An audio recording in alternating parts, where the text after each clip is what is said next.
Ready.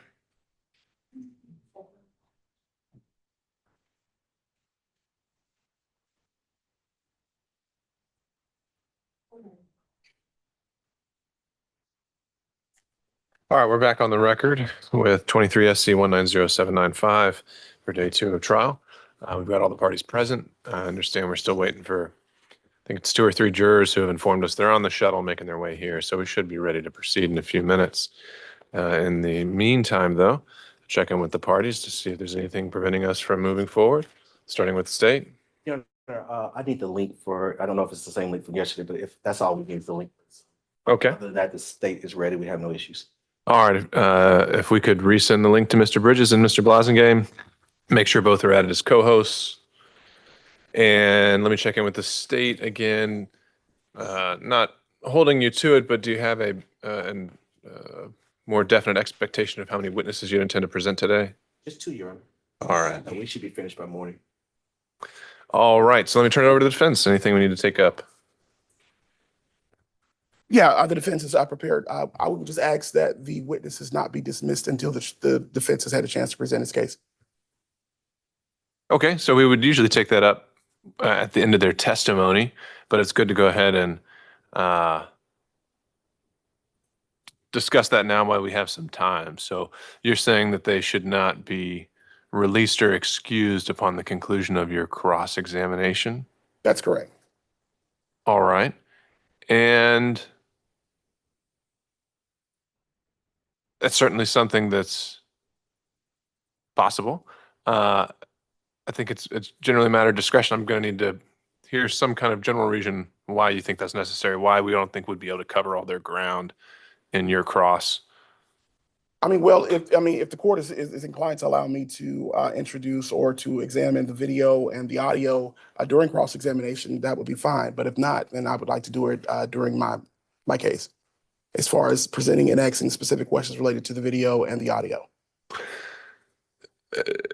Is Mr. Bridges, I would imagine you're intending to introduce the video as an exhibit in your case in chief during the direct examination? Yes, correct, Your Honor. All right, let's make sure we're talking about the same video. I don't know how many there might be. So I have 2 videos, Your Honor. One will be introduced by Officer Sergeant Murphy regarding the actual interaction with Mr. Blassingame. I think we've all seen that one already. And then the second video will be introduced by Officer Rodriguez, and that's actually the incident where Mr. Blassingame comes in contact with the bus. Is that the video you're referring to, Mr. Blassingame? What was the second description of the video? Where you come in contact with the bus.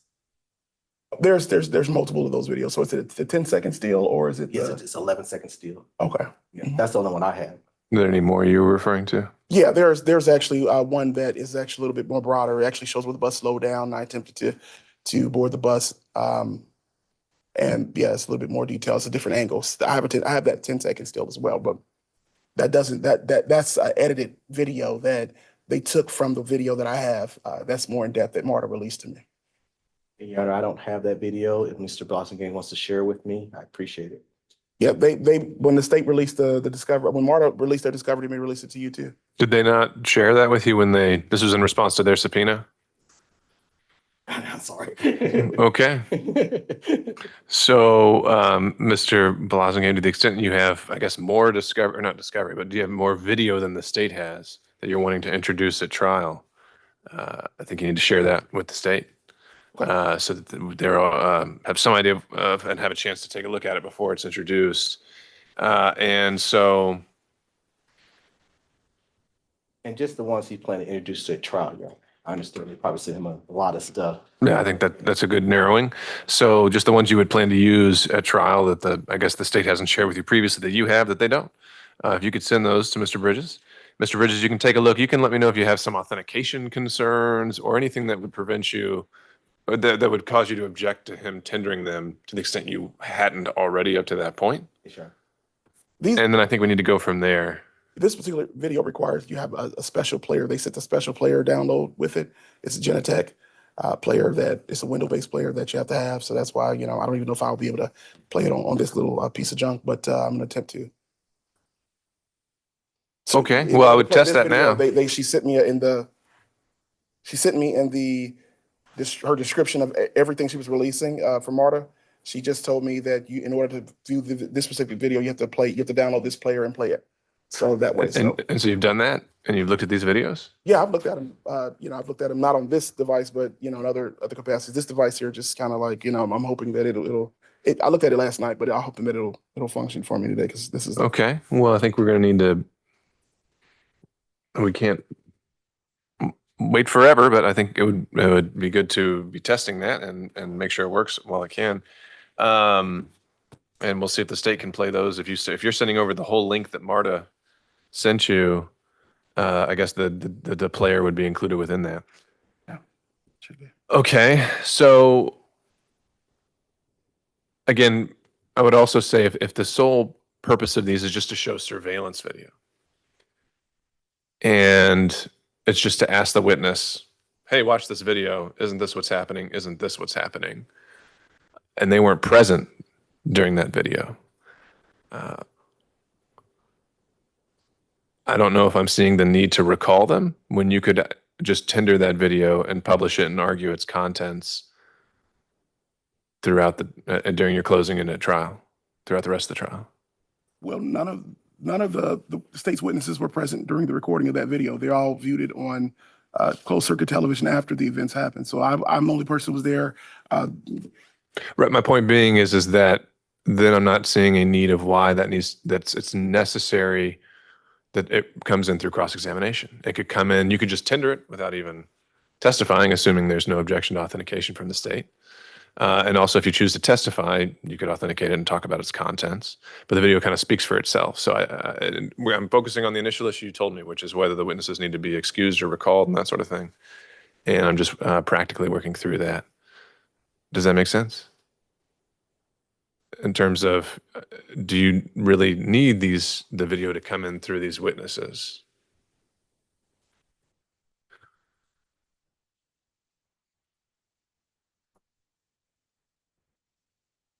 No, I really don't need it to come in through the I witness. mean, we'll take it step by step. But I mean, I know I get an opportunity to present myself. The defense. So I mean, I just did not want to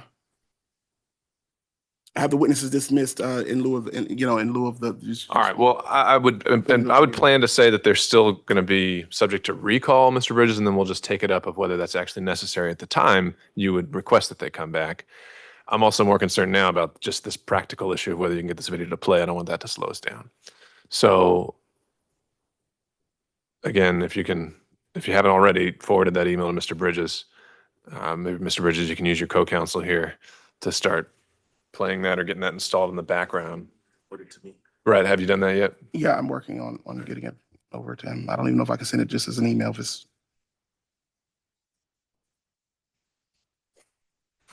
All right, Mr. Bridges, while Mr. Blassingame is doing that, if you can go ahead and bring in your first witness.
You can have a seat.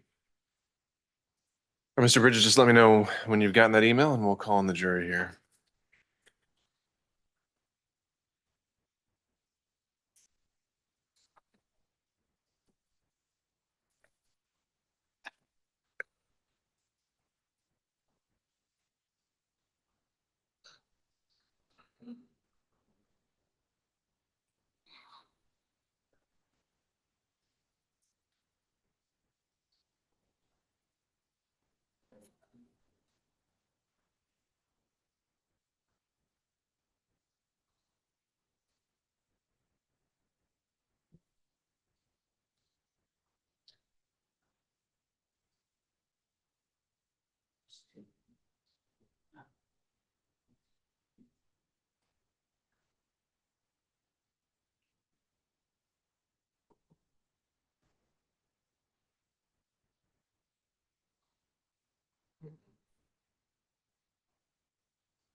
Has that been sent, Mr. Blassingame? I have to wait for it to download. I can't send it without a download. It's just this, the connection that slows downloading. I'm downloading it from my zip drive. I mean, my jump drive. So it has to pull into because I can't send it as an email because it's more than 26 megabytes. Yeah, I don't think this officer's involved in that part. Okay. If he's getting surveillance from, the only officer to be able to testify is Rodriguez. Okay, well, let's just see what we can get through since the jury's all here. We could bring in the jury.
I'll ask the jury.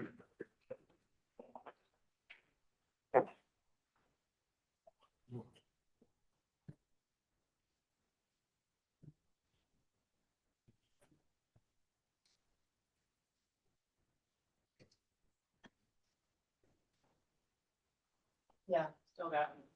Just dumb.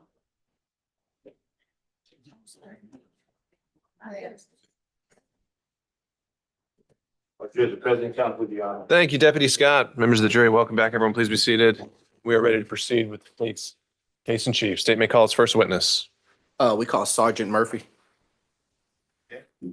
Well, find that the testimony should be a coach. What you got?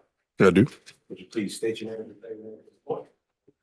My name is Sergeant Joshua Murphy, last name spelled Murphy. Good morning, Sergeant Murphy.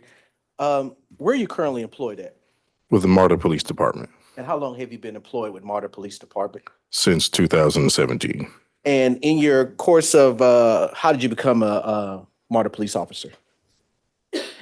Well, I started with the Cobb County Police in 2013, became post-certified through the state of Georgia with the Cobb County, and applied for MARTA Police. Okay, and what is post-certification? It is the standard for the police certification in the state of Georgia. Okay, and could you explain that a little bit more for us who don't know what that actually entails? Well, the standard of policing for post, it gives us our arrest powers and gives us our basic certification through the state of Georgia, which allows us to be peace officers. And Sergeant Murphy, you say you're currently employed with MARTA Yes, sir. and you said from 2017. Yes, sir. What are your duties at MARTA? My duties at MARTA currently, I'm assigned to background in recruiting. So I do background investigations on applicants. But before that, I was assigned to the road, which my duties would be patrolling at stations, responding to bus calls, and responding to calls of emergency or non-emergency on the system. And what does that responding to call entail?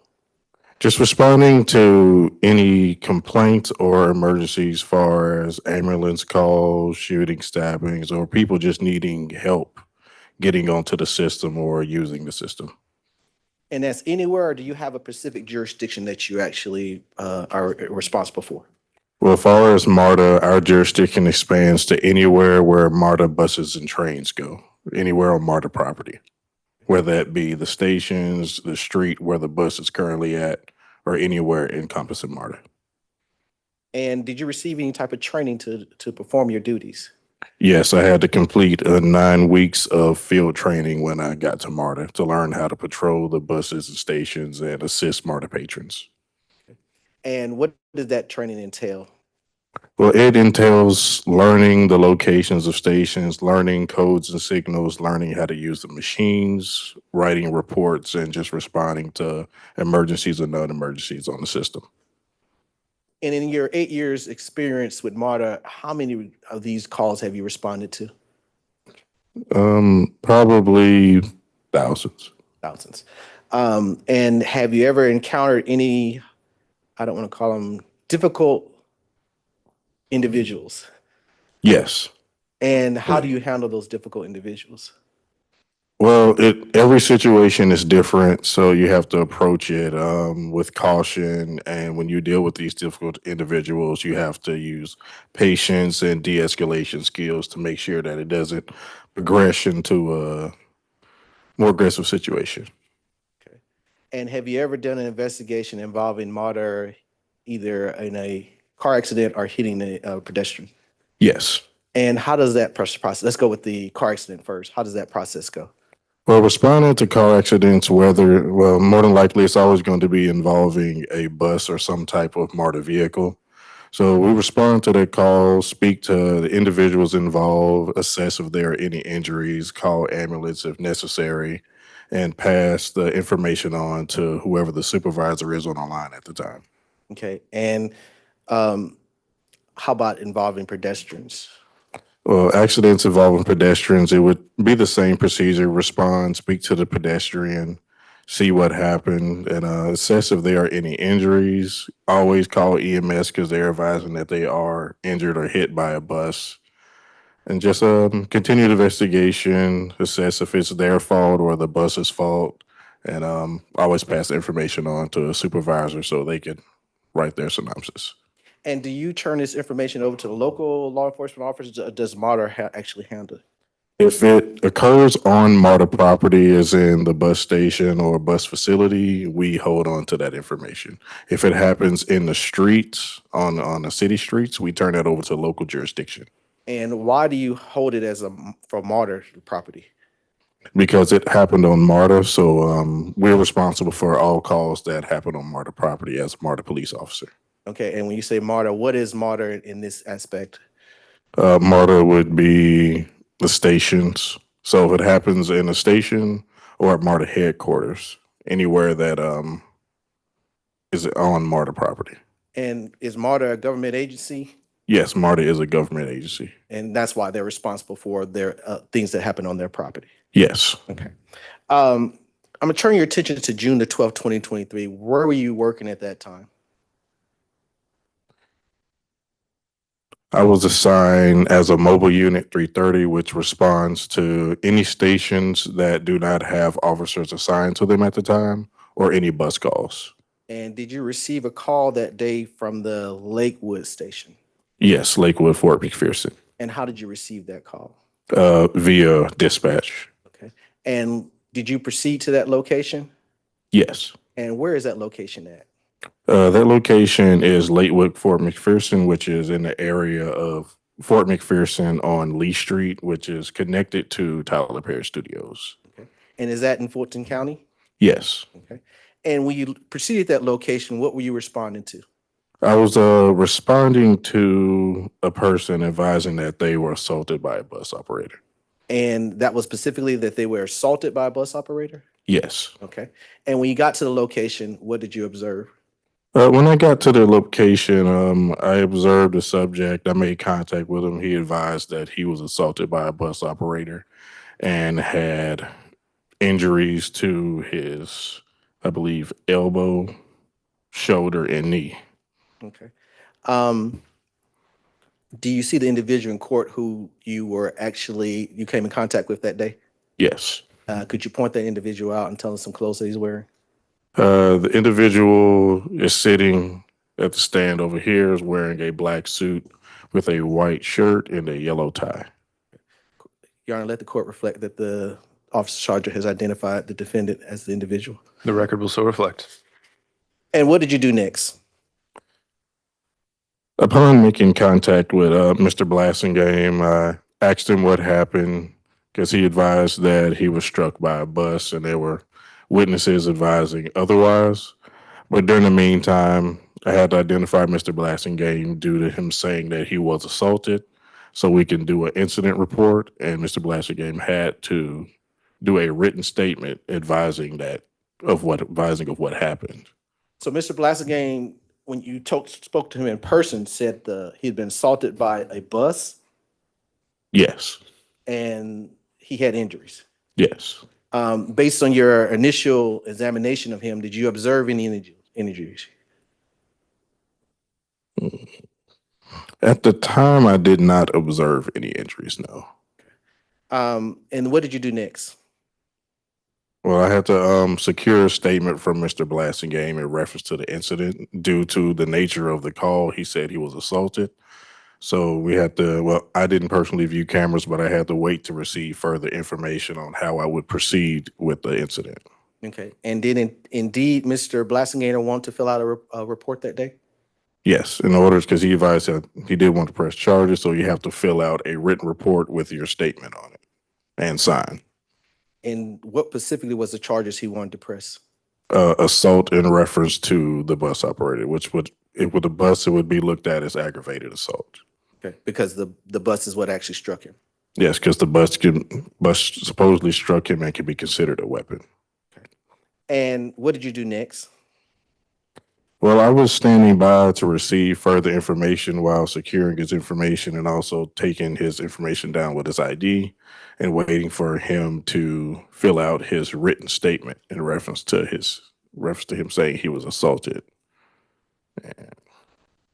And as per his injuries, did you do anything regarding that? I called EMS due to him stating that he was injured so they can observe Mr. Blassingame. Okay. And let me ask you this. What is a body cam? The body camera is our way of documenting incidents with people. That way it records the entire incident. It records video and audio. And on June the 12th, did you have was your body cam operating? Yes. And were you able to record that incident? Yes. Okay. Your Honor, may I approach? The witness, yes, you may. If it's your witness, you don't need to ask for permission. I'm showing you what's been marked States Exhibit 1. Are you familiar with that? Yes. What is that? This is the body camera footage from that day. Okay. And is that a true and accurate copy? Yes. And how do you know that? It has Mr. Blassingame on it and the incident number. Have you reviewed it? I guess that's what I'm asking. I've reviewed it the last time, yes. Your Honor, at this time, I tender Exhibit 1. Objection. On the grounds, Fruit of the poisonous tree. This evidence that he's entering was as it relates to the witness statement was actually was coerced, and Mr. Blassingame was under duress during the time. He had just had an accident. all right, I understand the argument, sir. It's overruled and overruled over objection. Yeah, at this time, permission to publish. You may.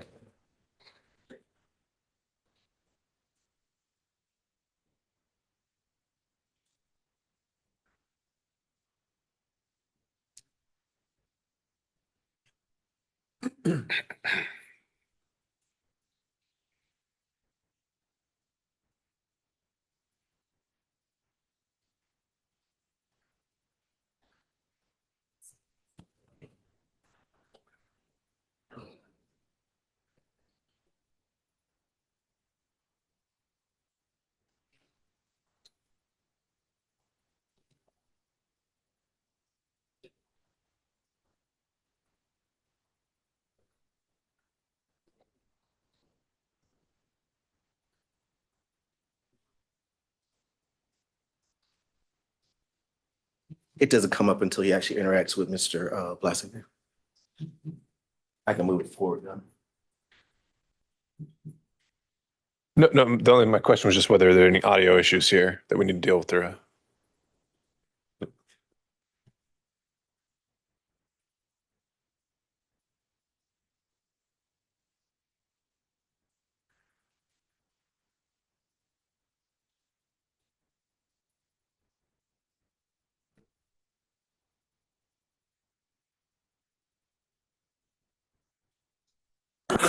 This bus is being rerouted.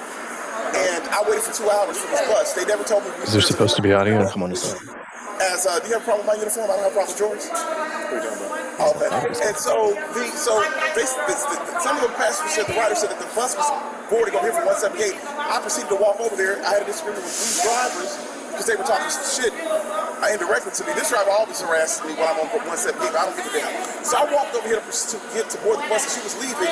I tapped on the window, and she sped up, and literally as I tapped on the window to get her attention, I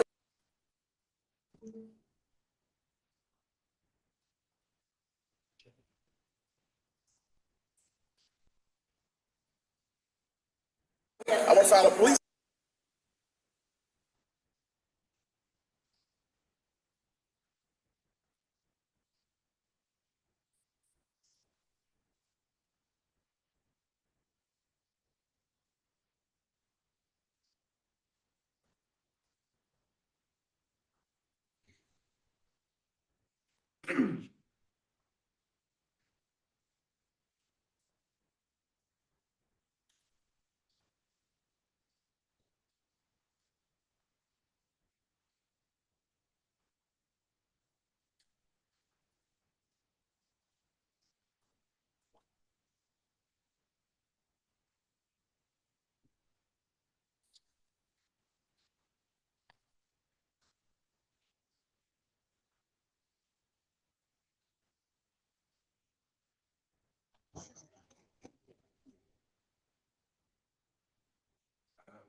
So some of the passengers said, the writer said that the bus was boarding over here from 178. I proceeded to walk over there. I had a disagreement with these drivers because they were talking shit indirectly to me. This driver always harasses me when I'm on 178. I don't give a damn.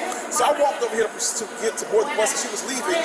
I tapped on the window, and she sped up, and literally as I tapped on the window to get her attention, I was one of the passengers that was listening. She sped off, and it just dragged me. Like my whole body just spun around. And she continued on, even while I was busted on the ground. And so I want to file a police report against her. I want to file a police report because that is attempted vehicular assault. She assaulted me with the bus. Literally, and there's cameras right here that was supported. All I did was reach out to tap.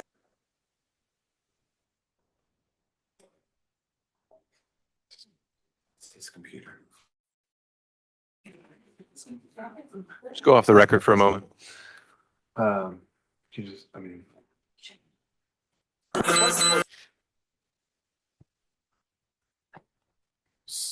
y'all not hearing it in here? No, we don't hear it here. You hear back there? Oh, yeah, I'm hearing everything back there. No, we don't hear anything.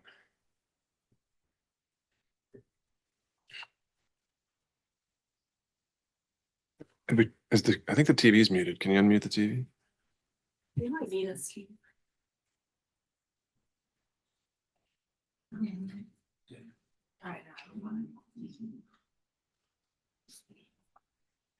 This bus is being rerouted, and I waited for 2 hours for the bus. They never told me there's a delay, there's a mechanical issue. No. Do you have a problem with my uniform? I don't have a problem with yours. Yeah. Okay. And some of the passengers said, the writer said that the bus was boarding over here from No, 178. stop the video. I proceeded to walk over there. I had a disagreement with these drivers because they were talking shit indirectly to me. This driver always harasses me when I'm on 178. I don't give a damn. Now start sharing again. You may want to start a wave on it. When you share, okay, you got to share sound. Okay, let me see if you're let me go to that. What player are you using? Right there.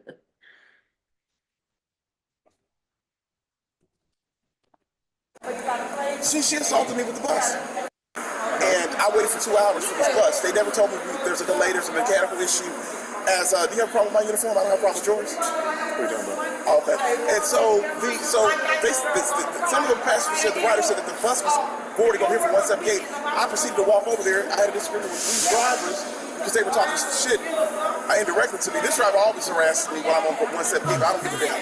So I walked over here to get to board the bus, and she was leaving.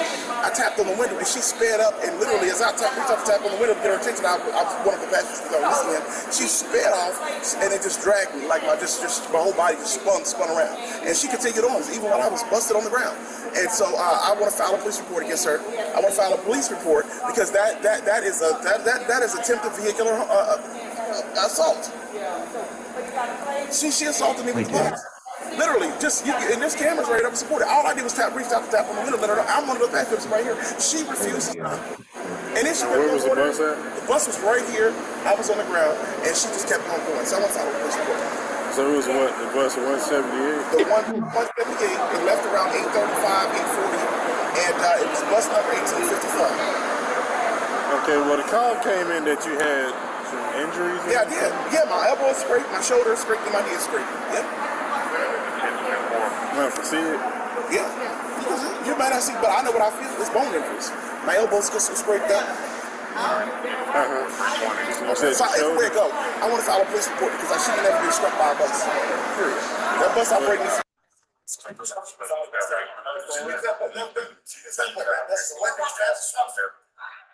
Nobody should be. Yes. Move over to the, on the screen, this. Yes.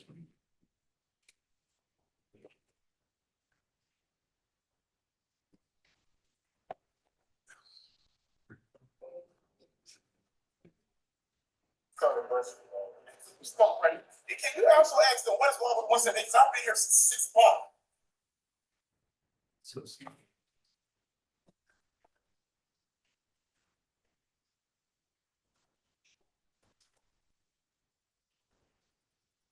And I would like to get a claim for those just filed up. I'm gonna go get an HDMI and let them hook it up there.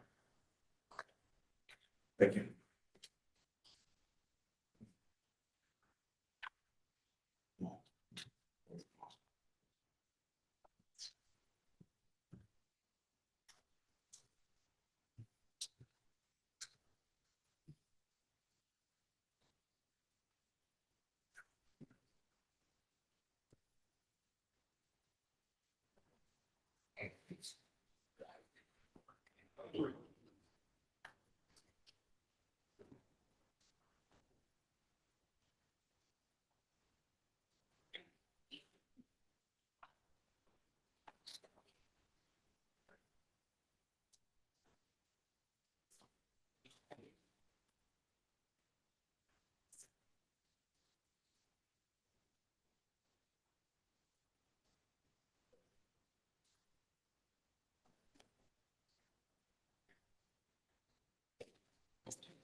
Alternatively.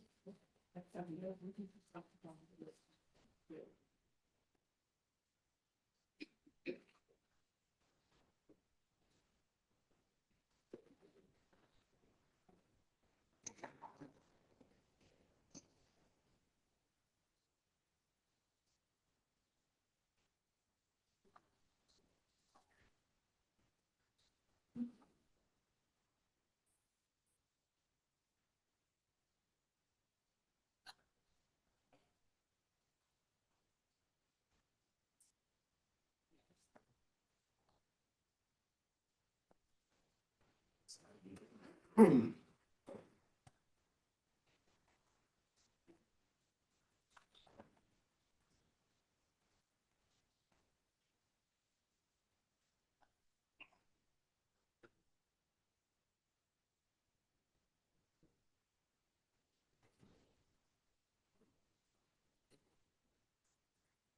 some mechanical issue.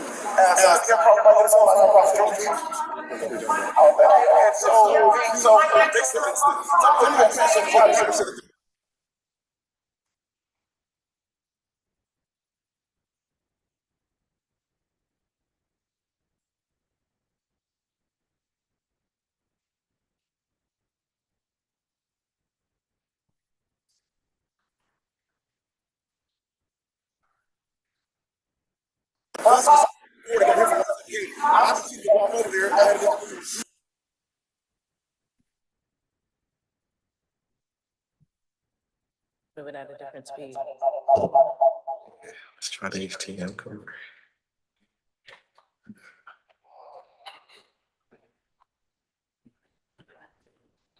Yeah. Okay.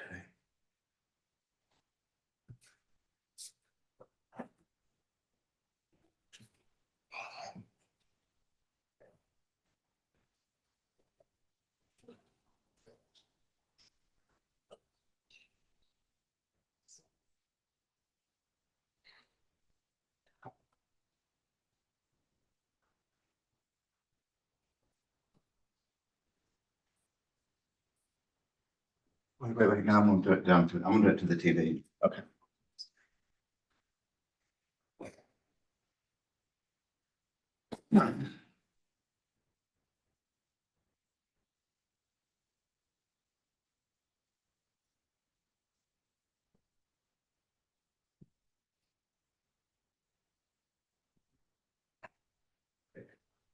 But you're gonna have to, probably change your input on the TV.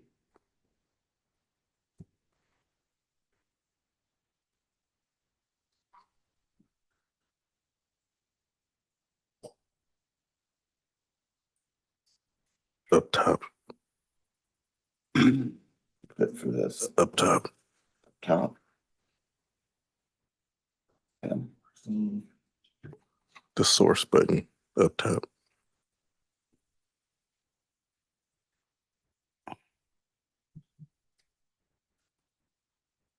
No, PC3. No, I'm not at the PC. I'm on the TV.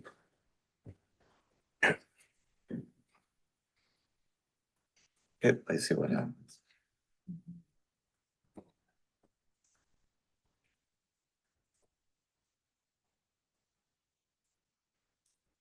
No, it's not the, I'm not at the right input. That you know HDMI3. One of the best weekend. She sped off and it just dragged me. Like my whole body just spun.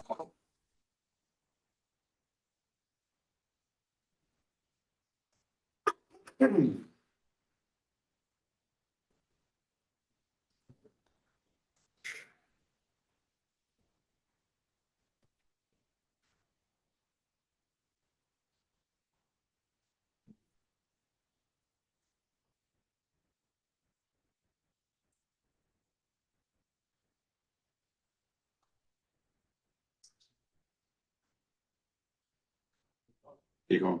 You come closer. Yeah. Space bar. Is that for your laptop or is that for the computer?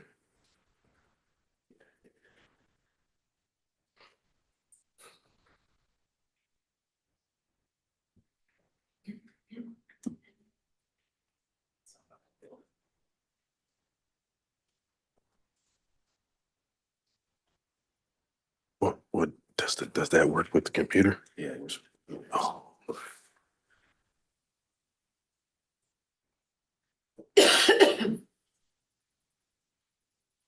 There's the volume for it. Thank you. All right, we're back on the record. State is publishing Exhibit 1.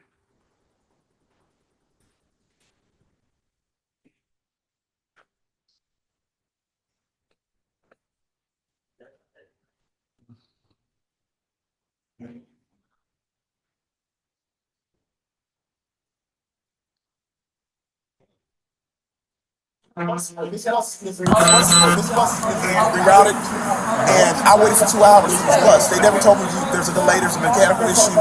As do you have a problem with my uniform? I don't have a problem with yours. Okay. And some of the passengers said, the rider said that the bus was boarding over here from 178. I proceeded to walk over there. I had a disagreement with these drivers because they were talking some shit indirectly to me. This driver always harassed me when I'm on 178. I don't give a damn. So I walked over here to get to board the bus, and she was leaving. I tapped on the window, but she sped up, and literally as I tapped on the window to get her attention, I was one of the passengers listening. She sped off, and it just dragged me, like my whole body just spun around, and she continued on even when I was busted on the ground. And so I want to file a police report against her. I want to file a police report because that is attempted vehicular assault. She assaulted me with the bus.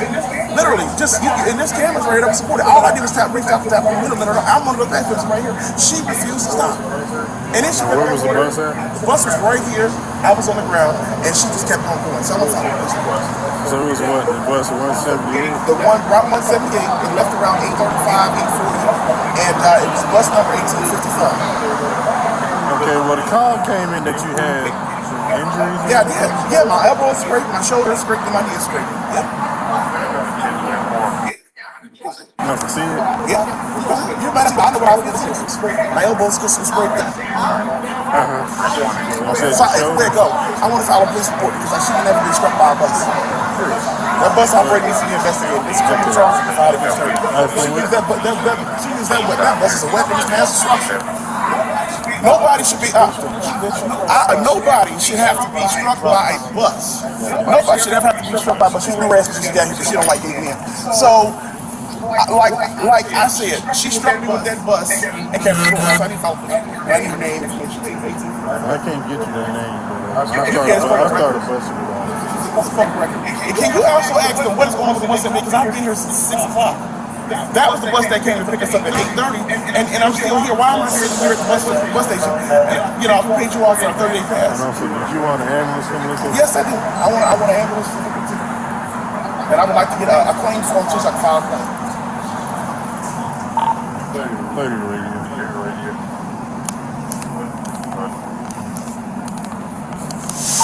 It's a negative one. Visible images should have that subject to the negative will be 58.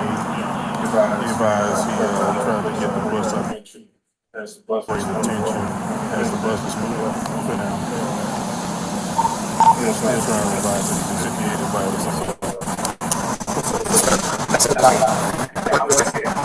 Objection.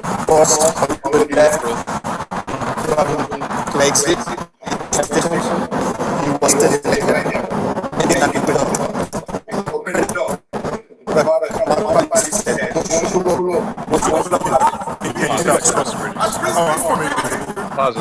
He dropped himself.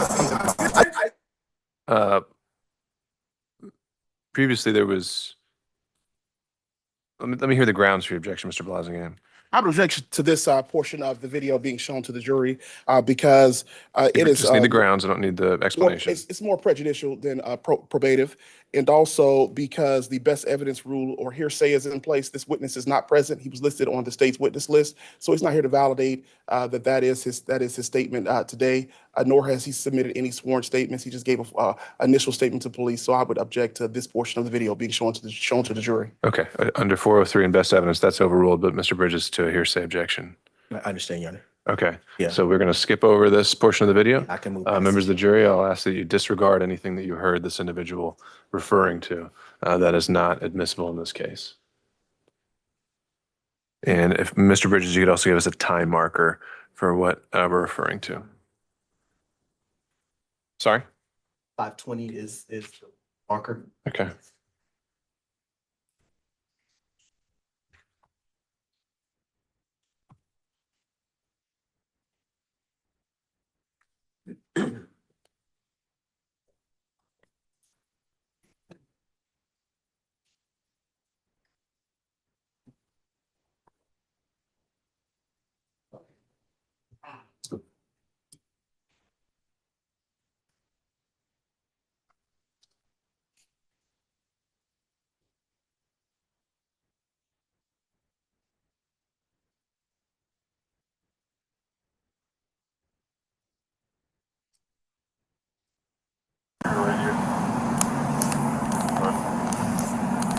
And while he's doing that, I'll just note, Negative one. Blassingame, if there are portions of a video that you have a problem with, the time to object next time is going to be when they're tendered in their entirety, not in the middle, so we can get in front of these issues. All right? Thank you. Your Honor, he actually starts at 4:36. All right, so 4:36 to what time marker is excluded?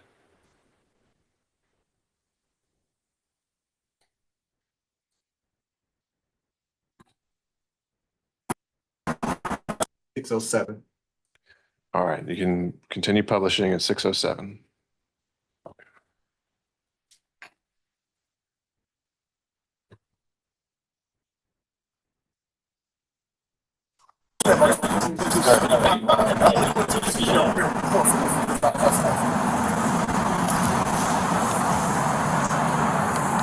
What's up, man? What's up, sir?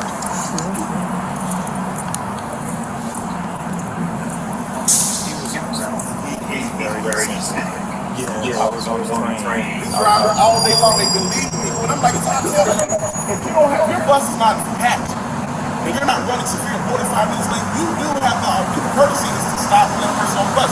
That's not our policy, and that policy is forever. It is. I tell every driver, I've been driving to where I said, if it's hard to have to work, 45 minutes late on schedule, we can stop. We said we can stop. They tell you that in train. Oh, you was the driver? No, I talk to all the drivers all the time. They tell me, oh, y'all. He's very sad. If he was on the train,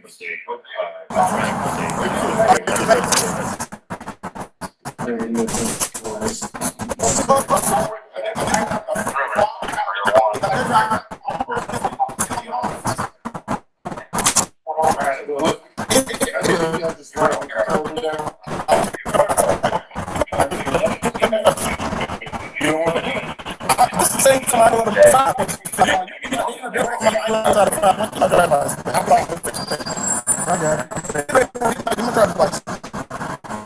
You can't negotiate with me.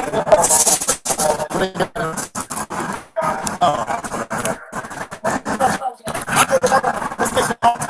don't care.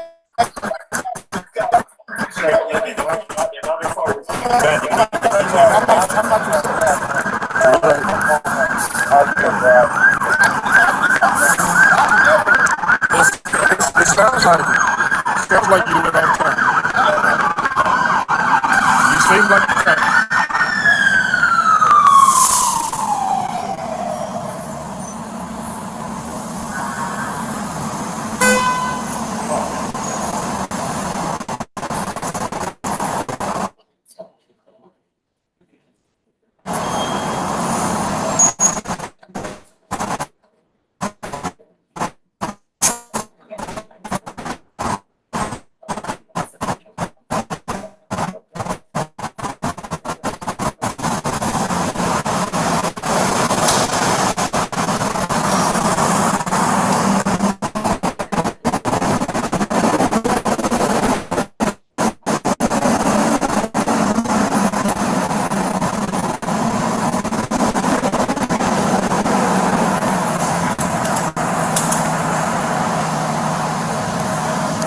Is this your current address on your license?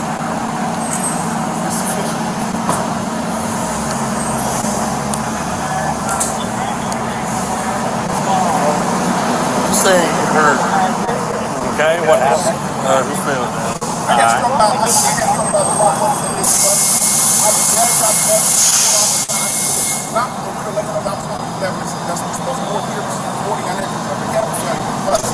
So, if the bus was knocking, she pulled off I had my bag and it was on my shoulder, and she dragged me to the bus, and I fell over. He was like from this side down.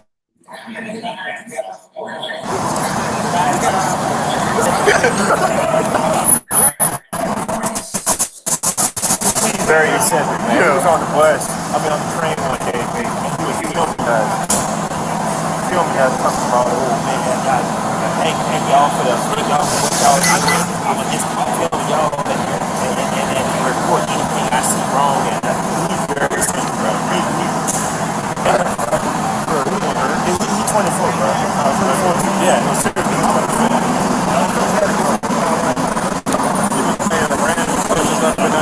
Yeah. You got a phone number too? 513-908-8876. Is it 8876? 513-908-8876. Radio, show the radio, 51616. I'm already going to monitor.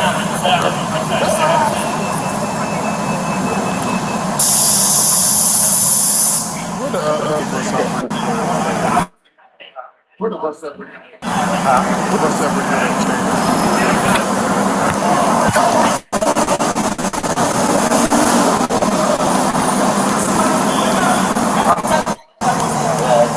See the way my man is waiting for the bus?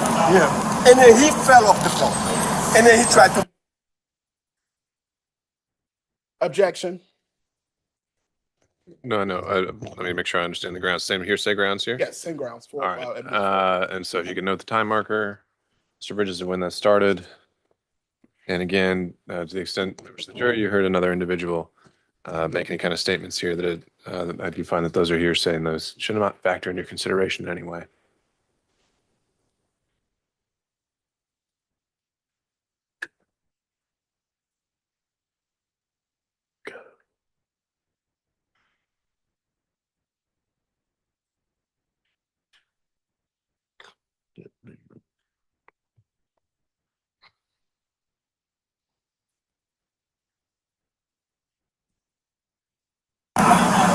Where the bus operator?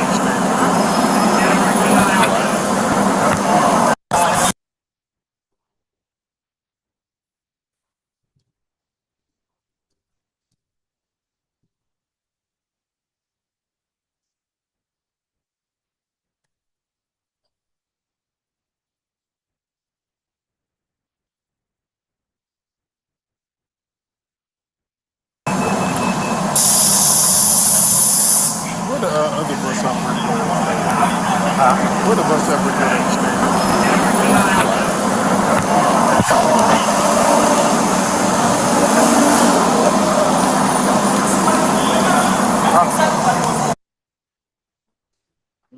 Your Honor. Is that the 11:12 to the conclusion? 11:12, no, 11:12 to, yeah, let's say conclusion, Your Honor. There's only 23 seconds left. All right. You can continue the direct.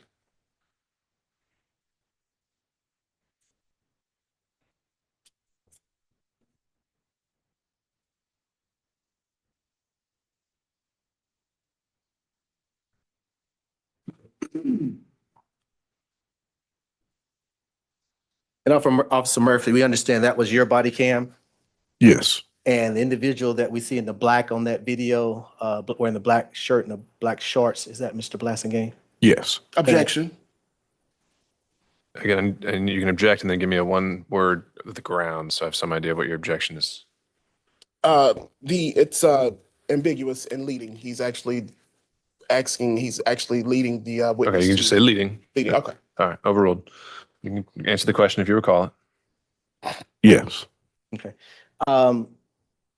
During your interaction with Mr. Blassingame, you obtained his driver's license. Yes. What was the purpose of that? For identification purposes, so I could properly do a report for him in the case that he advised that he was assaulted. And subsequently, I saw that you were in the video. Did you see where you returned the driver's license to him? Yes. And as I looked at the video, and I can go back to if you don't remember, it appears when you handed him the driver's license, he still had the report in his hand. Yes. So were you holding his driver's license in exchange for the report? No. Okay. And I go back to the beginning. It appears that Mr. Blassingame initially wanted you to charge the bus operator with vehicular homicide. In the beginning, that's what he was saying. Yes. And then he came down to aggravated assault. Yes. And this is before you had seen anything or did your investigation. Yes. That was Mr. Blassingame's request. Yes. And he also stated, based in the report, I don't know if you remember, he stated that he was hit by the bus. Correct. But what was your initial response from the dispatch regarding this call? The initial response from dispatch was he was assaulted by a bus driver. Bus driver. Yes. But Mr. Blassingame said he was assaulted by the bus. Yes.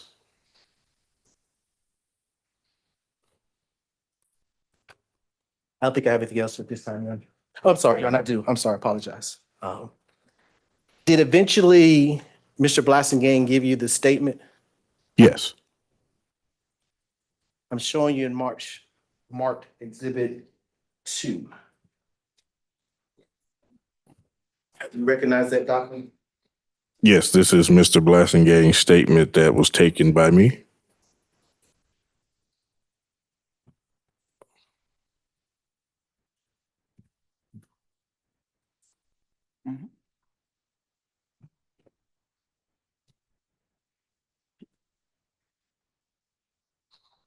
And Exhibit 2. What is that? This is Mr. Blassingame's written statement of the incident that took place that was taken by me with my signature at the bottom as witness. Your Honor, at this time, I actually tender Exhibit 2. Objections to Exhibit 2. Okay. Yes, objections have already been documented. It's So voluntariness, essentially? huh? Voluntariness? Yeah, Mr. Blassingame never voluntarily gave this with a clear and conscious mind. Understood. All right, it's preserved, overruled, admitted over objection. Permission to publish, Your Honor. You may.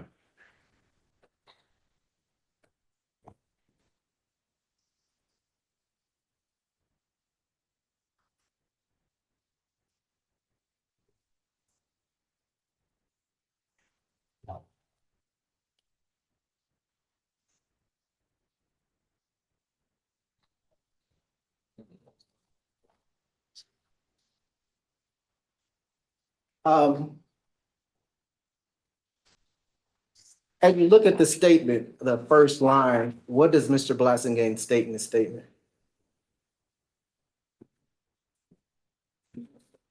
Says on June 12th, 2023, I was struck by the operator of the Route 178, bus 1855 at about 8:35 p.m. at the Lakewood Fort McPherson station while I was attempting to board the bus. So once again, he states that the bus hit him on that date, June the 3rd. Yes. Objection, Grounds? speculation. That's not in the statement. All right, overruled. And what did you do after you received the statement?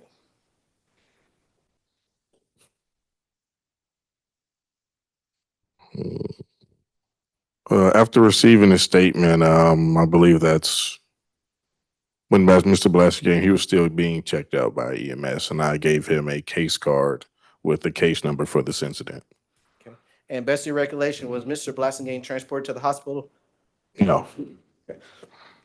So EMS treated him at the scene. Yes, he refused transport. After that, what was your involvement in this case? After that, the case was done for me on my part.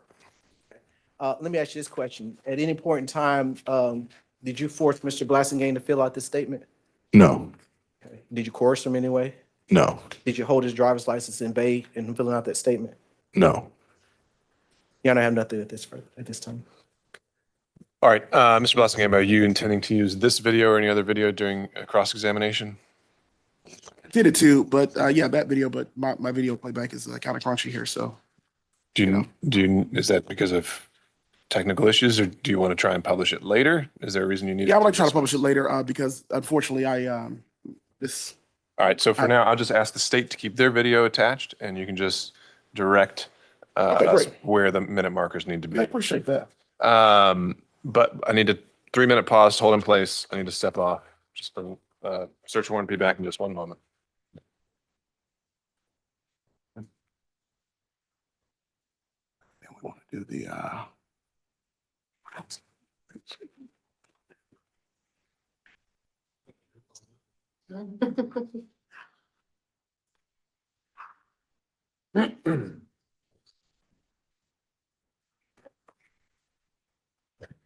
pardon.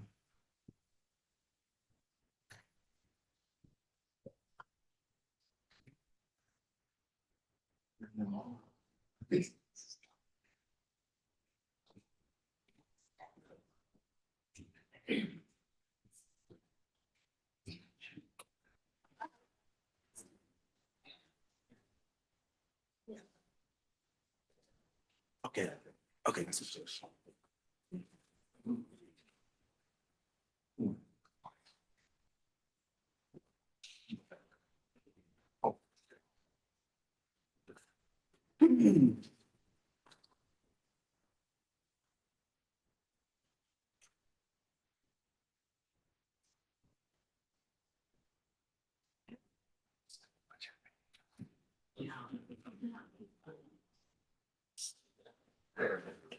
All right, defense may proceed.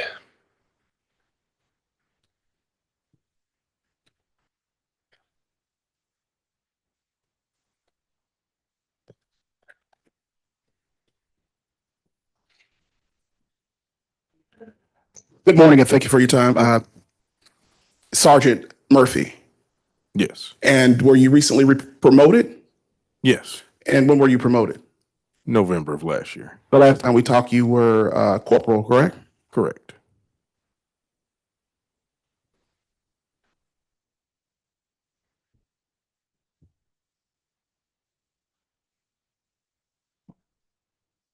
At the beginning of your testimony with the state, you stated here that you responded to a person who stated that he was assaulted by a bus operator. Did you receive that information from dispatch or that description? Correction information was received from dispatch. Okay.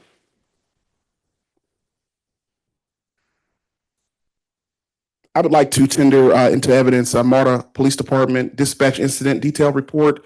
It's dated, the date of the entry was June 12th, 2023 from the dispatcher. I would like to tender that and I would like to ask. Can you show that to opposing counsel? Yes. Is there any I'll let it back. objection to that Yes, exhibit? Your Honor, we would object lack of foundation. Foundation is that, You can't do it yourself. You have to do it through a witness. yeah. So when you were dispatched by, when you received the call from dispatch, do they actually notate what they're, dispatching in your police system or your dispatch system? Are you aware of that? They give us as much information that they have at the time. So yes. And are you familiar with Marta's dispatch incident detail report? No. Okay.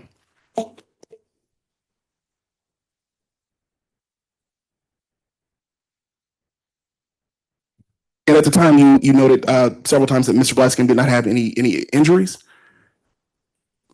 Correct. No visible injuries. And in your experience as a law enforcement officer, are all injuries visible? No.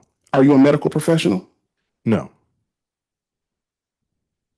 And have you ever evaluated someone for medical injuries in your training as a law officer? Evaluated for visible injuries. Visible injuries? Injuries that I can see and document. So is your testimony today that Mr. Blassingame, had no visible injuries that you could see and document? Yes. And is it possible that Mr. Blassingame could have had injuries that you could not document? It's possible. Okay, thank you. And did at any time did Mr. Blassingame say that I want to press charges? You said you wanted a report. Mr. Blassingame said he wanted a report for assault on the bus operator. And when victims, in your experience as law enforcement, calls for police, is it up to them to determine what potential charge or what potential crime has been committed, or is that something that you conclude as part of your investigation? It is up to them to give us information on the incident. It's up to us to do an investigation to look at the appropriate charges. And at the time, do victims tend to offer what they think happened to them in light of a criminal offense? Yes. And is Mr. Blassingame's offer of, let's say, attempted vehicular assault, is that a typical maybe statement that victims make when they're in the height of the moment? It may not maybe not that particular offense, but do they tend to this person, beat me up or battered me, or is that your experience? It happens, yes. So is it possible that Mr. Blassingame is just offering something based on what he experienced? Yeah. Okay. And did Mr. Blassingame insist that he wanted to have an incident report, or he wanted to pursue criminal charges? He advised he wanted an incident report. And after you concluded your investigation, did Mr. Blassingame follow up with you at any time about an investigation? regarding a criminal investigation regarding the incident? Can you repeat that? Did Mr. Blassingame follow up with you after your investigation at the scene about pursuing criminal charges? At that point, I don't recall. Well, my question, I'll ask you different. Did Mr. Blassingame make any contact with you after you left the scene No, in reference to this incident? no, Are you aware of any further engagement with MARTA police or investigators as it relates to pursuing criminal charges? not to my knowledge, no. And at the time that you interviewed Mr. Blassingame on the scene, you had stated that sounds like you do it all the time. Can you describe to the court what you meant by that statement? Contact with MARTA police. And before this incident, have you ever had any contact with Mr. Blassingame in reference to any incidents or criminal offenses? Not me, no. And have you ever had known Mr. Blassingame to have any charges or criminal investigations lodged against him regarding MARTA police? I've known of Mr. Blassingame's names as far as making complaints, yes. So you're aware that Mr. Blassingame has made complaints against MARTA police? Yes, Okay. And are you aware that Mr. Blassingame filed a complaint against you and Officer Jackson the morning preceding this incident? I don't recall. And are you aware that Mr. Blassingame filed a complaint as part of his witness statement against you and Officer Jackson? Yes, first statement. And was this investigated by your command? I don't recall. Did you ever speak to your supervisor in reference to Mr. Blassingame's complaint on his witness statement?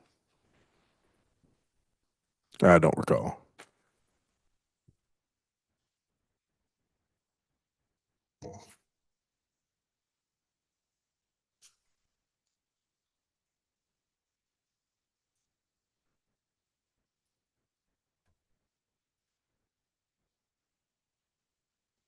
And was Mr. Blassingame treated by EMS at the scene? EMS responded and observed Mr. Blassingame for any injuries. And isn't it true that in your MARTA Police Department supplemental report,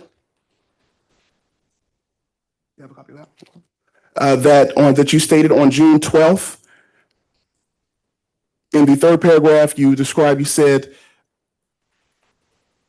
and I can show you this just to clarify. Do you have a copy of your supplemental report there?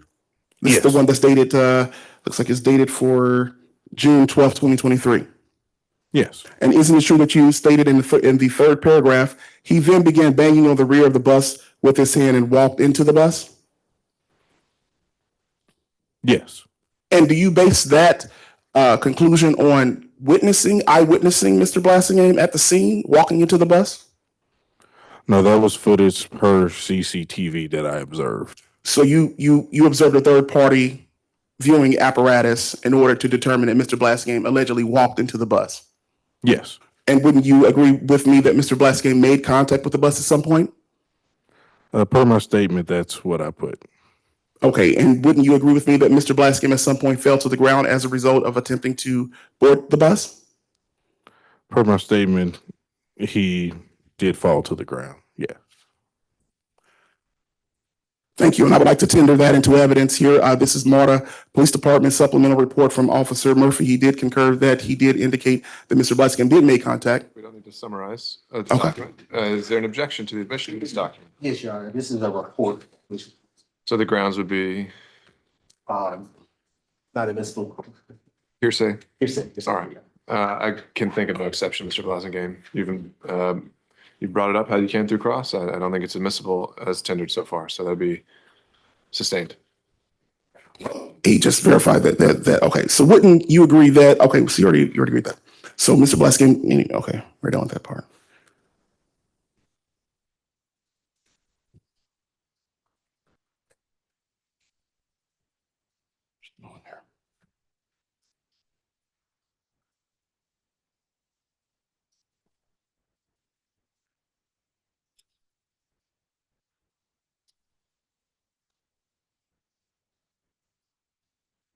One moment, I need to find the date on this.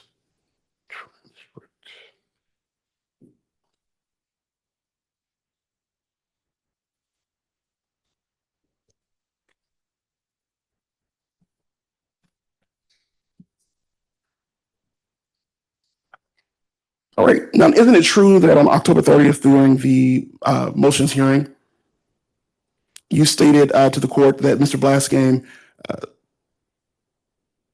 asked you, was Mr. Blassingame free to leave during your investigation? And you stated that Mr. Blassingame at that point was a victim and he was free to leave at any point? Yes. And you classified Mr. Blassingame as a victim? Yes.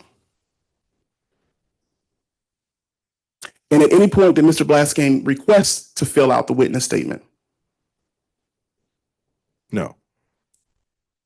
And again, you would agree with me that Mr. Blassingame's purpose of calling the police was to obtain an incident report? Yes. Is it common for victims to be upset at the alleged perpetrator and maybe just give, comments or statements just out of anger about what happened to them? Is that common in your experience? Yes. Do you agree with me that the statements that Mr. Blassingame was lodging in reference to what happened to him was similar to other victims? Every case is different. I can't agree that yours is similar. Okay, thank you.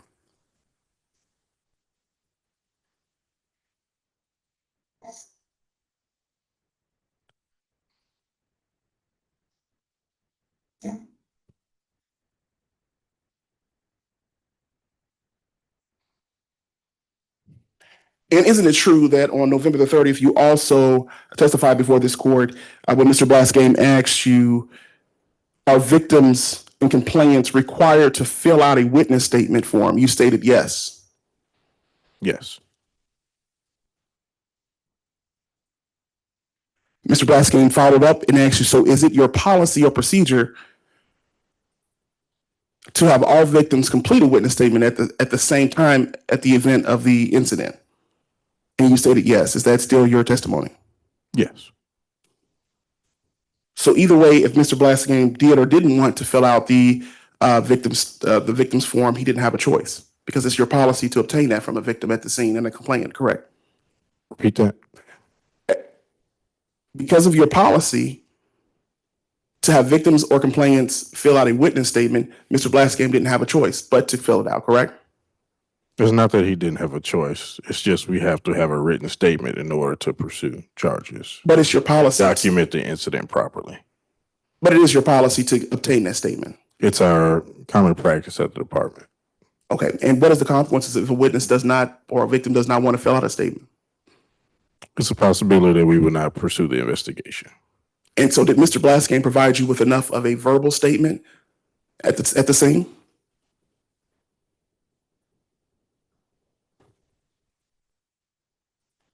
In order for us to conduct an investigation, we had to have something written. So so in your practice as a MARTA police officer, you don't conclude your investigations unless you have a written statement from the victim or the witness? That is correct. So you never have relied on just a verbal statement from a witness Not or a when, victim? not when trying to press charges on someone, no. Again, wouldn't you agree with me that Mr. Blassingame's purpose was to obtain an incident report? Yes. Thank you.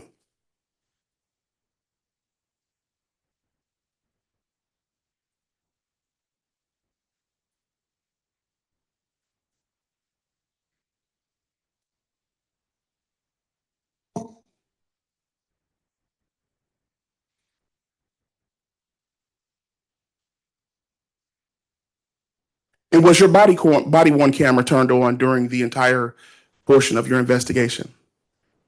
During my contact with Mr. Blassingame, yes, my body camera was on. And what is MARTA's policy as far as turning on and off your body camera? To have our body camera active when dealing with the public. So is it the same as when you're engaged in law enforcement duties, such as an investigation? At certain points. And are you permitted to turn your body camera on and off? Yes. At what point can you turn your body camera on and off? Where are you permitted on your policy? Well, I'm no longer dealing with the public, or if I'm dealing with employees, I can have my body camera off. What if the employee is a witness to a crime? If it's official statement, then my body camera is on, yes. So were there any witnesses that offered you or tendered you statements during this investigation other than Mr. Blassingame? Yes. What was the name of that witness?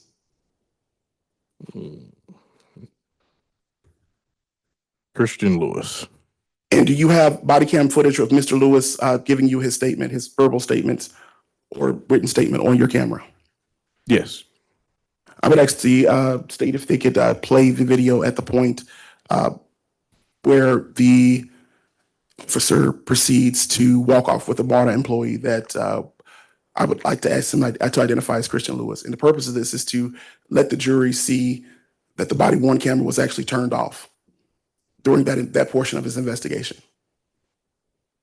All right, Mr. Bridges? They have no objection, Your Honor. All right, so just to be clear, you have a time marker you're referring to? Yeah, I could point to it. Yeah. And you want just press play? Yeah, at the point where, no, not just press play, but at the point where it's actually like at 11.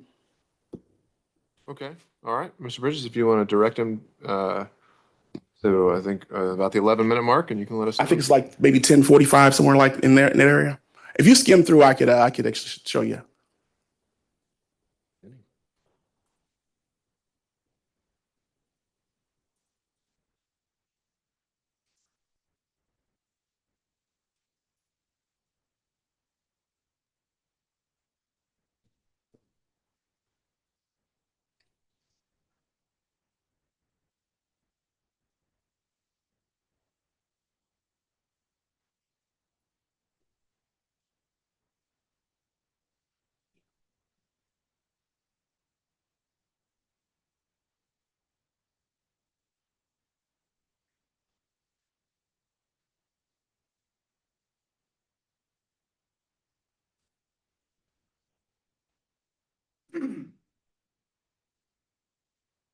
Not there. 8:30, and I'm still here. Why am I sitting here at the bus station? And you know, I paid you off for a 30-day And pass. also, did you want an ambulance come look at? Yes, I do. I want an ambulance, and I would like to get a claim form too, so I can file a claim. Play your radio. Play your radio.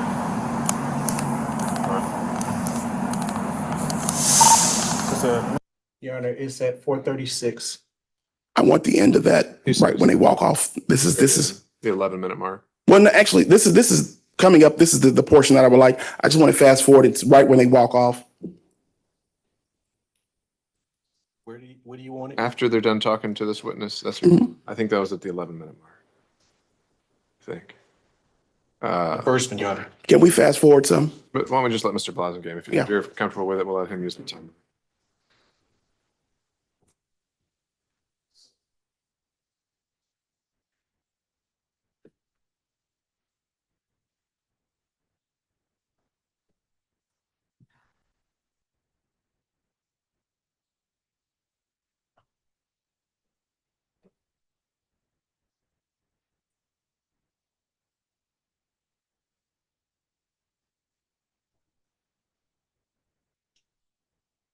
If at any point you press play, Mr. Blassingame, if you could just note the time marker for the record. And Your Honor, the audio's off right now.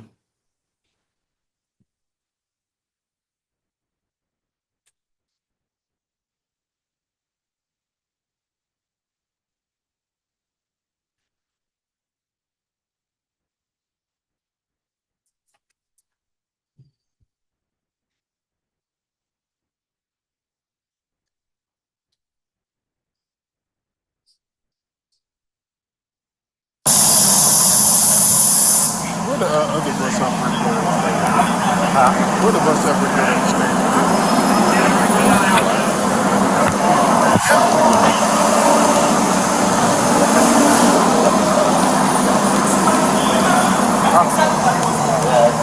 See the way my man is running for the bus?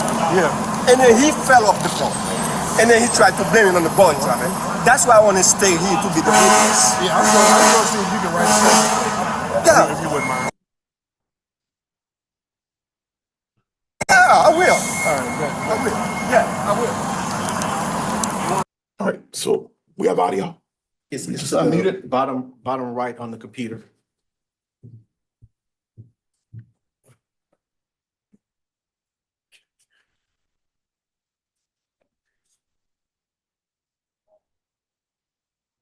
Click on that. and then move it.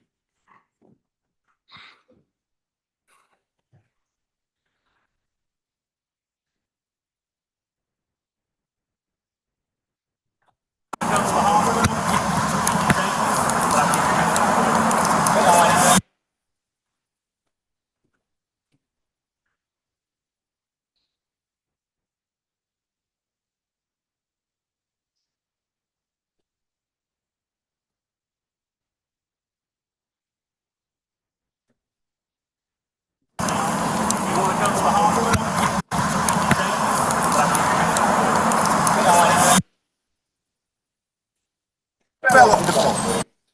And then he tried.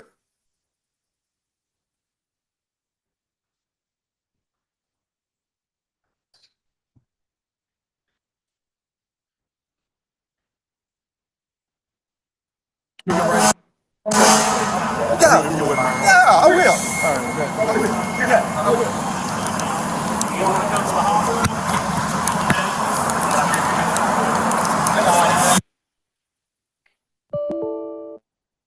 All right, so just to put that in context,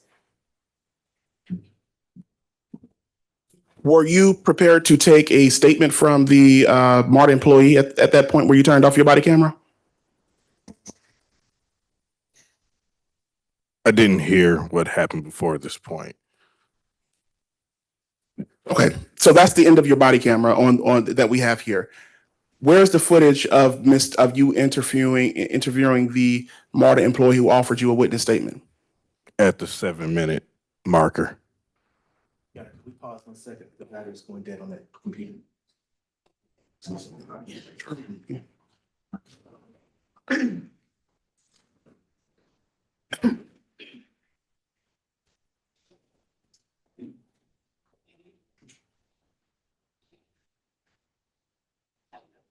All right, defense may proceed.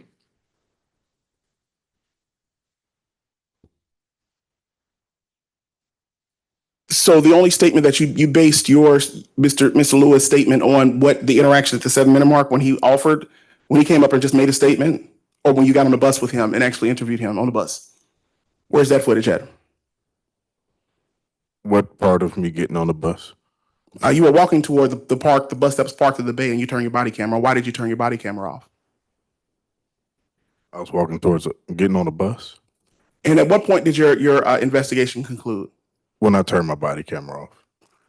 You previously testified that your investigation concluded when you took the witness statement from Mr. Blassingame. That was on November the 30th.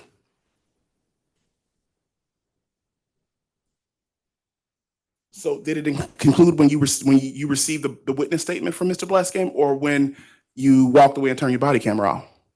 My investigation was over when I turned my body camera off. And did you obtain any other witness statements after you turned your body camera off?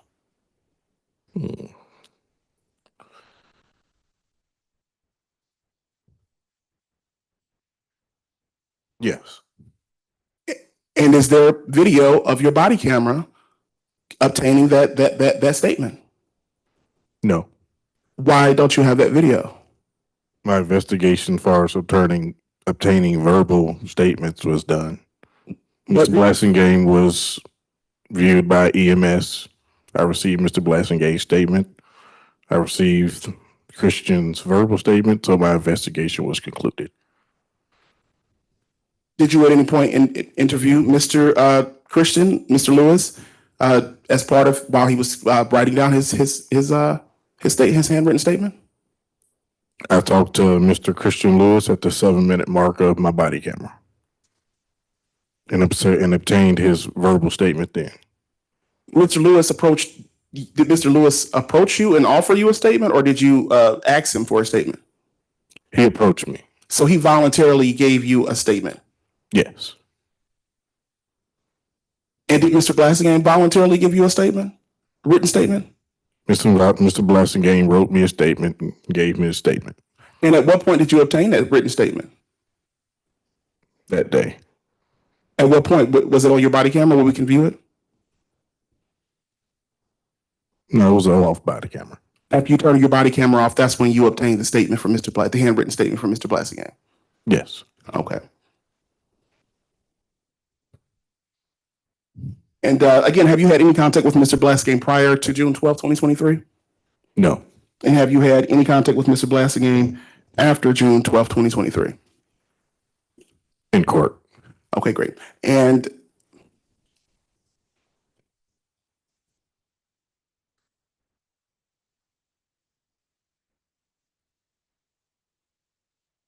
again, Mr. Blassingame, the purpose of him being there was to request incident report from you. Is that correct? Let's not repeat questions we've already asked. Okay, good. All right, thank you. And I have no further questions for Sergeant Murphy, and congratulations on your promotion. Any redirects? Thank you. Yes, sir.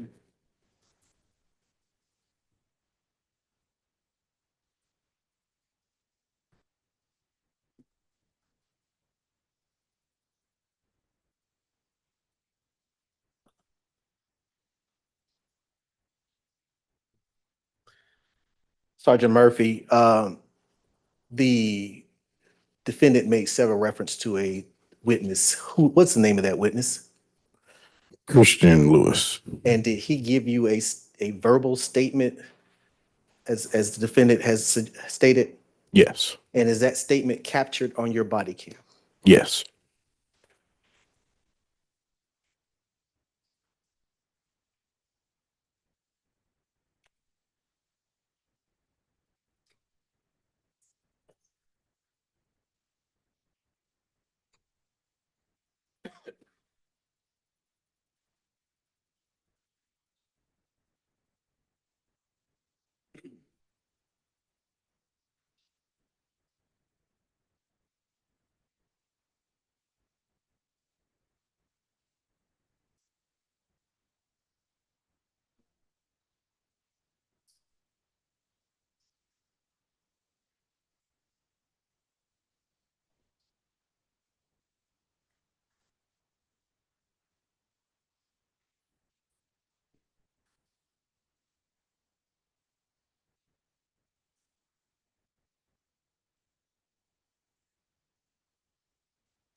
Remember where exactly you had to speak?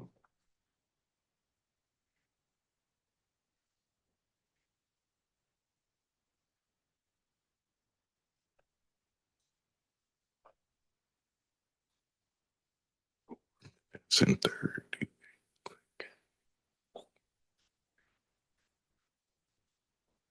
So, do you have a problem with your phone? I'm not Pastor Jordan.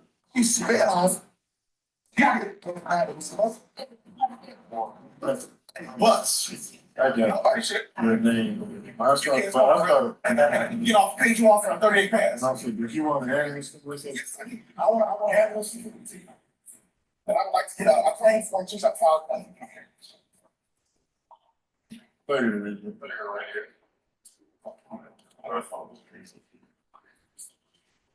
It's a negative one thing, that's what we do, have it, so the negative over 58. If I see that I try to get the bus operating attention as the bus was coming off or fell down.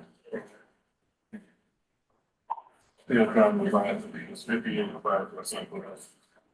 What's that, sir? That's a lot. I was there. The boss already left. Southern to exit the train station. He was sitting right there. Then get out to go. Objection. All right, can you pause it? Mother policy says, once you pull on, once you pull up. Yeah, you can't see us. Oh, I'm familiar.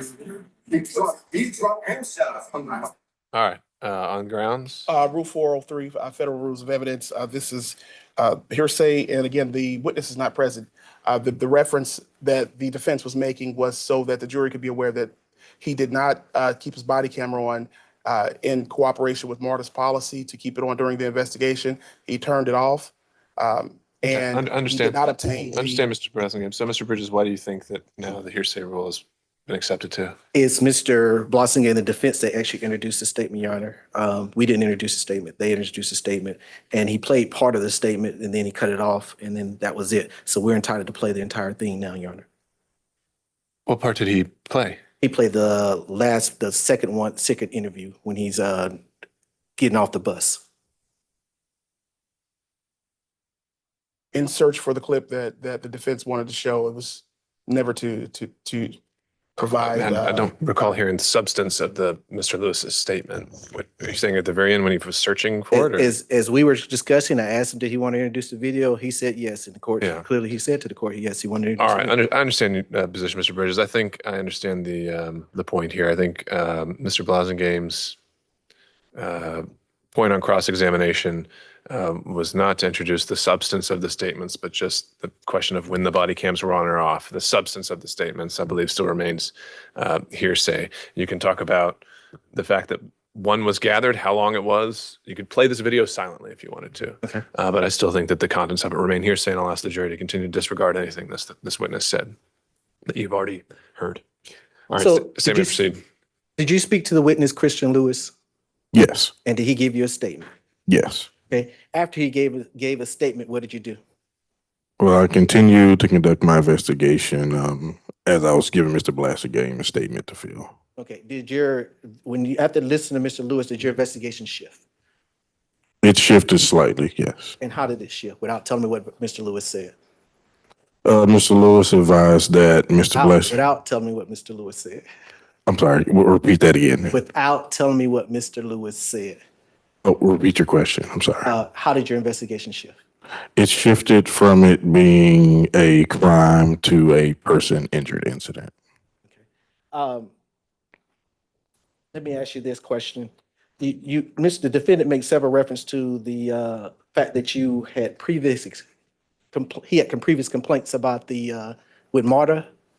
Yes. And he asked you about your statement that you do it all the time.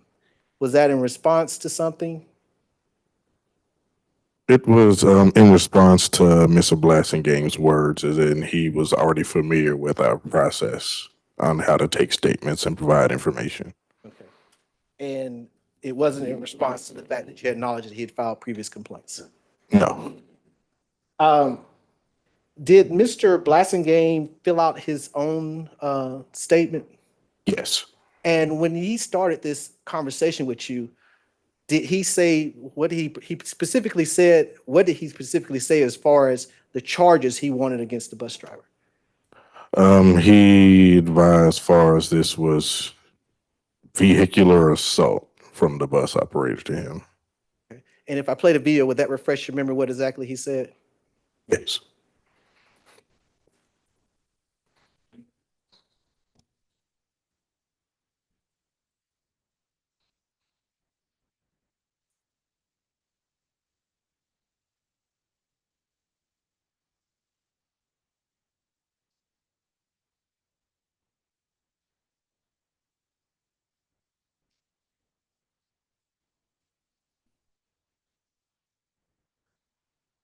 You can just note the time marker, please. They never told me this is the latest mechanical issue. So you have a problem with my uniform? I have problems with George. And so this some of the pastors said the writer said the buses 40 over here from 178. I proceeded to walk over there. I had this screaming with the drivers because they were talking some shit. I had directed to me. This driver always harasses me while I'm on 178. I don't think anything. So I walked over here to get to where the bus she was leaving. I tapped on the window and she sped up and literally as I tapped on the window, there and I was going to get back. She sped off and it just dragged me like just my whole body spun around. And she continued on even when I was busted on the ground. And so I want to file a police report. Yes, sir. I want to file a police report because that is attempted vehicular assault. She assaulted me with the bus. Literally, just in this camera's right up supported. All I did was reach out that one window, let her. I want to look back this right here. She refused to stop. And it's where was the bus? The bus was right here. I was on the ground, and she stepped on point. So what was the charges he used that you applied in this case? Attempted vehicular homicide, then he changed it to attempted vehicular assault. Okay. And at any point in time at that investigation, did you know? Objection. Calls for a conclusion. Was for a conclusion of. Yeah, because the officer is giving his opinion about what Mr. Blassingame's statement was at the scene. He already said earlier during cross-examination that witnesses tend to offer crimes, but it's up to the police officer to determine what kind of criminal offense occurred. All right, on 701 grounds, it's overruled. Okay. Based on Mr. Blassingame's statement, was your investigation of that of an aggravated assault? Based off his statement, yes. Okay. And as you continued the process, why did you require Mr. Blassingame to document his statement? Because he advised that he was in fact assaulted by a MARTA employee and that a crime had occurred. And had Mr. Blassingame chose to abandon this, what would have happened? It would have still been documented on our side, but as far as Calls for speculation. The police practices, all right, overruled. Go ahead. it would have been, it still would have been documented as far as a possible person injured incident, but far as criminally, far as his statement, it would not have been investigated further. Okay. And so Mr. Blassingame wouldn't have been investigated further. The bus operator in the incident, far as the crime occurring to him, would not have been investigated further on my side. Okay. And so you're saying the only reason it went forward is because Mr. Blassingame insisted? Yes. Nothing further. Any recross on these points? Yes.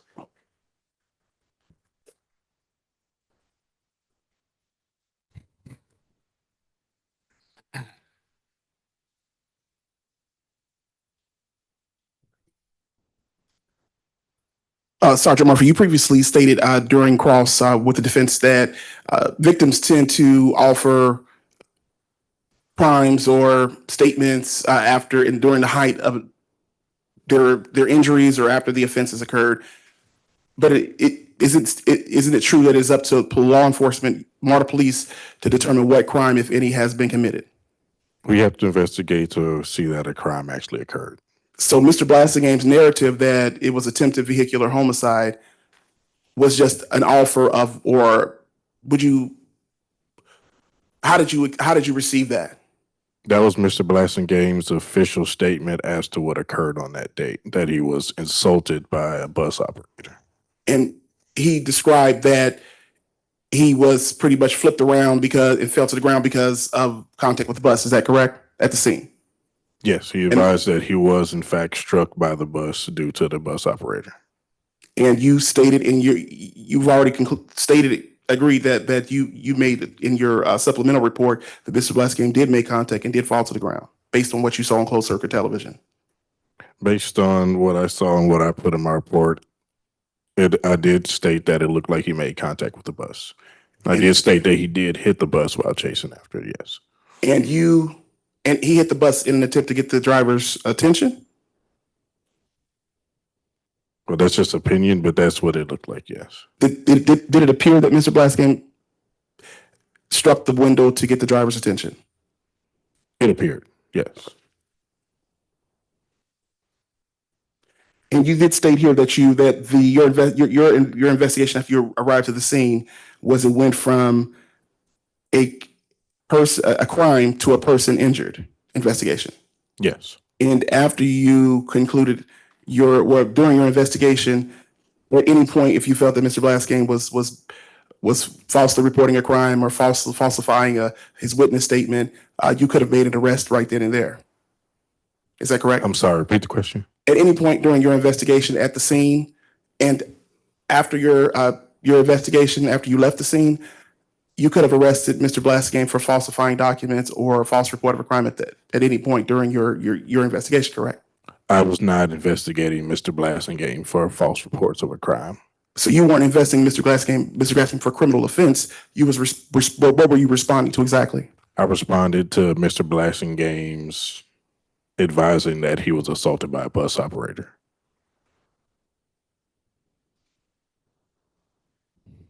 And just because Mr. Blassingame stated vehicular or attempted vehicular assault, does that mean that that's what actually occurred?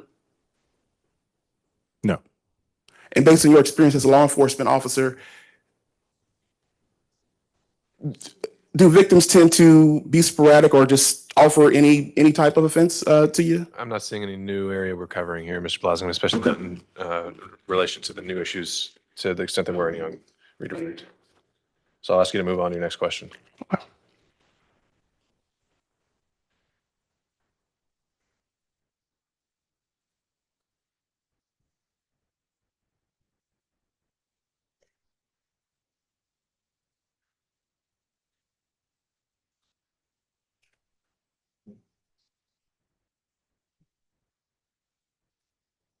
No further questions. Thank you. All right, thank you. You can step off down, sir. I'll direct you though that you may be recalled in this case, so please don't communicate with any other witnesses until you're fully excused by the state. Okay? Yes, sir. All right. Anyone from the jury need a break? We can take a few minutes. All right, there's a request. Let us know when you're ready to proceed.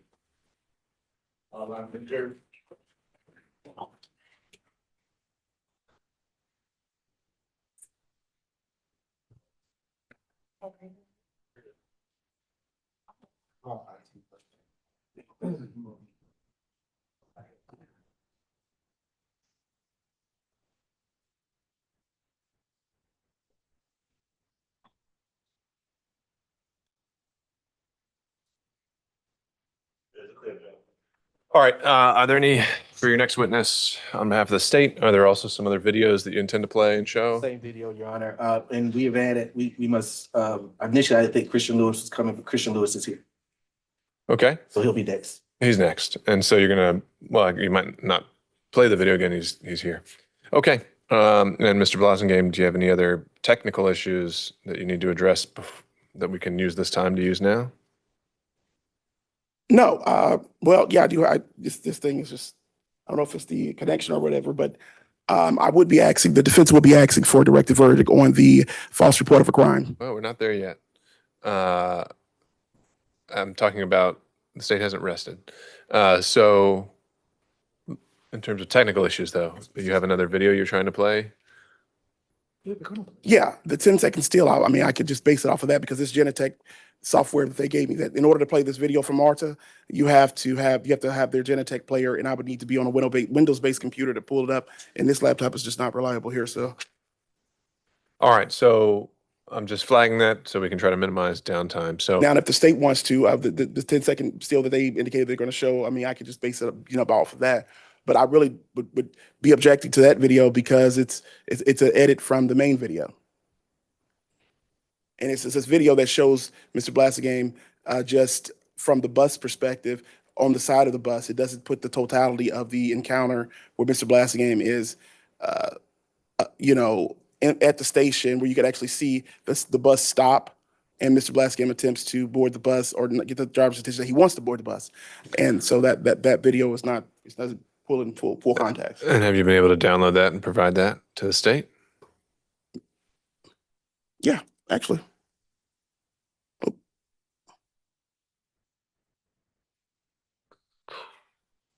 And Your Honor, while we're doing that, the other thing is that, his There you basis go. for the exclusion of Mr. Lewis's statement was hearsay. Mr. Lewis is here, so in this time, we will be presenting the rest of the video. Right. It just said, I thought it sent minutes ago. Maybe.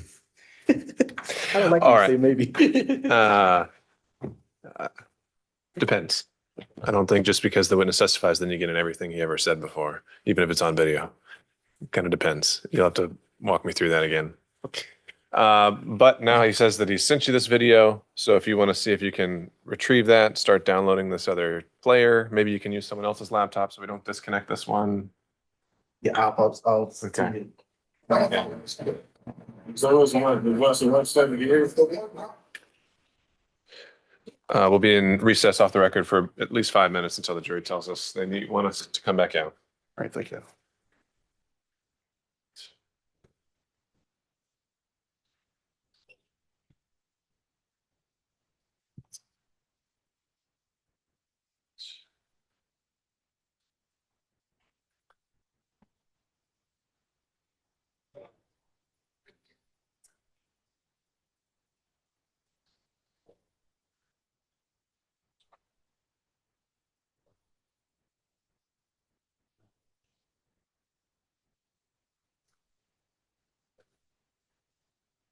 Mr. Blassingame, I don't have it.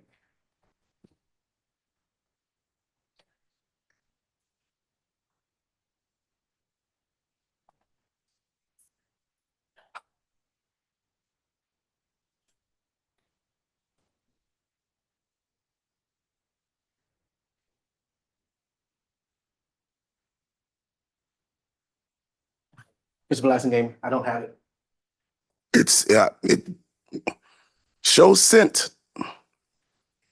It's in my sent folder, so it might take because it's a video plus a download, an executable that you have to download to open the player. So did you refresh? Oh, you have Outlook there. Okay.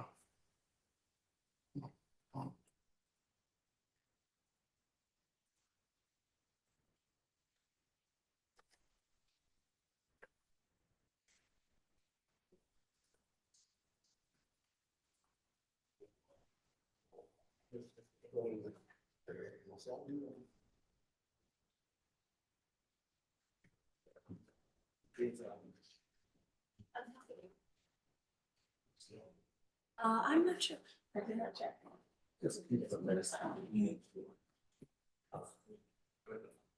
No, sit tight, because we might have to go.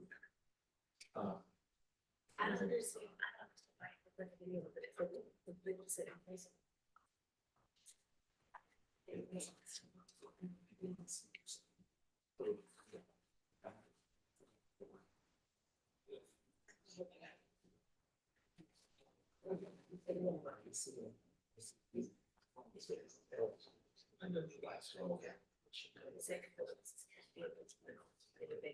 And if he, I mean, if he holds me, it's fine, or assistant is judging, that's fine.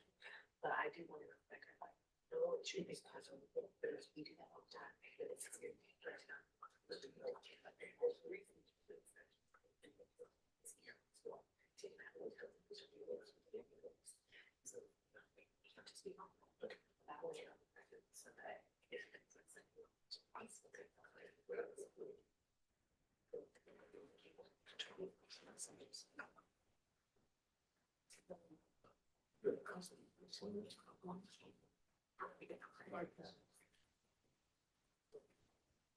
I just talked to him.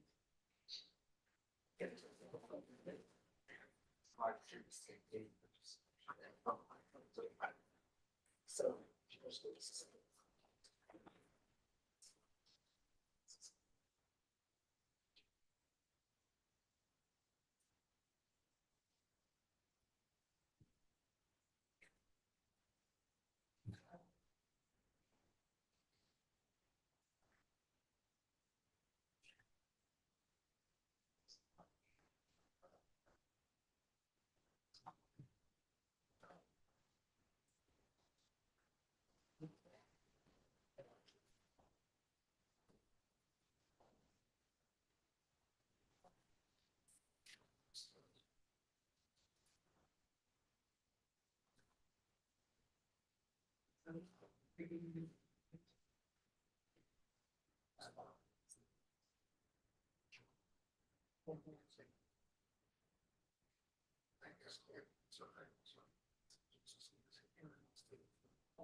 Our communications operator 179, my system.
All right, we get, yes.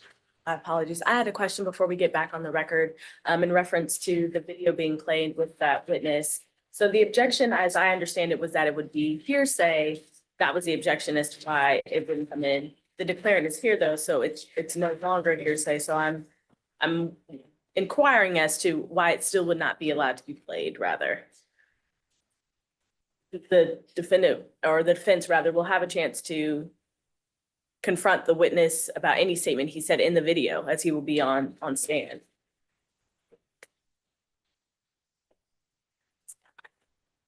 I'll get back with you. Okay. Who is Mr. Bridges coming in? He's right there. Oh, Yeah. there he is. It's hiding from me. We go ahead and bring in that witness and have him ready. Oh, the light's on.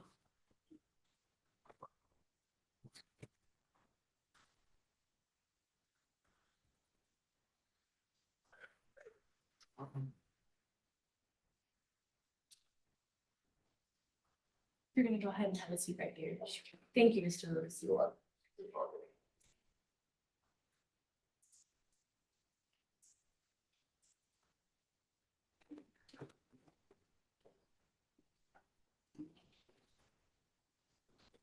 I was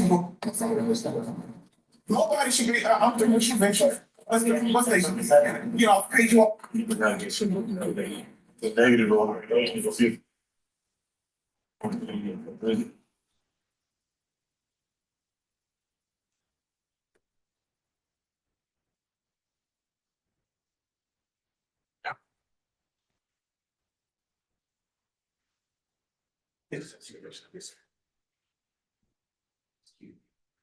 Oh, thank you. Thank you.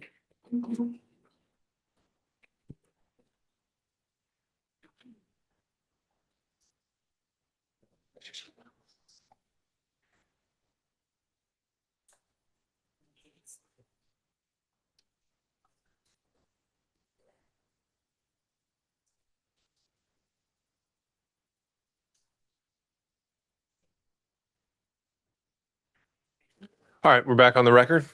And if there's anything else, then we will call back. Unless there's anything else, let's call back the jury.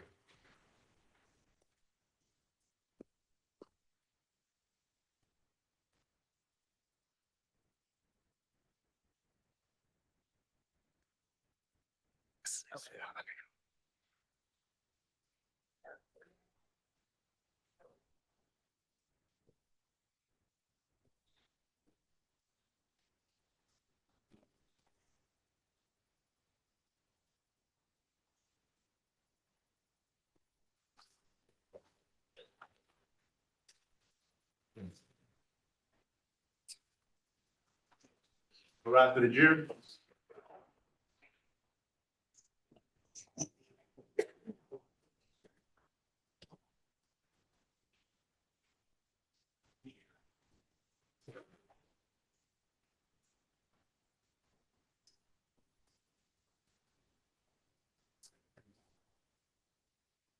On the record. Yeah.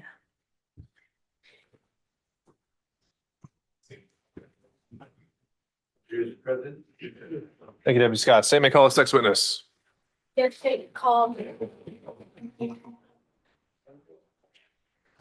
Raise your right hand.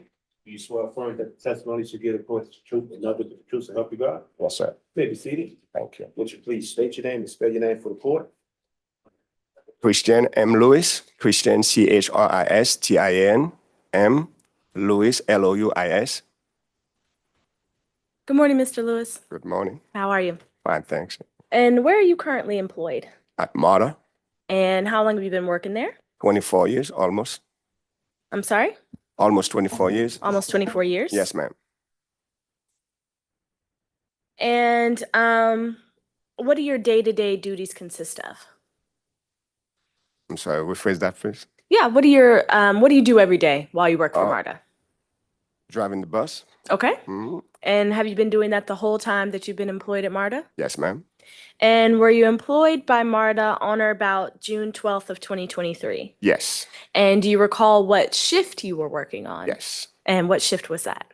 At 2:45 to 12:50 in the morning.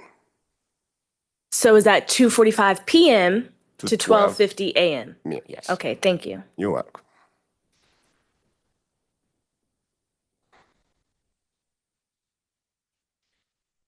And do you recall the incident that brings us here today? Yes, ma'am. And do you recall witnessing that incident? Yes. And do you recall about where you were in the platform when you witnessed that incident? Yes.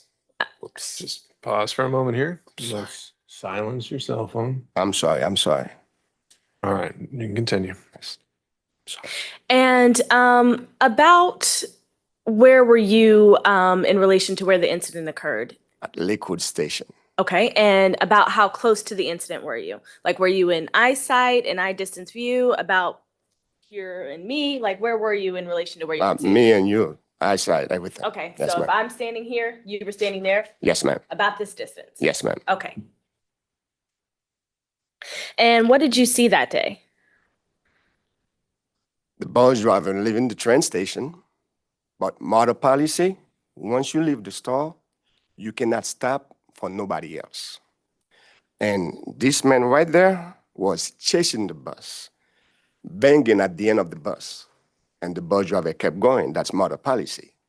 He tripped and fell on his own. He didn't make contact with the bus. The bus didn't hit him.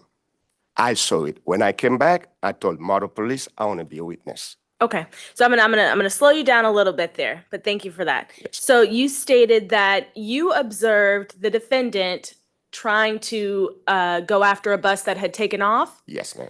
and you said you also observed the defendant. I believe you used the word pounding at the back of the bus. Yes. Okay, and did the bus stop? No, the bus didn't stop. Okay, and did you hear the defendant say anything? No. Okay, and you also stated that after the bus took off, you saw the defendant, I believe you used the words, fall to the ground? Yes, ma'am. Okay. And did you see the bus driver stop the bus after that? No. Did you see anyone come over and offer aid and assistance? No, ma'am. Did you see if the defendant was bleeding or had any injuries that were noticeable? None of that. No. Okay. No, you didn't see it, or no, you did not observe that at all? I saw everything. I saw it, but he didn't get hurt. He wasn't hurt, and nobody came to help him. Okay, thank you. You're And after that, I believe you stated that you told Martyr Police what had happened? Yes, ma'am. Okay, and how did you do that? What's the process for that? And I wrote a statement. Okay, you wrote a statement. Yes, ma'am. Thank you.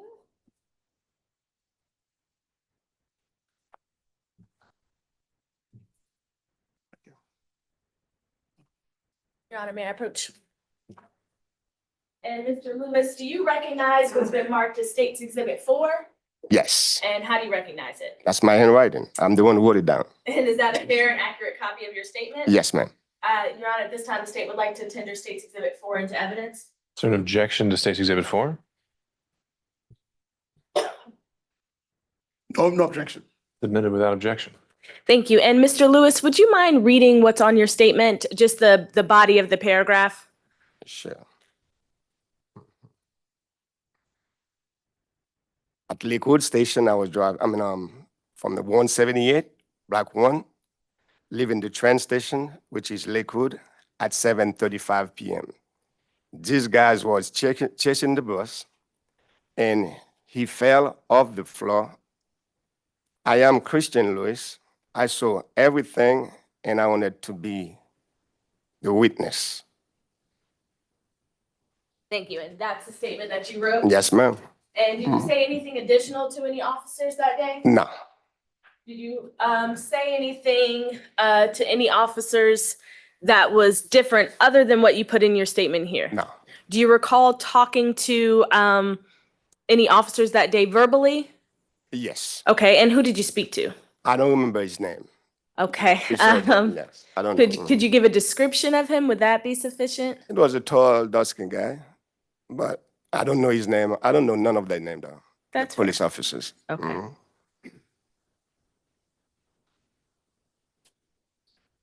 I'm gonna play what's been marked as previously admitted as State's Exhibit 1, I believe. And it's at the 4 minute and 36 second mark. All right, because it's been subject to a prior ruling, I just want to, on the front end, ask, is there any objection to publishing this from the defense?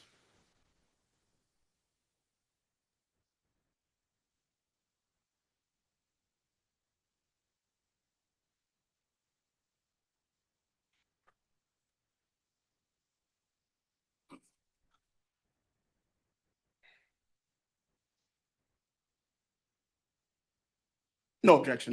The witness is present, so. All right, state can proceed without objection. Thank you, Your Honor. And Ms. Lewis, you might have to turn your head a little bit. Sure.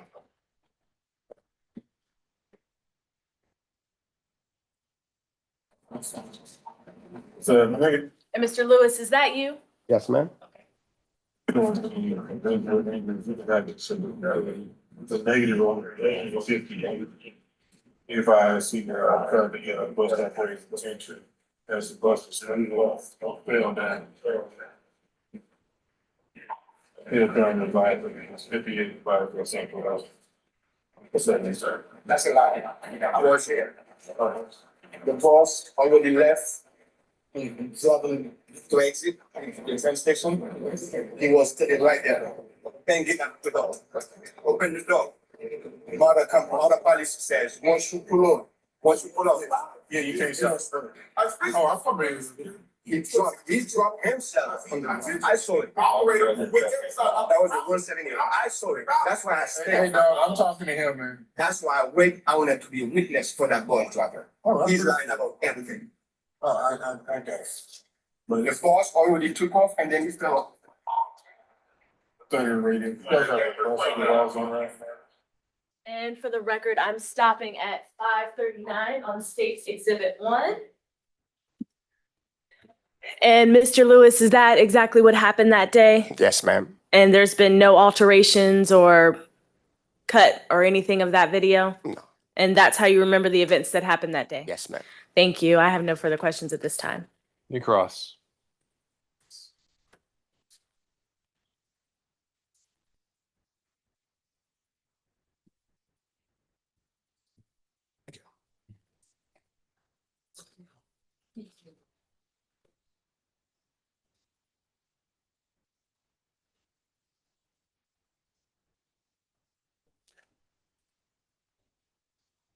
All right, Mr. Lewis, what is your,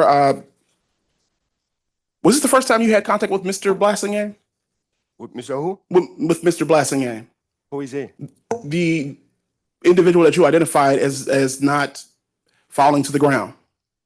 I'm Mr. Blassingame. That's you. I know Uh-huh. you. Okay, and where do you know me from? I've seen you before. Where All have you the time. seen me? On the 178, sir. And so, Empire Boulevard. and did you see Mr. Blassingame prior to this incident? No. You've never had any interactions with Mr. Blassingame prior to this incident? Prior to the incident, no. And so have you ever had any complaints that was filed against you by Mr. Blassingame prior to this incident? I don't recall. So you've never had any discussions with your supervisors regarding incidents that Mr. Blassingame has filed against you? No, sir. Okay.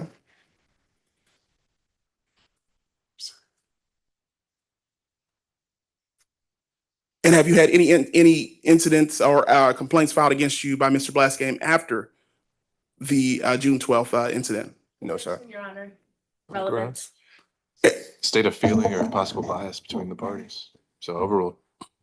It's okay. Thank you. And have you had any? Have you been notified by your supervisor or anyone at MARTA regarding any complaints that Mr. Blassingame has filed against you at any time during your operating of the 178? Sir, we are talking about what happened right here. Okay? Your Honor, will you direct the witness to answer the question? Oh, let's not interrupt each other, right? Okay. So I'll listen to the question, answer it if you can. You re-ask the question. Have you been notified by your supervisor or anyone at MARTA of any complaints that Mr. Blassingame has filed against you? Yes. And when were you notified of those complaints? Motor policy, when somebody call and complain about a driver, they call the driver and talk about it. But I have seen you before on the 178 when I used to drive it. You always get on the bus All right, calling me let's stop names. there. Let's just focus on the questions that are asked, all right? Mhm. All right. And so you are aware of the complaints that Mr. Blassingame has filed against you? I have. All right, this has already been submitted through discovery. I would like to admit these complaints into the record here as Exhibit 1. Objection, Your Honor. He's laid no foundation. These complaints are legitimate complaints that were substantiated by MARTA. You can't authenticate him through your testimony, only through this witness. He's never seen this. It's not self-authenticating. Okay, but you are aware of complaints. So let me ask you a few more questions here.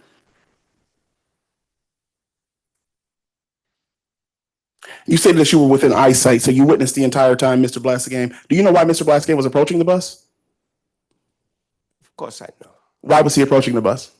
You were trying to get on the bus, but you know model policy, once the bus leaves the train station, then I cannot stop for you. And how do you know that Mr. Blassingame is aware of that policy? You are a model patron. You're supposed to know the policy. Do all MARTA riders are aware of all MARTA policies? A lot of people do. Okay, but what knowledge do you have that what evidence do you have that Mr. Blassingame is aware of that particular policy? You just said you call, you complain all the time. That means you know the policy. That's not what Mr. Blassingame just said. Mr. Blassingame asked you in reference to complaints, and you said that, yes, Mr. Blassingame has filed complaints against you. Sir, I don't know what you know and what you don't know about MARTA, but I know a lot of people know MARTA policy.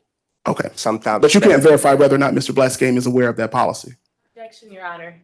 This question's been asked and answered about 4 different ways now. I think you can close the loop. We're right at the end here. So you can answer the question if you remember it.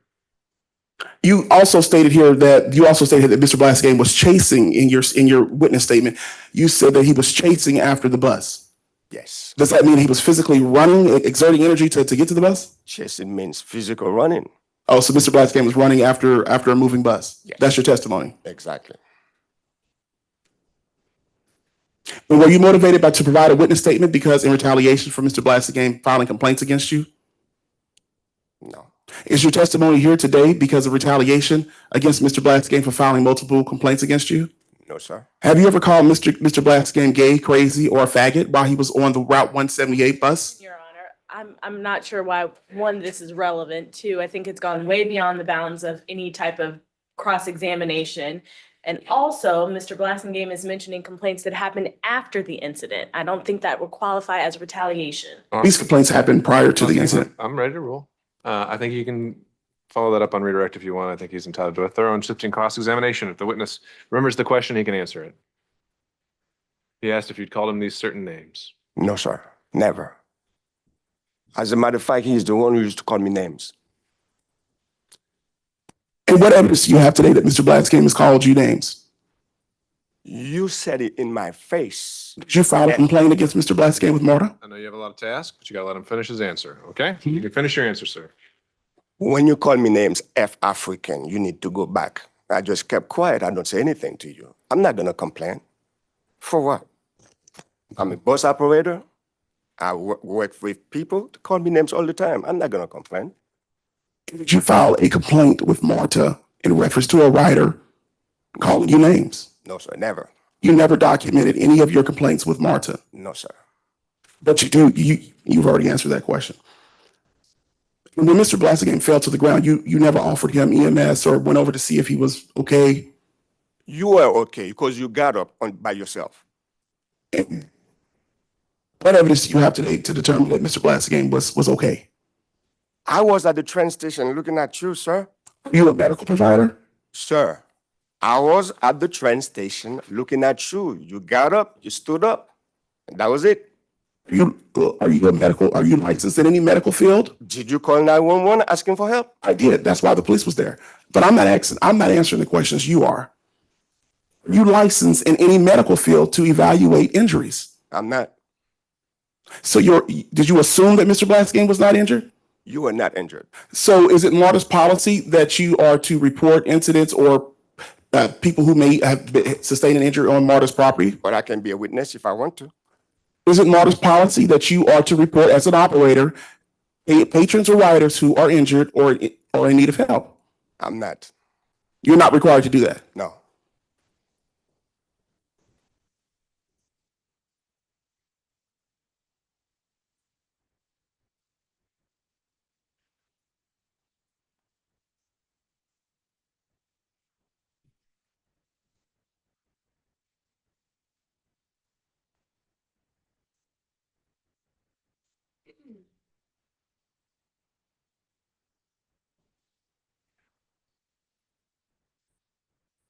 I have no further questions at this time. Any redirect? No, Your Honor, thank you. All right, can this witness be excused? Starting with the state? The state has no more for this witness. Oh, sure. And Mr. Blassingame, is there any reason why he can't be excused? No, I would like to, when I bring my case up, there's a video that I want to question about. You don't need him back here. You don't need him to come back. Yeah, I do. All right. I'll take that up at the appropriate time. So, sir, I will advise you that you may be recalled in this case, so don't discuss your testimony with any other witnesses, okay? Sure. All right, thank you. You can step down. Thank you. All right, state ready to call us next witness. Yes, Your Honor.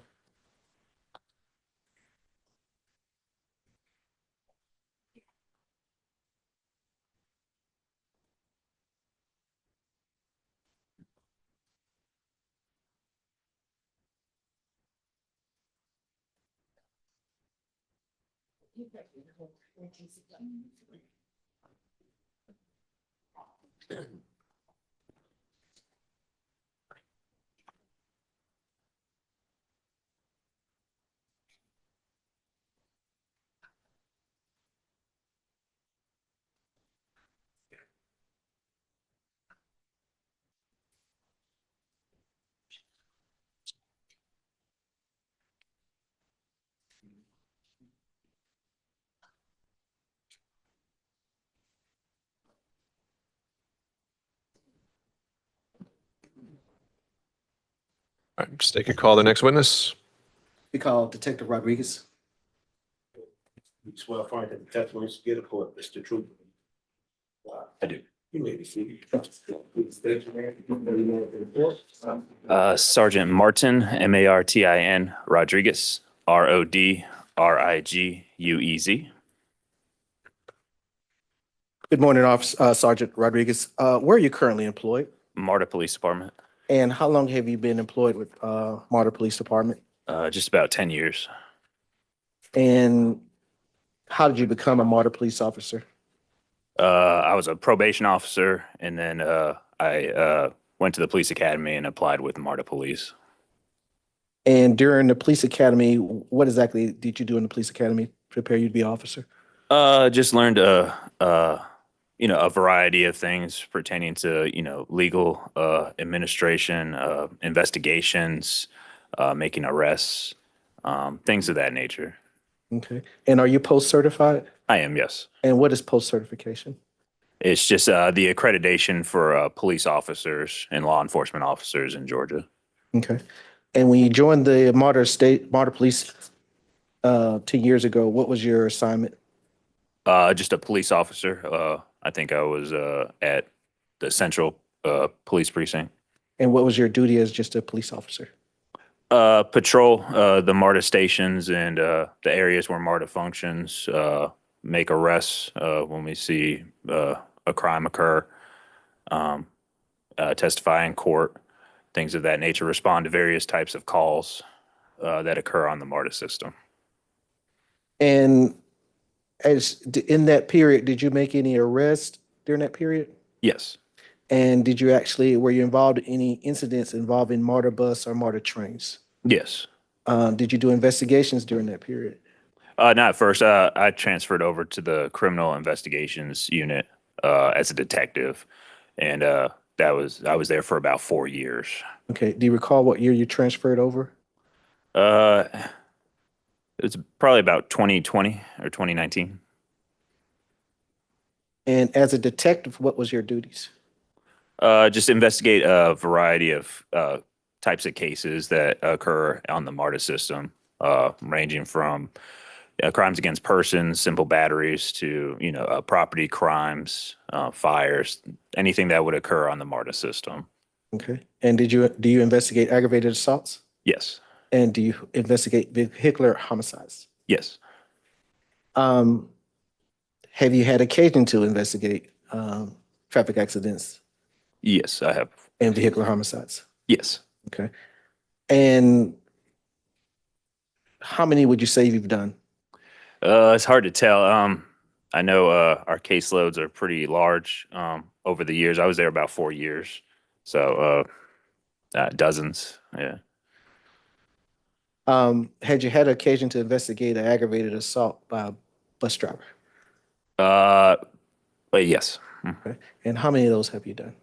Where the bus operator was the subject, not as many, maybe 5 or so. Okay. And if you, at the end of your investigation, determined that the bus driver was at fault, what happens? We would investigate just like a normal case. We would, review the report, review the witness statements if there are any, review the CCTV, which is the surveillance footage. Each bus has approximately 12 cameras on it. We would review that, and then once we get all that information, determine if a crime occurred. If a crime occurred, then we would present all that to a judge for warrants and arrest. Let me turn your attention to an incident that happened June the 12th, 2023. Were you involved in that investigation? I was, yes. Could you tell me how you got involved in that investigation? The case was assigned to me. I didn't respond to the scene. The case was assigned probably the next day. Okay. And during your investigation, what did you do?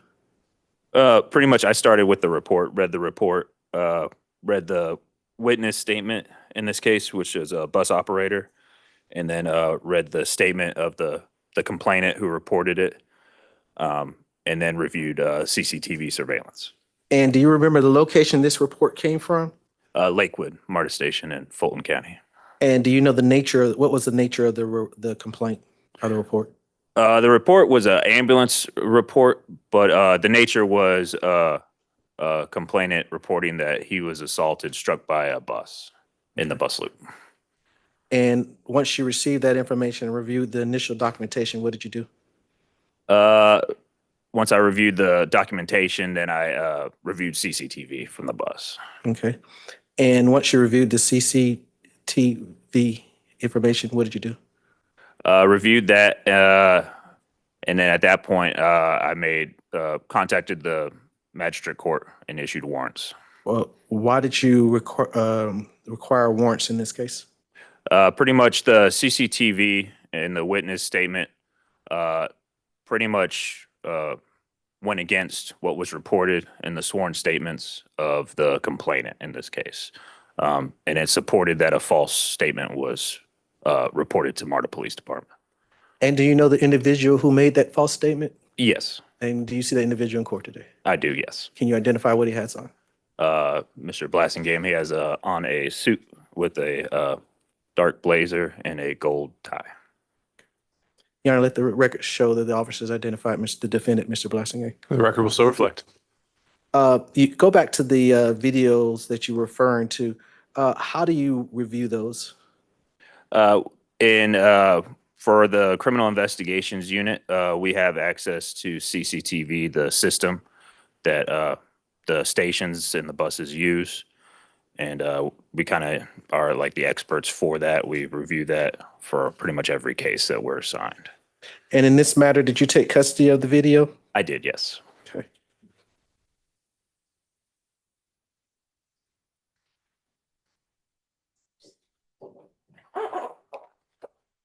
I'm showing you a Smart Sticks Exhibit 3. Do you recognize that? I do, yes. And how do you recognize it? It's a DVD DVD where the surveillance footage was downloaded to. Is that a true and accurate copy? Yes. Your Honor, actually tender. May I see that exhibit? We'll let him finish his sentence. What is the exhibit you're tendering? This is Exhibit 3.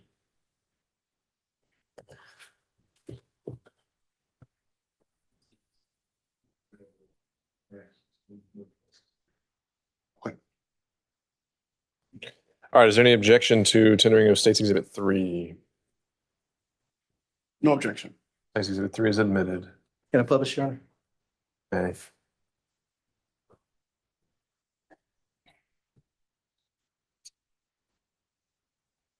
Is this the 10-second? Oh, yeah, I would like to amend that. I do object to this video because it's not the true and correct video, Your Honor, that we discussed. It's actually an edited video that took a snippet of 10 seconds out of the totality of Mr. Blassingame's encounter with the bus. It only grasped Understand. I think that's an issue you can take up on this cross. It goes to its weight, not its admissibility. So the objection is noted but overruled.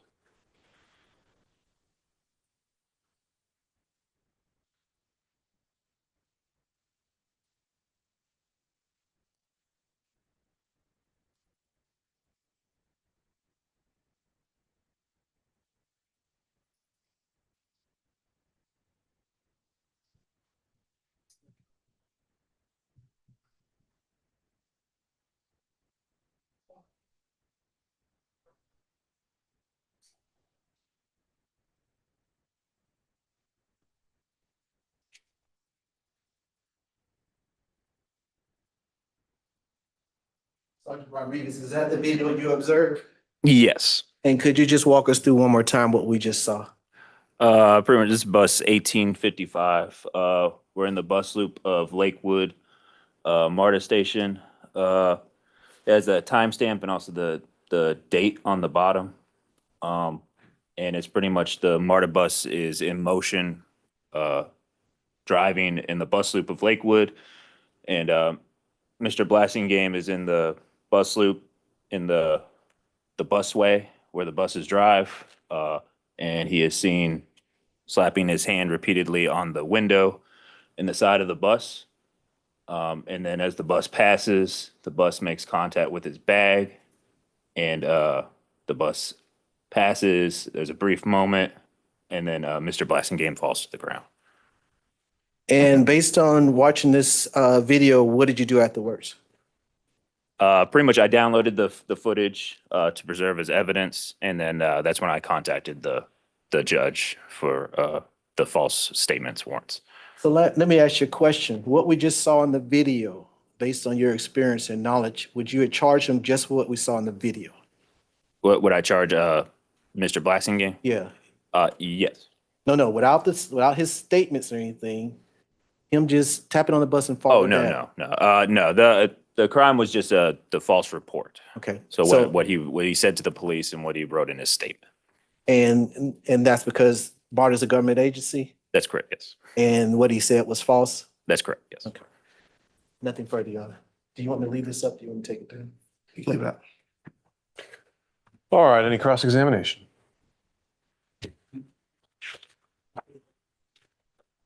Leave. I'm gonna look at this one. I'll let you know. Okay. Just a second, my mic.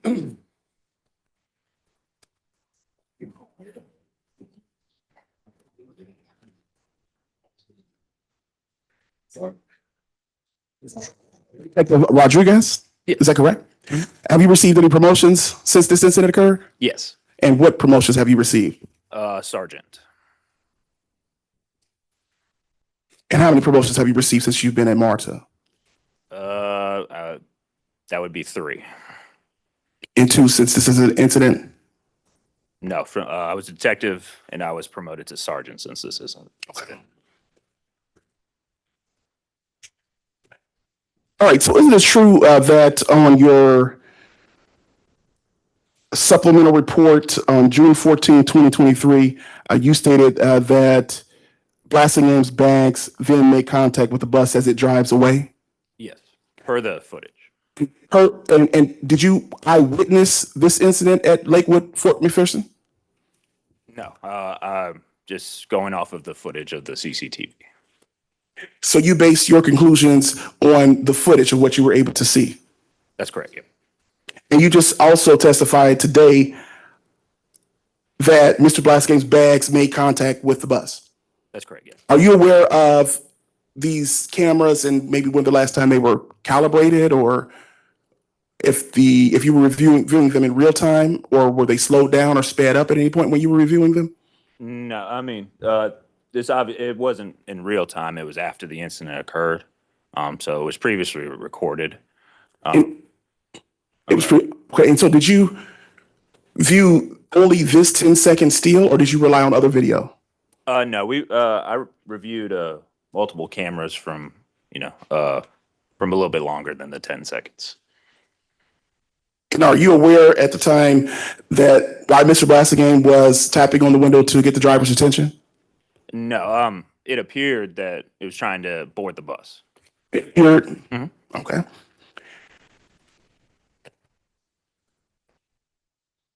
Is it common for MARTA's riders to tap on the bus or to try to get the driver's attention to get on to board the bus? Is it common in your practice as a police officer? I mean, I've never seen it, but I'm not surprised that people would be trying to get the bus operators to. It's not common for, let's say, Mr. Blassingame to tap on the window to try to get the driver's attention if he can board the bus. It's possible, yeah. Okay. And was there any criminal intent for Mr. Blassingame trying to get the driver's attention? Yeah, I think that's calling for an ultimate legal question that'll be for the jury to decide. Is it possible that when Mr. Blassingame fell to the ground, that was after his bags made contact with the bus? Yes. And you indicated that you were responding to a person struck by the bus in the bus loop. I didn't respond to this scene. When you got the dispatch call, or actually when you reviewed the incident report or the dispatch report, you had stated that there was a person who was struck by the bus in the bus loop. Right. It was an ambulance report. Ambulance report. Okay. Sure. And in Mr. Blassingame's written statement, isn't it true that he said he was struck by the operator of the 178? That's correct. Yes. And that actually, does that coincide with what was observed on the video? No, I mean, I didn't see the bus strike Mr. Blassingame. But you did observe Mr. Blassingame make contact with the bus on this closed circuit television. I observed Mr. Blassingame slap the side of the bus in the window. Yes. Slap it, or did he knock on the window with his hand? It looked like an open palm slap repeatedly to the window. Okay, let's review that.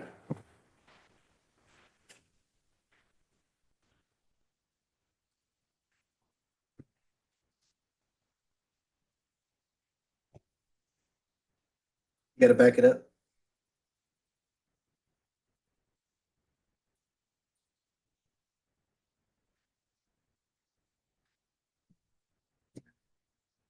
Was that a slap or was that a closed palm fist? It's kind of hard to tell. Yeah. Would you like me to refresh your memory one more time? Okay.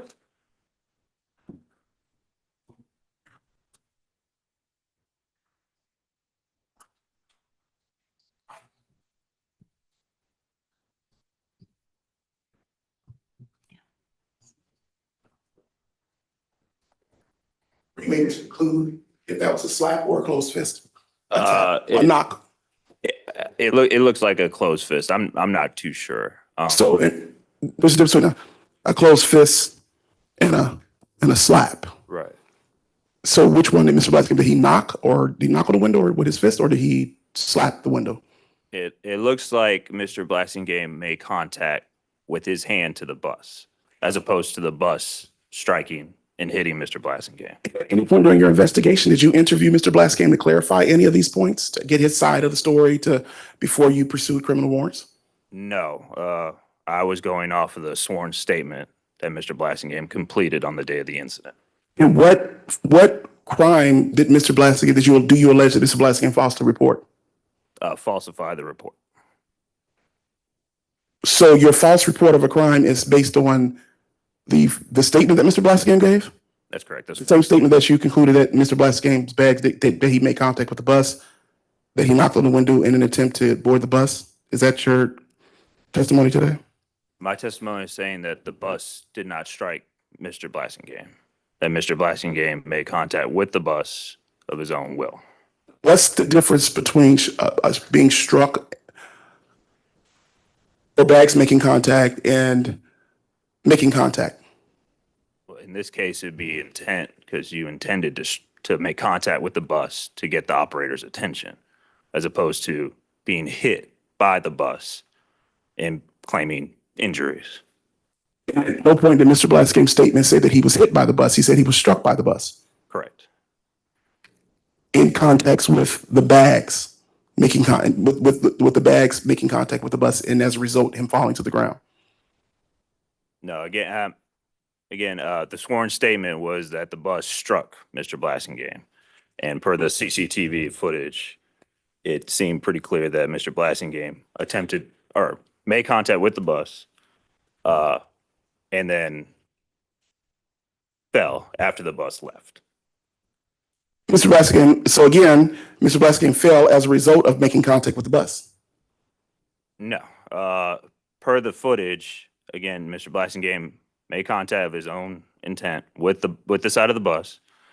The bus moved and left, and then Mr. Blassingame paused and then fell to the ground.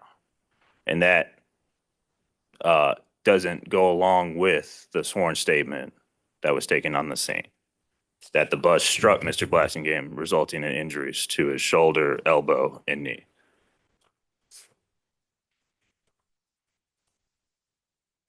And the sworn statement that you're referring to is that the written statement that Mr. Blassingame provided Corporal Murphy. That's correct. Yep.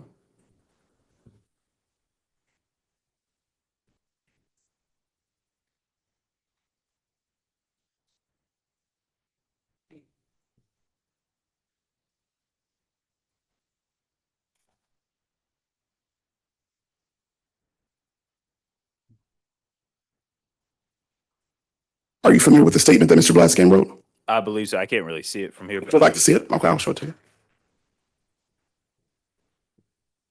Your Honor, I'm going to object. I'd ask him to use the one that's already been First to witness. He's asking you to use the tendered exhibit. because he's got a highlight on it. Yeah, let's use a clean copy. There's one already been tendered as part of the record. I think that Yeah, was it should state's be one exhibit. tendered already. Okay. Can you get the number for me, Mr. Bridges? Was It that should number be one? Number two. I think it was number 2. So is this 2? Yeah, number 2. All right, so you're approaching the witness with what has previously been admitted as state's exhibit 2. So do you not want me to let him see this or? But you Okay. state's exhibit 2. That's fine. Your Honor, he's still doing the same thing. It's got some writing on it and stuff. We want to show him a clean copy. There you go. Thank you. Oh, this is number 4. Okay. But that is the right statement we're talking about? No, this is of the witness. Should be 2, Your Honor. Not my witness statement. All right, let's pause. We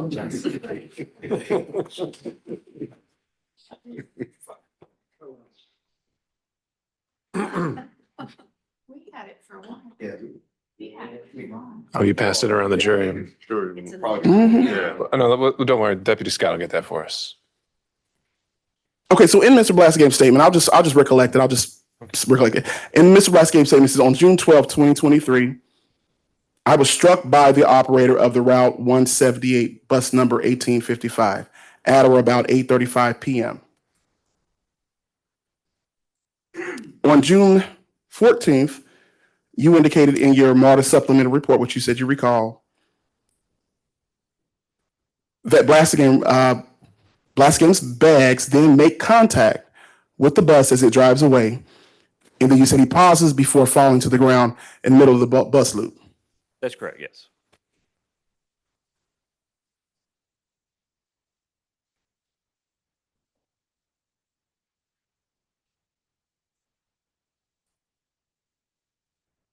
And just to reference, you said you viewed other videos, not just this 10-second edited video that we have here. That's correct, yes.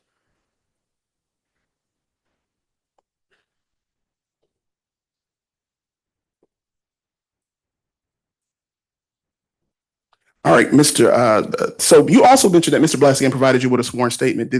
Is this the statement that you're referencing, that Mr. Blassingame provided a sworn statement? The sworn statement from the police report from the day of the incident. But in your police narrative, you said it was a sworn statement. Yes. This is not a sworn statement.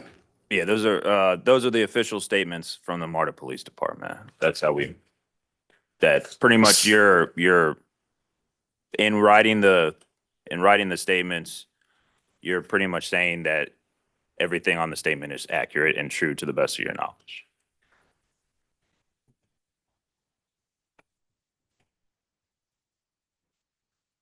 And are you familiar with the sworn statement that the template that MARTA generally use for sworn statements? No, I believe that's the one used by Bus Communications. That's a different one. And this is under the penalty of perjury. This information is true and accurate to the best of my knowledge.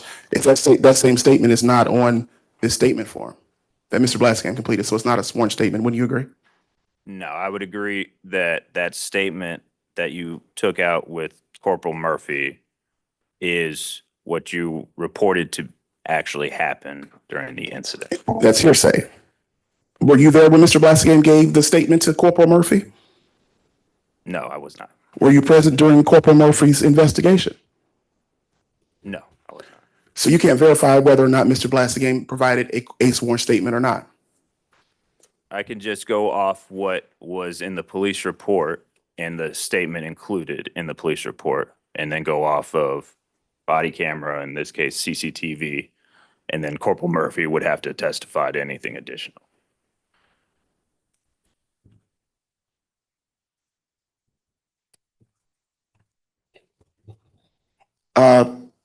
Sergeant Rodriguez, what is your race? White slash I don't see the Hispanic. relevance of that. It's relevant because it goes to prior inconsistent statements and also bias, interest, and motive. And I would refer the court to, I don't need a reference. I'll give you a little leeway here and we'll see what you have. yeah, on your supplemental report that you submitted to the state, and also you appeared at MARTA's appeal hearing regarding this matter. Mhm. You indicated here in your report, your supplemental report that we just referenced, that was dated June 14th. And actually, we're going to back it up to, you indicated here,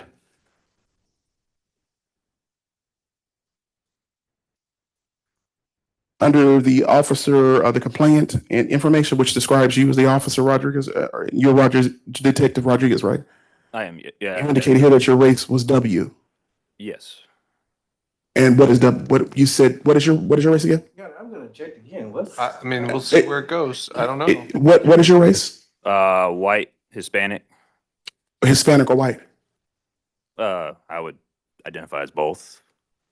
So are you multiracial or are you Hispanic or white? I would identify as both. On your MARTA employment application, you also indicated W as your race. Object once again. What's the relevance? Well, this would be, he's attempting, or it's an impeachment of the witness. The effectiveness of that, or whether it's persuasive, is up to the jury. Yeah, but there's standards for impeachment under the rules. What does race have to do with impeachment? You can't do If there somebody was a because of their difference. race. Understood. For now, Prior inconsistent statements. I got it. For now, your objection's overruled. You can continue, Mr. Blassingame. On your MARTA employment application, do you recall that? No, I don't. On your MARTA employment application that I obtained through a public records request, you indicated W as your race as well. Okay. During the MARTA appeals hearing in July, do you recall July when you appeared before the MARTA hearing officer, June Green? I do. You indicated during that hearing that you were Hispanic. Okay. So based on your documentation, you interchange between whether your race is white or Hispanic. Is that true? Well, I do identify as both, but to specifically answer your question in terms of the report, for whatever reason, Hispanic is not one of the codes that our records division uses. So that's why we use the W instead. So you change your race based on the convenience of what the system allows you to identify with at the time. I mean, I don't really change my race. How they record things, unfortunately, I don't have the answer to. That would be the records department. I would like to tender this MARTA application. And also, are you familiar and aware of the complaint that Mr.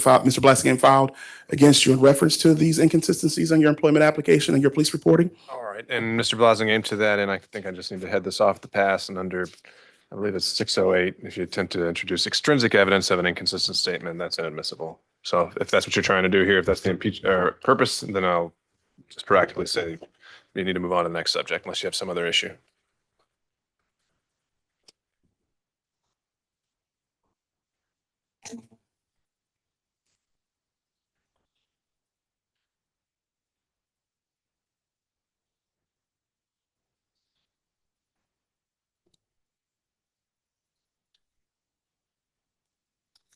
No further questions. Thank you. All right. Any redirect? Hang on. All right.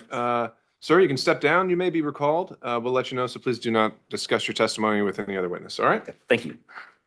State have any further evidence or in this case? No, Your Honor. And so, State's rest at this time, Your Honor. all right, members of the jury, there's something we have to take up outside of your presence. I don't want to break for lunch just yet. So if you could step back in the jury room, we'll be back with you shortly. Rise to the jury.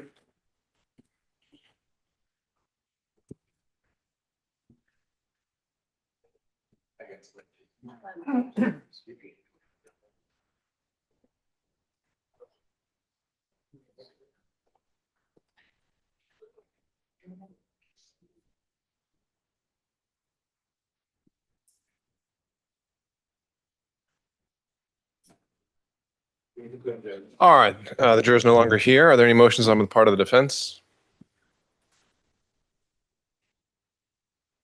Any motions?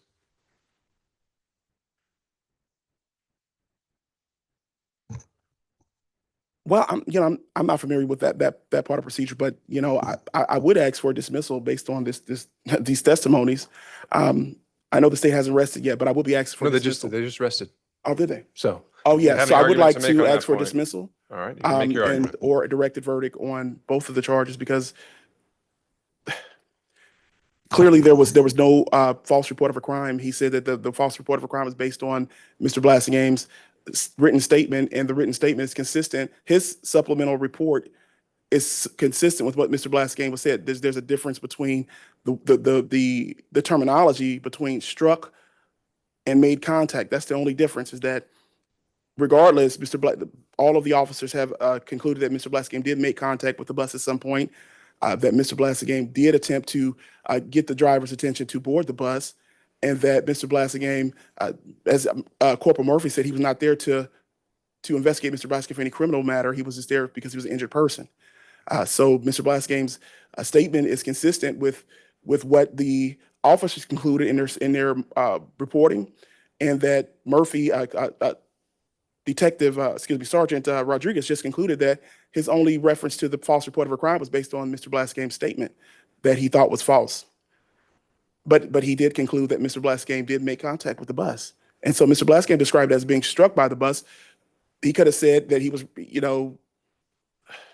could have used any word to describe it, but that was the only word at the time while he was under duress that he could find to put on a piece of paper that he did not want to even give the police, because he wanted the police just to take a verbal. So based on the totality of the testimony, I don't believe that the state has been able to prevail on demonstrating that Mr. Blassingame had criminal intent. There was no profiteering. Mr. Blassingame served no benefit to filing an incident report. When Corporal Murphy arrives at the scene, Your Honor, the first thing Mr. Blassingame says is, "I would like to file an incident report." The first thing that he said during the 911 dispatch audio is that I would like to file an incident report. As Sergeant Murphy described, victims tend to say a lot of things about what they want somebody to be charged with, but it's again up to the police to investigate to determine if there's a criminal element to what they're alleging. So Mr. Blassingame never, according to the statute, knowingly and willfully gives a false report of a crime. He was there to report an incident. He referenced what he thought was a crime, but he's not the law enforcer. He's not the law enforcement. That's their job to determine that. He never knowingly or willfully falsifies, conceals, or covers up by any trick, scheme, or device. And I think that that's the biggest element to false statements and writings, is that there has to be something that you're trying to conceal or cover up by a trick or a scheme. And Mr. Blassingame was, again, waiting for 3.5 hours. He was just trying to get to his destination, and he was tapping on the window to try to get the driver's attention after she didn't realize that there was other people waiting for the bus on the other end, where the bus that was parked in the bay was broke down. All right, if I could pause for a second, can I get State's Exhibit, I think it was 2 from our Madam Court Reporter? I'll get it. I got it, all right.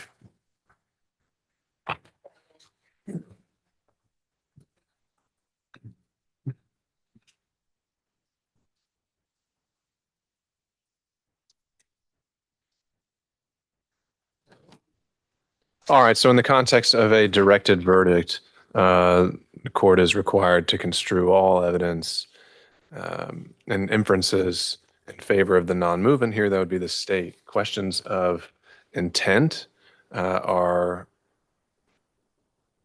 generally and routinely pronounced to be within the province of the jury. As to and there's a distinction to be made between intent, which focuses on whether a voluntary act was done, which is was a false statement made here, versus motive, which I think the defendant refers to as what would have made him want to do something like this. And there's a distinction there, both of which lie within the province of the jury. And as to more specific particulars, count one does not actually concern or allege that a crime is reported, simply that someone was struck. That's the language of the form. Whether that's false, whether it's intent, whether it meets the other elements, is a matter for the jury. And then as to count two, I think, again, considering the record is presented, that also will be for the jury's consideration. So objection, the directed verdict motion from both counts is preserved but denied in this case. So we move on, Mr. Blassingame, to your opportunity to present evidence if you'd like to. And I have to ask you a number of questions if you want to testify, and we'll go through those in a minute. But let me just kind of narrow the box of, so I can know whether to excuse these jurors or not. Other than your potential testimony, were you intending to call any other witnesses? I don't think there was any witness list, and that would create a whole other list of witness issues we'd have to go through. But do you have anyone waiting out there in the hallway that you were planning to I call? don't have any witnesses that I subpoenaed or called today. No. Okay. I know we talked about you may have other exhibits. We'll get to that in a second. But right now I want to see if you want to testify. And so to that, I got to ask you a few questions, which is one, you understand you have a right to testify. And if you want to testify, no one can prevent you from doing so. I'm asking you, do you Yes. understand that? All right. You understand no one can make or compel you to testify. That means if you don't want to, you don't have to. Yes. All right. And it's your decision and no one else who makes that decision. Do you understand that? Yes. If you do not testify upon proper request, I'm going to instruct the jury that that cannot be used against you. Do you understand that? Yes. But if you do choose to testify, you can be examined, or excuse me, cross-examined by the state. Do you understand that? Yes. Do you need any additional time to think about whether you want to testify? No. Do you personally want to testify or not? Yes. All right. So I'll find that you have decided to testify with a complete understanding of your rights. And in terms of the logistics of how that's going to work, we'll have you take the stand. If you have exhibits and other things you need to bring up with you, you can. You can, if there's a video we need to figure out how that works, we'll talk about it. And then you can speak in narrative form. But what I want to just caution you on is that if you're speaking very quickly, if you hear an objection, you need to immediately stop. Or if I direct you to stop, you need to stop so that we can deal with any evidentiary concerns the state may have. And there may be points when I also redirect you back on track of something that I think may go beyond the bounds of the rules of evidence. All right. So to that end, during your testimony, do you anticipate introducing any new exhibits? Yes. All right. What do you have? The emails from MARTA substantiating my complaints against the operator, Christian Lewis. I also would like to play the 911 audio dispatch as well from my phone so that the jury can hear that information as well. That I think that goes to intent and motive, that when you first make contact with the dispatcher, that substantially, Let's just take these one at a time. Okay. So let's start with the 911 call. So you have it recorded on your phone. You obtained this through maybe an open records request or something like that? Yeah, I did. This is what MARTA subpoena. In MARTA subpoena, it's actually listed in their document as well. This is just the recording of a 911 call. Yeah. I presume you're on this call? Yes. All right. And they, I actually sent this to the state discovery because I got it through another method before they sent it to me in discovery. All right. So if the state or if the defense tenders that 911 recording, is there any anticipated objection from the state? Not at this time, Your Honor. All right. So I would have that ready to play. And I would ask that you're going to need to test that during this lunch break to make sure you can pull it up and start doing the audio at the appropriate time. All right. And then the next thing you talked about were some emails. And so you're going to have to tell me more about these. These are something you got in response from MARTA. And what do those say? I emailed this particular driver. I have a long history with riding the Route 178, and this particular driver just was harassing and just would classify me in such horrible ways on the bus. And I just began to file complaints because they were so harassing. and pervasive, that, my enjoyment of riding MARTA was unpleasant when he was the operator. And there was times where I would actually find different routes to get to my destination, so that I would, just to avoid the conflict. And after the charges were filed against me, there was the element of, I definitely need to document the interactions that he's engaging me with, because, he's a witness to criminal charges. So I think he was, some elements. All right, but like I let's said, not get too far afield. Have you Mark got the responded. exhibits printed that you would try to admit? Mark- Is the state aware of these? Have they been provided these? I I don't just did believe so, discover. but just to clarify, Your Honor, are you speaking about Mr. Lewis, or are you speaking about the actual driver of the bus that day? Because those are Mr. different. Lewis. Mr. Lewis operates the 178, and so does the other operator who was new that day. I never seen her on the route besides that particular day. But Mr. Lewis, these complaints are against Mr. Lewis in reference to several incidents, and they were actually, MARTA responded and substantiated my complaint, because they reviewed the camera on the bus and the audio, and it clearly says that the appropriate action was taken against Mr. Lewis. That action being, They can't disclose it because it's an HR thing, but whenever they say that, based on my interactions with MARTA being at the Board of Trustees meeting consistently, that means that if it's not substantiated, it says that we cannot substantiate your complaint, and the case has been closed. But if it says that appropriate action was taken, that is an indication based on me complaining and getting involved with complaints. That means that they was substantiated because the manager looked at the camera and reviewed the audio and substantiated my complaint. all right, is there anything in those materials that suggests Mr. Lewis was CC'd on these or had knowledge of this? He already admitted on the stand that he has a knowledge of the complaints that I filed against him. I asked him Of the complaints, but question. not of the outcome. Well, yeah, of the complaints, but the outcome, as far as the outcome is concerned, he wouldn't discuss that with me, because obviously the MARTA has an HR policy that you can't discuss outcomes of. Well, he testified he didn't know. I think that was my He- recollection. I didn't ask him if he knew the outcome. I just asked him, was he aware of the complaints that has been filed against him by Mr. Blassingame? And he says yes, several times. Okay, so again, let's first just, so we all know what we're talking about, if you can provide these documents to the state so they can, give me if they have any position.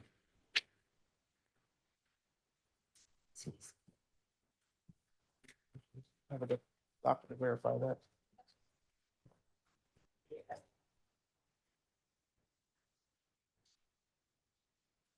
By Sam. We'll get to it. And what I'm going to go ahead and do is bring the jury back in while we're going to have these discussions. I'm going to excuse them for lunch now. And it's going to be a little bit longer as we work through some of these other evidentiary issues. So I'll tell them to come back probably around 1:30. Your Honor, can we address the witnesses that we have sitting outside? Because Oh, they're waiting? I didn't tell them to wait outside. They can leave. they can leave. They can leave. Well, maybe the excuse of, because Mr. Blassingame has also indicated that he has no witnesses and needs to call no one else. So at this time, would it be appropriate to excuse his witness? Well, all right. Well, if you wait a few more minutes, we'll get through that.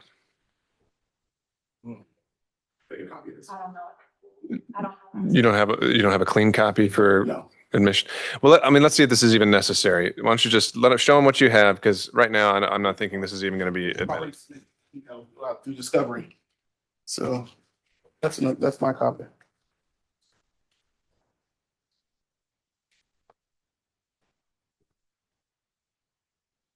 Deputy Scott. Deputy Scott, can you bring the jury back in?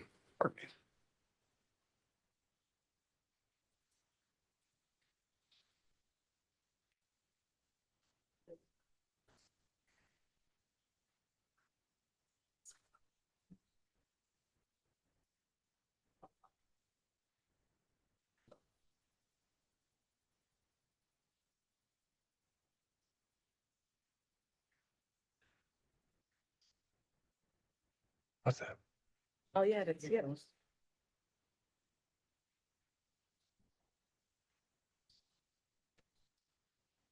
No, I didn't know how long we'd be back. All right, you can have this back.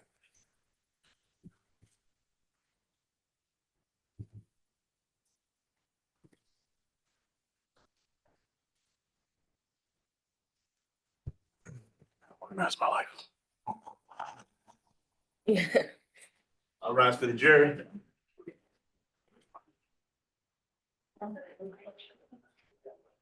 Oh, I forgot. Right, see? It's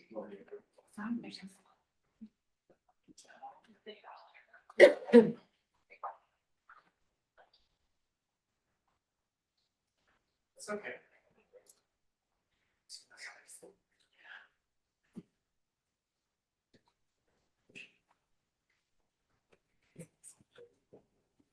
All right, thank you, Deputy Scott. Okay, it won't take long, folks. Don't worry. We've still got some things we're going to work through a little bit during the lunch break, but this is a good time for us to break. So I would ask if you could be back in the jury room at 1:15. We'll try and start as close to that as possible. And just to scope out the rest of the day, I believe we are on track at this point for you to be hearing closing arguments by the end of the day and potentially even having the case submitted for your consideration. And from there, we're on your time. To that end, as I excuse you, I remind you, please don't discuss with anyone, including amongst yourselves, and don't do any research about the case. With that, we'll see you back at 1:15. I'll rise for the jury.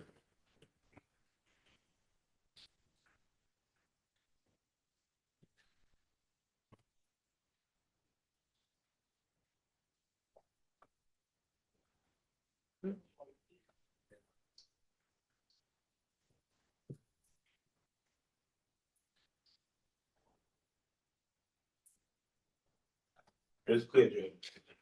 All right. So has the state been provided a copy of these emails that Mr. Blassingame intends to or seeks to admit? Yes, Your Honor, I've definitely skimmed through them. Can you hand them to me now as well while you make your argument? Sure. Thank you.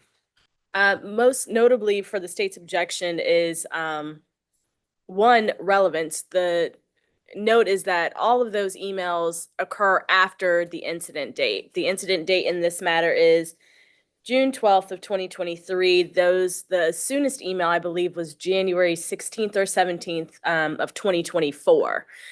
I don't think they're relevant to determining anything other than the fact that establishing Mr. Blassingame has Blassingame, excuse me, I apologize, had an issue with Mr. Lewis after the date of incident. I find the emails to be self-serving. I'm not really sure what purpose they have for being admitted.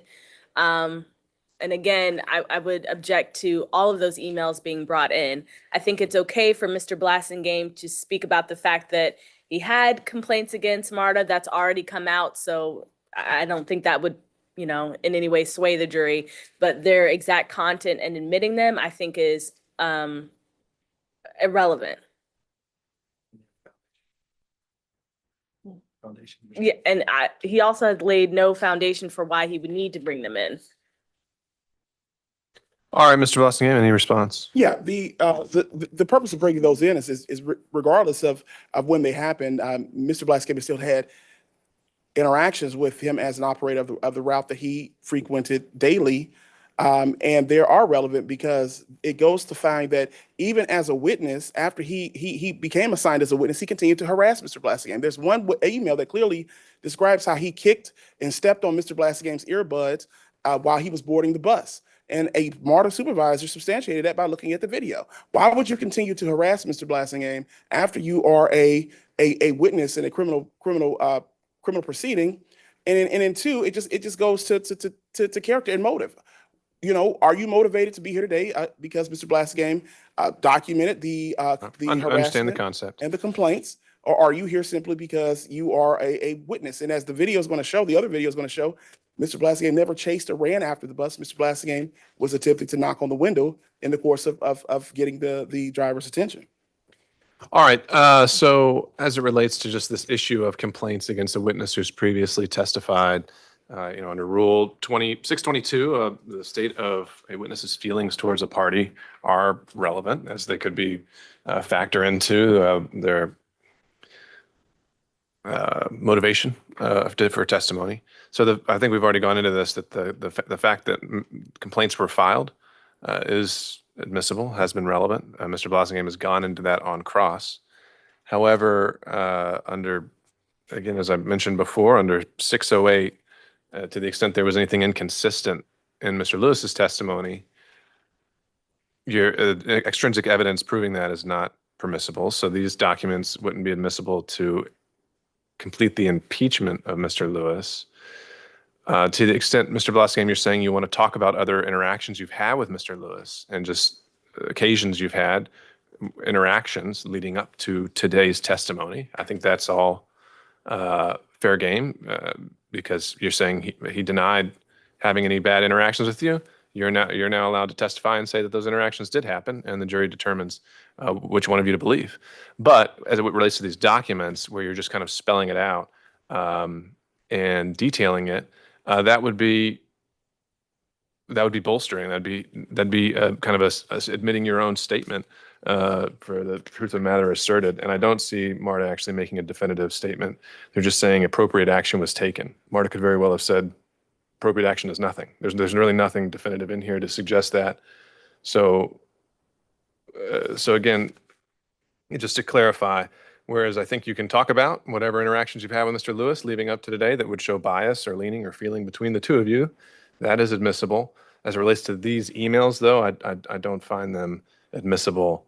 I think there's hearsay issues, there's 608 issues, 609 issues, I think, that I referred to, 608 issues, and I think that's enough for me. So as it relates to these two documents, let's go ahead and return these to Deputy Scott. I'll just, as a motion in limine, say that those will not be admitted, and they shouldn't be read from either, because again, it's just an run around. I would like to take from the record that the Sergeant Murphy was allowed to read off of his documents that he had on the stand with him. And I know it's too late to object to that, but I think that's something that needs to be also mentioned. He had documents that he was reading from. I mean, I think because you asked him questions specifically about things, right? Witnesses are supposed to be to recall their testimony from verbatim. All right, well, we don't have time to go through all the rules of evidence here today, so that's the ruling. Your objections preserved. So we've the 911 calls coming in. Those documents aren't. What other exhibits were you planning to get in through your testimony? Well, I don't think I need to submit any because they're going to all be challenged, and so I'll just go with my own testimony before the jury and let the jury decide this. Because at this point, if I submit any other exhibits or documents, it's going to be hearsay, irrelevant. So I don't even want to go through the chopping block. So I'll rather rely on my own testimony as far as what happened. That's your decision. I mean, I did just let one of them in, but okay. I don't think it's even appropriate for us to do this outside of the jury to examine all of the defense documents or strategy as far as our during trial. I think it's inappropriate and it's misleading to the jury because the jury is fortunately, as you said, the ones who determine intent and motive. So I think just asking the defense to give the state and the court all of their strategy outside of the jury is also. You also said that my incident reports, the police incident reports, are not admissible as well. So I will be relying on my statement to MARTA, which is not a sworn statement, as well as an exhibit in my testimony. Well, that's already been admitted, so you can make whatever use you want of that. But at this point, I'm not hearing you saying that you're planning on tendering other exhibits. And Yeah, so we'll move the forward. audio from the 911 dispatch, yeah. Right. Okay. So for that, I'm just to preserve the record. So our court reporter has everything. If you can go ahead and email us a copy of that audio exhibit. And then again, as I said, if you could. They already have it in discovery. I gave it to the state months ago. I don't have it. You need to give it to me so I can give it to the court reporter. I need to practice making sure we can actually hear it and play it through a laptop. I don't know if Mr. Bridges wants to leave his laptop plugged in throughout Cross. So Mr. Blassingame, I think you're going to need to plug yours in and give it a shot through the HDMI cable. We'll do that. No problem. All right. So with that, I've provided and consolidated the request to charge and provided a copy to both parties. Some of these I've just made initial notes. Some of these are final. It's just kind of a jumping off discussion for our charge conference. It's a 48-page document that everyone can look to in anticipation of the charge conference. I've also provided a proposed verdict form that the parties can take a look at and tell me if they have any issues over that. Otherwise, at the conclusion of Mr. Blassingame's testimony, assuming there aren't any other any other evidence, then I'm just making space. I mean, just cleaning up my space here. I didn't even know what you were doing. Wasn't looking at it. Oh, I was saying from there, we'll take maybe a short break, 15, 20 minutes, but I would anticipate we would be jumping right into closing arguments from there. Understood. All right. If there's nothing else, then we'll be adjourned. I think what did I told the jury? I told the jury 1:15. And so if we could come back at about 1:10, just to see if there are any other issues, but it seems like there is one already, Mr. Bridges. 3 witnesses we have sitting outside. Thank you. So, Mr. Blassingame, at this point, is there a need, or can you articulate a need to recall either of the 3 witnesses who are waiting outside? Yeah, I mean, I would like to show them the other video that I see it crossed them on those videos that the state has possession of. I would like to, especially Mr. Lewis. He said that Mr. Blassingame was chasing after the bus. I think the video will show that it's inconsistent. I think the other video will show that he did not see the entire incident because Mr. Lewis was standing off to the side having a conversation with someone, with another operator. All right. So you do have additional exhibits you're planning to admit. Yeah, the other video. I thought I said that at the beginning. Okay. So he is calling witnesses or not? I'm sorry, I'm a little confused. Well, we're working Yeah, through it. I would like to call those. I would like to call Lewis and Simply to play the video for him and ask him what's in it. yeah, All right. And that's also a video that you would plan to address through your testimony. exactly. All right.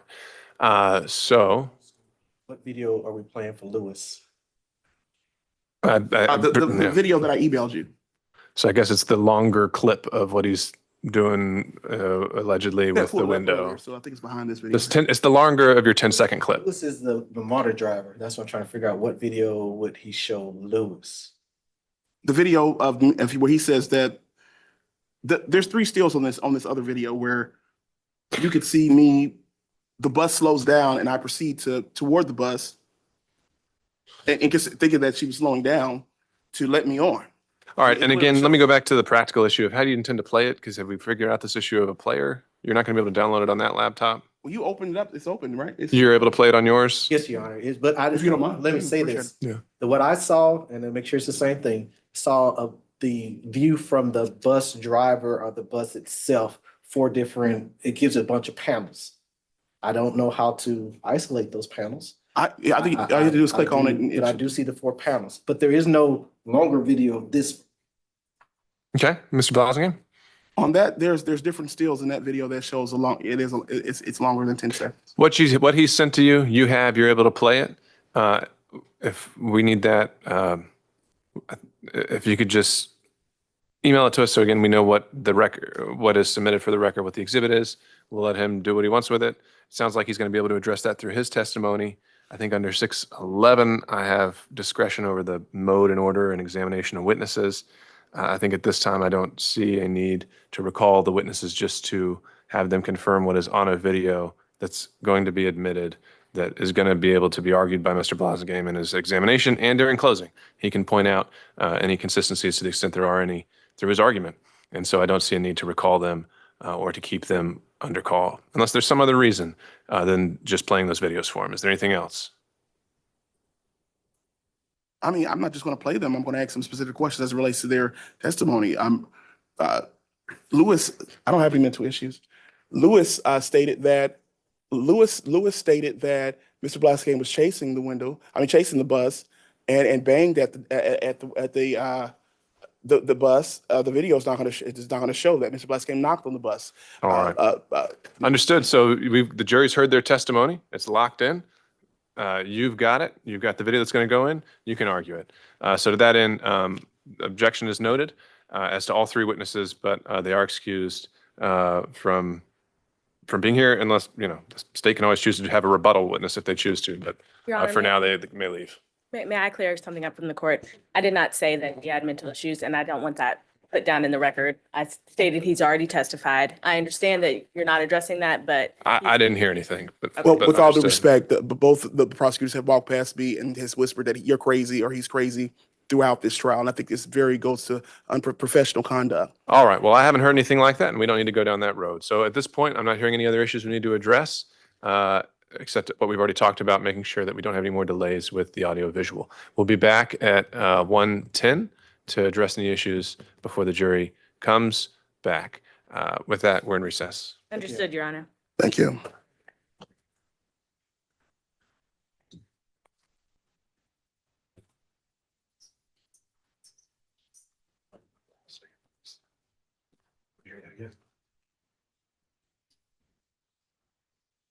He doesn't need this one.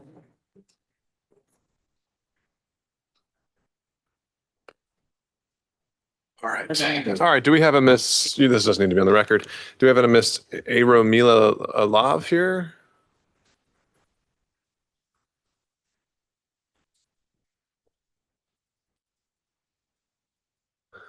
All right, Miss Lav. So I've got your request here to waive the filing fees so you can file this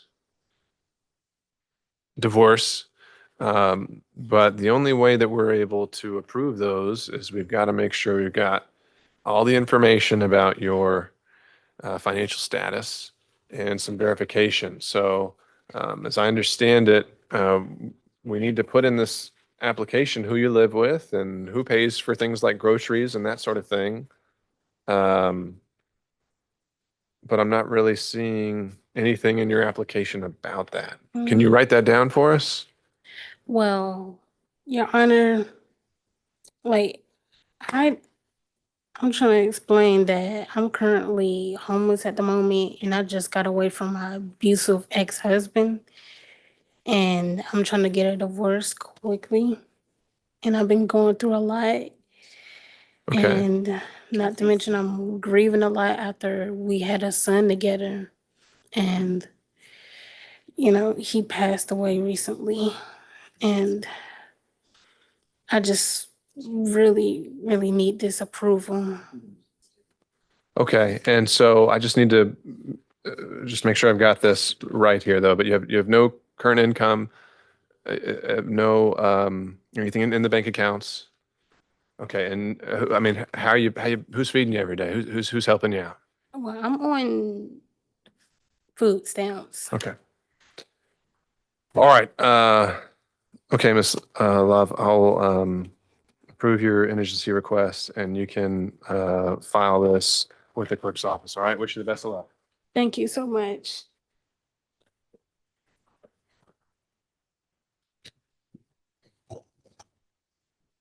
So the ones that he's crossed out, okay.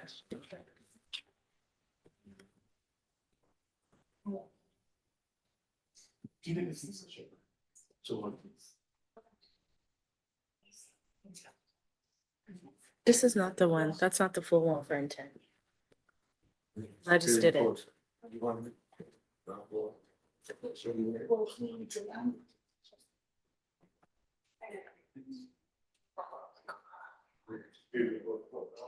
Oh no.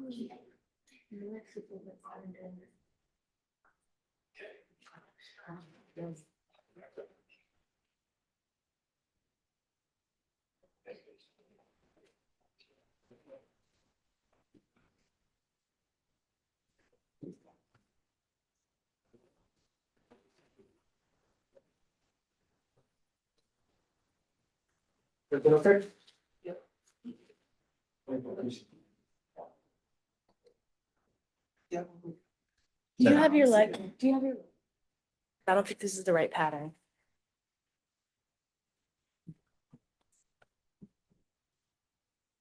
Because 14110 has other stuff that needs to be considered.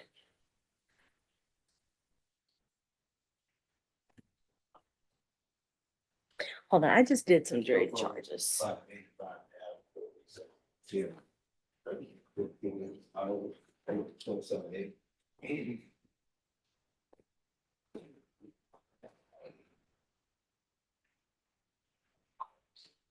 I'm just gonna play this thing. You good? Go ahead. Just play it from my phone. Yeah, yeah. It won't, Give you some warm. I don't really need to play the entire, Mark Communications Operator 17996. I was to board a bus that was redirected to another side of the station. When I flagged the bus down, she proceeded to run, to drive past me, and I took her to knock on the window. She just ran over me, and I just fell and I injured myself. So she just kept on going this route. It was Route 178, 1855. I would like to file a police report. Okay, so sir, you give me a lot of information, so I need. That's it. Send that to us. Yeah. He sent me a contract for 115. Huh? Yes, to 115. I'm gonna look now. He just mailed me. For FYI, Mr. Bridges. All that and know how long this thing is. I don't, it's just strange. That thing has worked forever, then all of a sudden it just stopped working. You could have. I'm gonna let Mr. Gordon, they got like 12 back, Mr. Moon was on it. Okay. That might work. Yeah, just leave it down on the ground and have to go old school. Sometimes technology just ain't our friend. You gotta play it that well.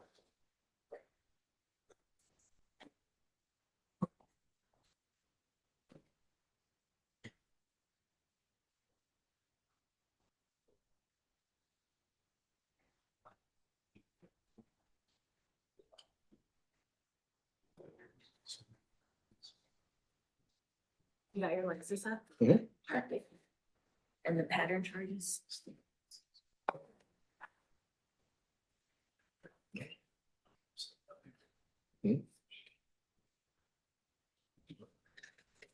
Yeah, because the issue. That's the only reason I tried this thing, because otherwise I would let this go. Okay, so I think there's different, I think there's, huh? No, I think it's just, in light of the fact that he also just stated. And that like that just did not.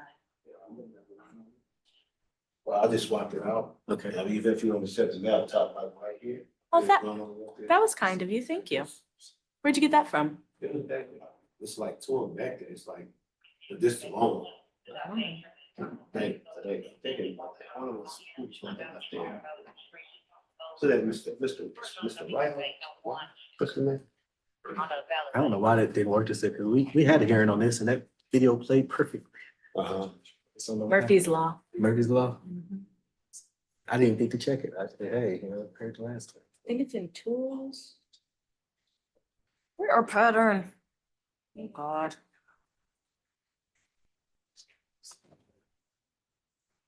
You know what? I just did some pattern charges. Moved too quickly.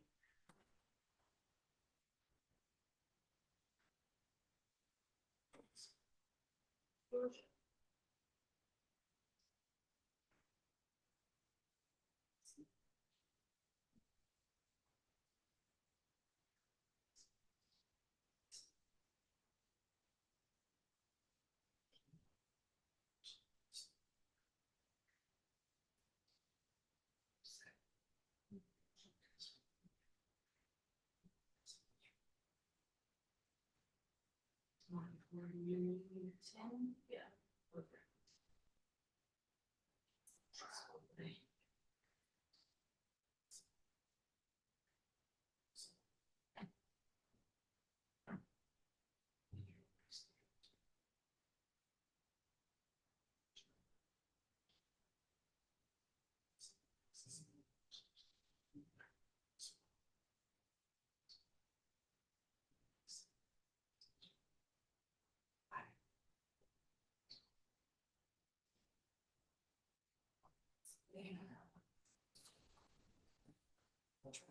Intent is essential. Okay. It's the same.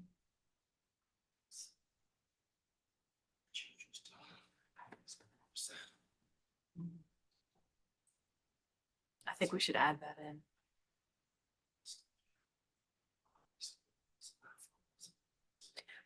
because I might be. Because the instructions.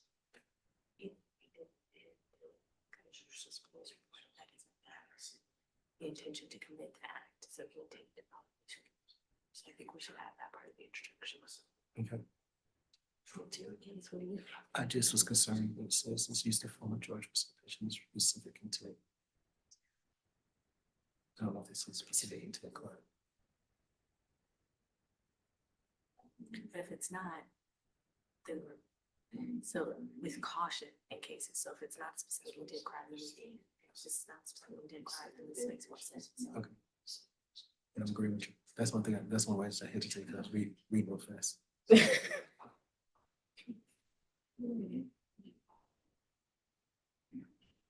Intent to commit the acts. So committing the acts, like, did you intend to follow police report, intend to press charges, because that's what he was saying. Yeah. I'm gonna add that in part of my law closing too. Yeah, see, what I do is I don't actually write those out. I actually just send the code sections. So I'm gonna do it the hard way.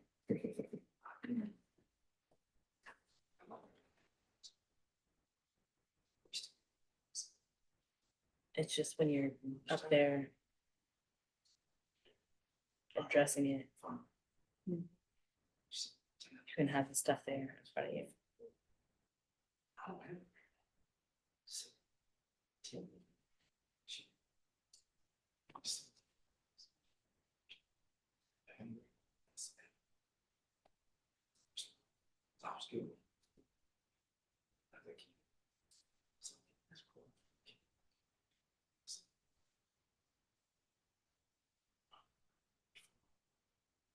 She said, so.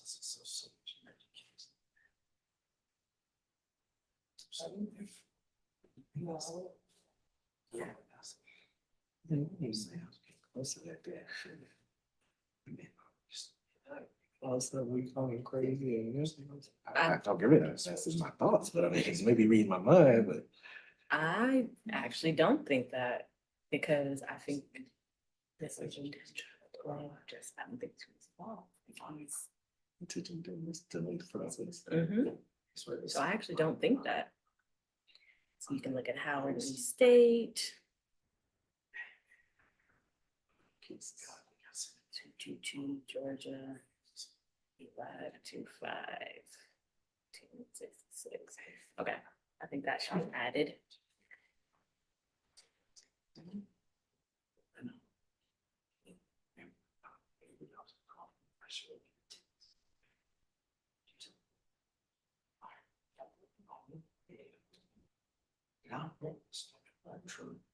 I don't like this one because I feel like the kids can particularly be like.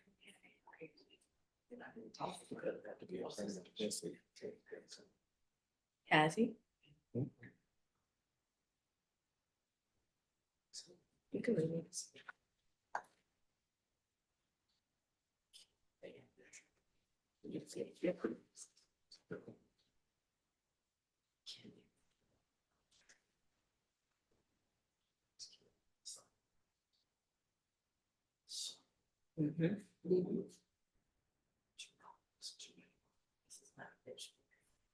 Well, yeah, bus. Bus. Yeah.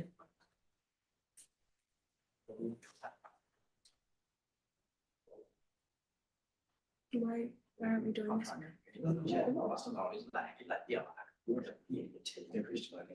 think that was accidental. Yeah. We need that.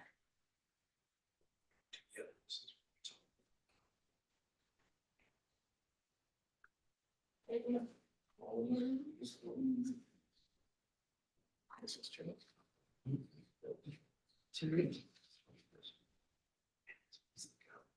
Oh, he put it in here.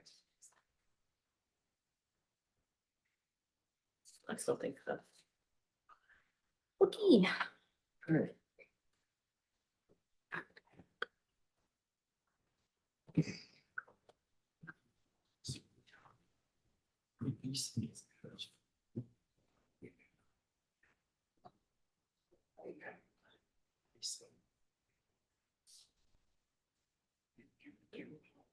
Try that again. You had to.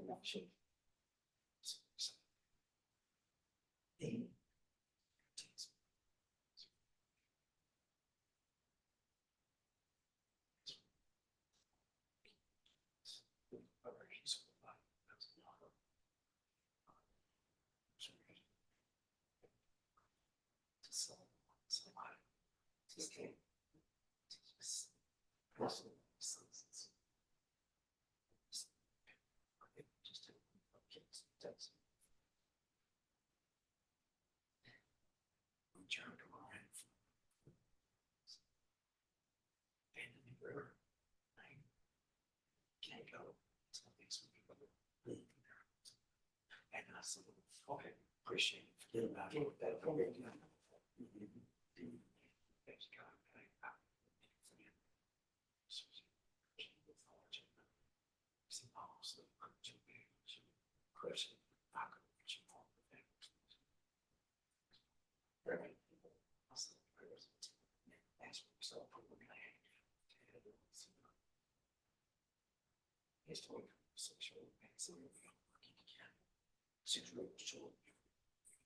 Yeah, bring it home to me.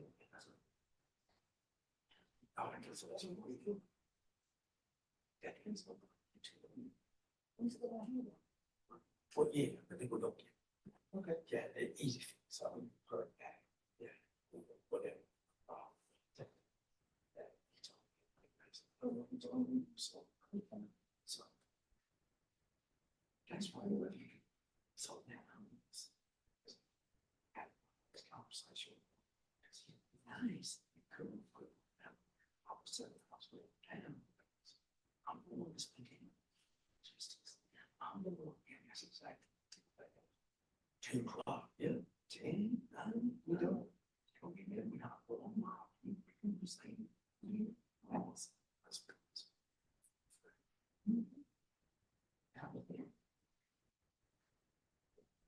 these trials. Get some packages for.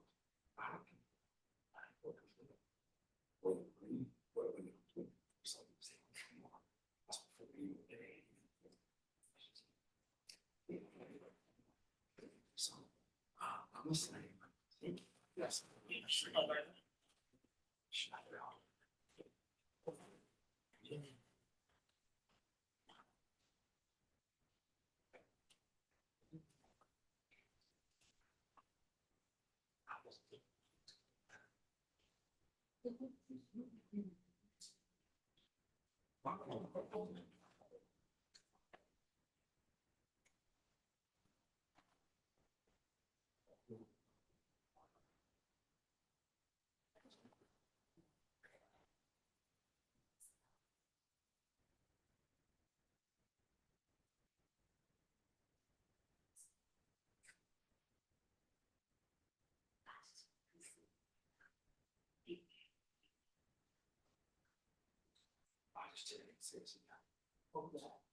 Exercise.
And I waited for 2 hours for the bus. They never told me there's a latest been handled this shit.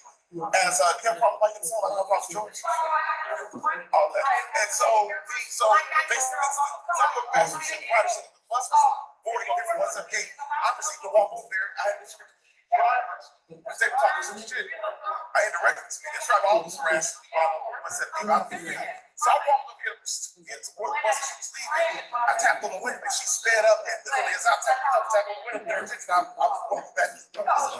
She sped off and it just dragged me like my whole body was spun around.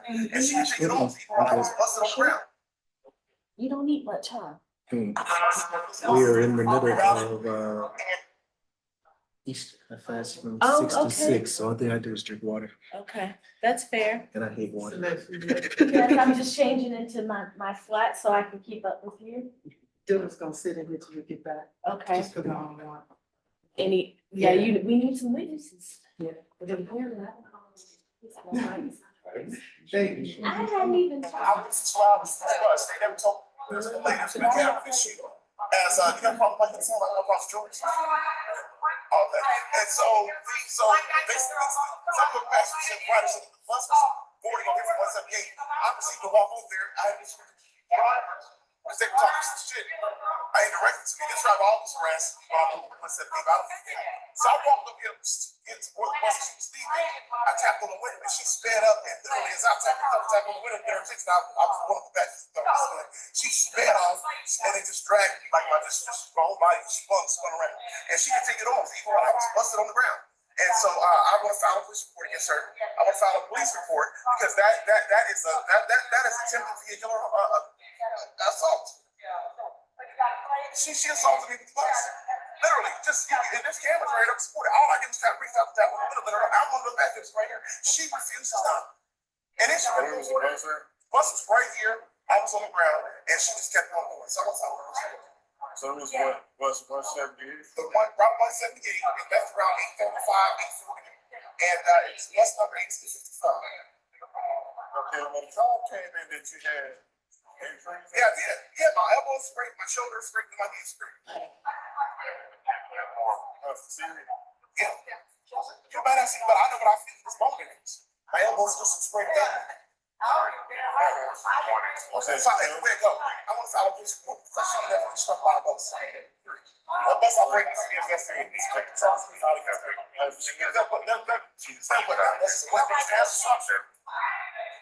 should be. Nobody should have to be struck by a bus. Nobody should ever have to be struck by a bus. She's been arrested. She's got here. She don't like it again. So, like I said, she struck me with that bus and kept it going. I need her name and information. She makes it. I can't get you the name. Spoke record. Can you also ask them what is wrong with 178? Because I've been here since 6 o'clock.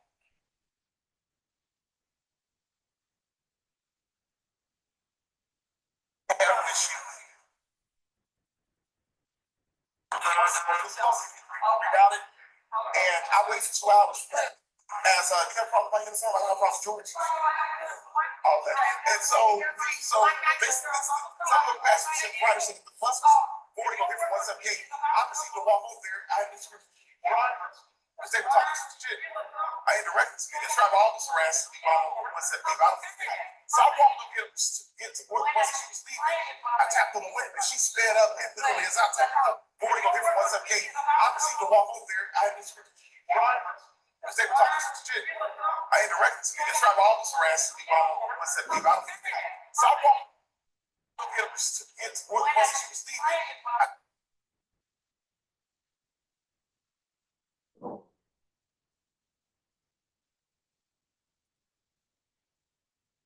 So I walked up here to get to where the bus she was leaving.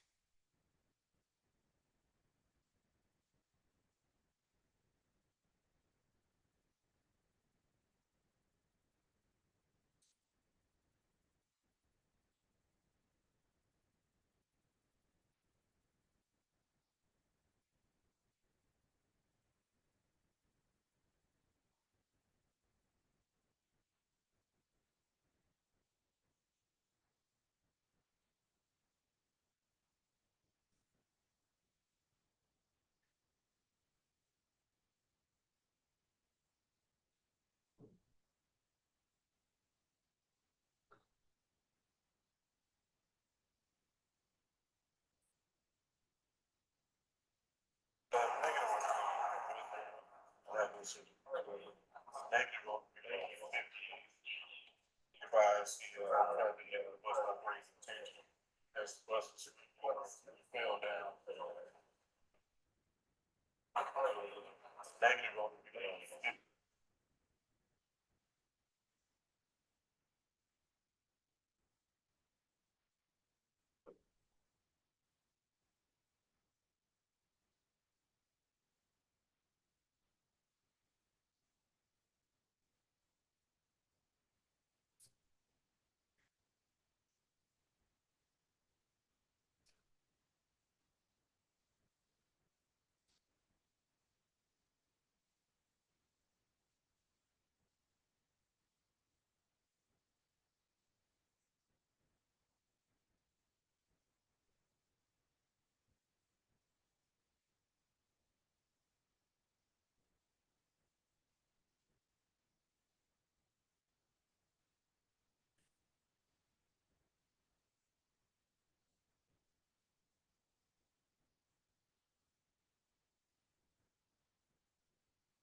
Did that video work? Hmm? I sent you, were you pull that up with the player, the Genetech player?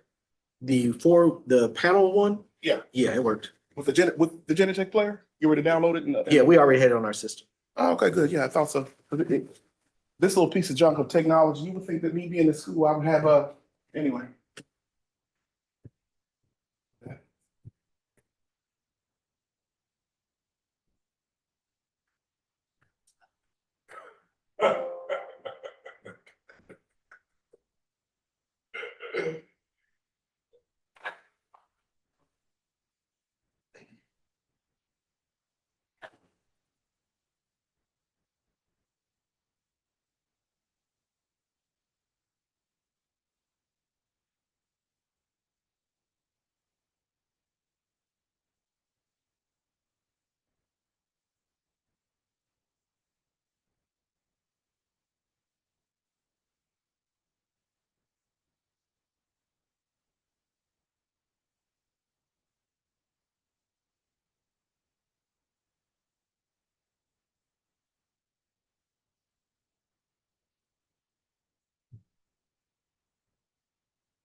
Sped up and literally as I tapped on the window there,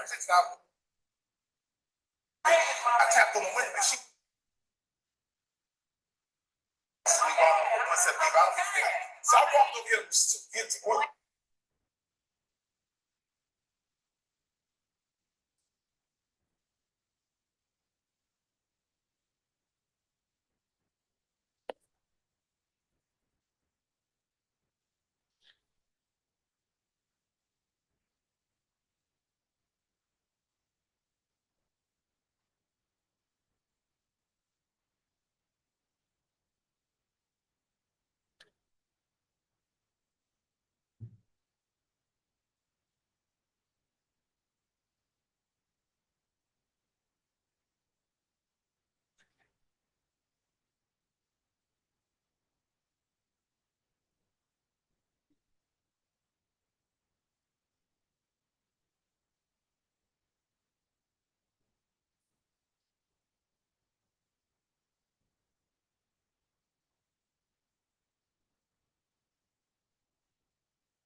So you have a problem like this, like across George? Okay, and so basically, some of the passengers and riders of the bus was boarding over here once gate. Obviously, the walk over there, I had these drivers, because they were talking some shit. I had directed to me, the driver officer asked me while I was at the out of the gate. So I walked over here.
I had directed to me, the driver officer asked me while I was at the out of the gate. So I walked over here into where the bus was leaving. I tapped on the window and she sped up, and literally as I tapped on the window, the bus was boarding over here once gate.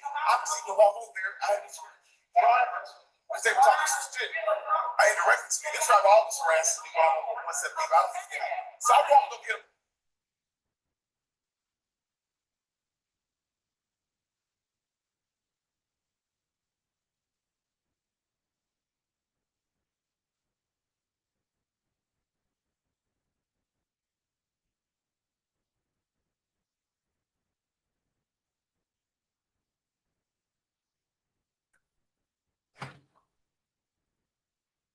She has to be struck by.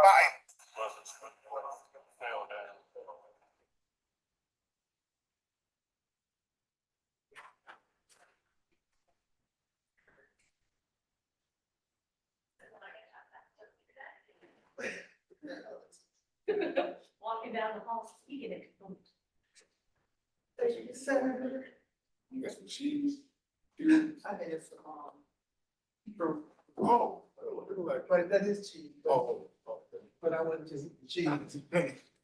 You need some Tylenol for the headache that's coming after you're done with this. I've been doing it, like I said, this isn't going on for 2 years, so I'm You used to know, it. I don't envy that, Yeah. but I have some if it needs. Can't decide if I have to go to the restroom or not. Do you know how to insert a PDF file into a PowerPoint? Usually you just drag it. So I did it with this one. And let me see if I understand what you're asking me. That might be better.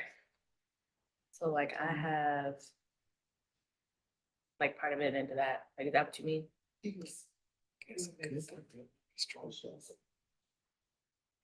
And.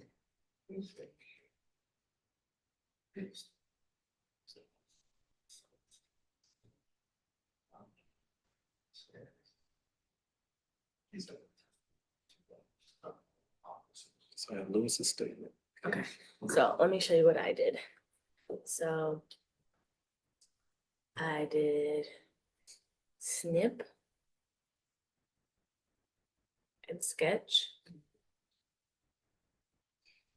New. You got a new computer here, huh? That's new. Oh, God, we're in trouble. Well, yeah. So you want the whole thing? You know.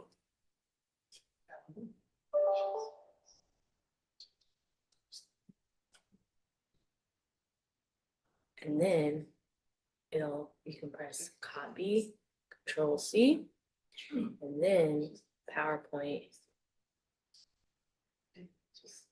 Oh, brother. And then you need to enter the text box.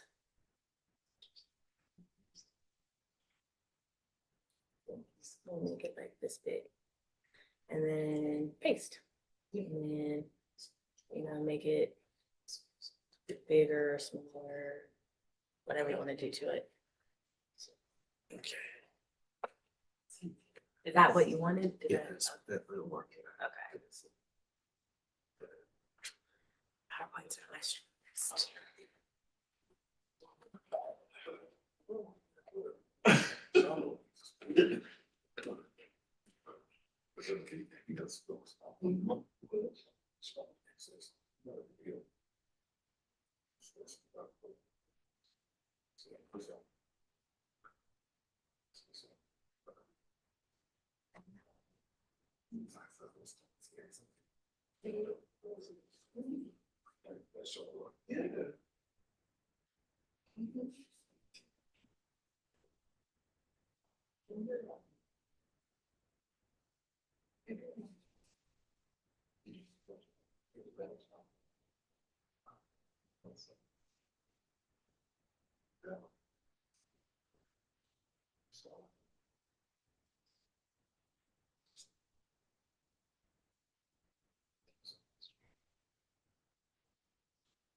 Or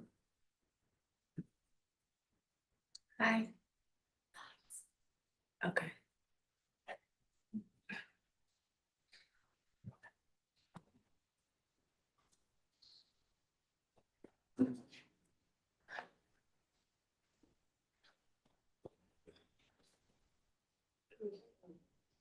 Can we turn it off or just?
Hey, I'm gonna say these. Okay. So I don't know how I'm gonna do this because the video of, I can't get the video to start where I want to start in this PowerPoint presentation. That clip, whatever. The Gotham does. Okay. Yeah, isn't it? That do have some. Yeah. And then the other one is that the other one won't play in this video because it needs a special, it's on format. So I'm thinking I'm gonna have to go in and out of this PowerPoint presentation to get to. Well, why don't you give it to me? And then while you're up there, you can just motion to me and I'll know which one. Okay. Like if you send it to me, then I'll. Oh, well, I guess they both can't be. They both can't be locked in at the same time. Because it's an HDMI cord. Yeah, but I can upload them up here. Yeah, And that way I can, but you'll have to come in and out. come on, I have to, can I close more of the PowerPoint and it'll come up? What's playing on here? I mean, as long as I can keep it all the way, you should be fine. Okay. All right, so that's what I'm good. It's just for. Yeah, the other one goes in there, but it won't set. I can't set the clip where I want it to be, but the other one should be fine.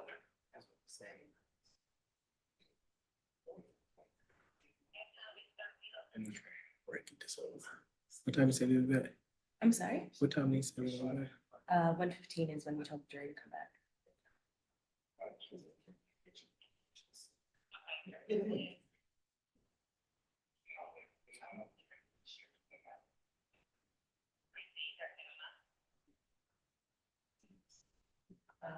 Rodriguez is sergeant now.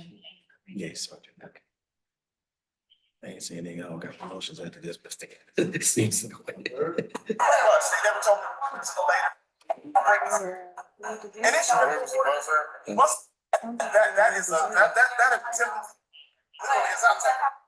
Us 40 go here what's up gate. I proceeded to walk over there. I had this drivers because they were talking shit. I had the rest of the tribal officer arrest what's that thing out there. So I walked up here it's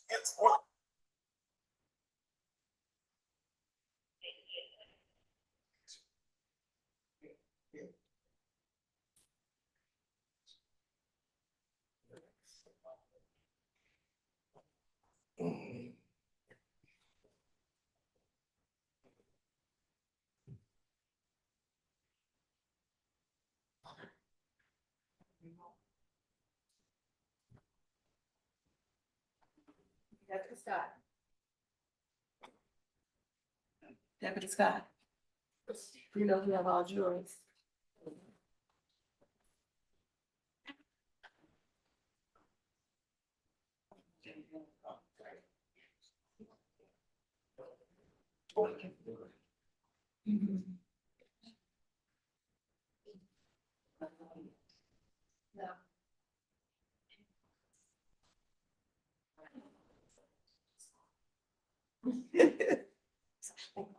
Yes.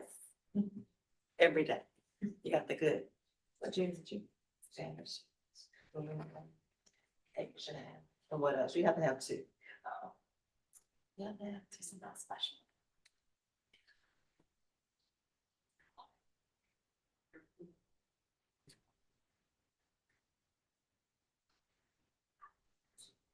Yeah.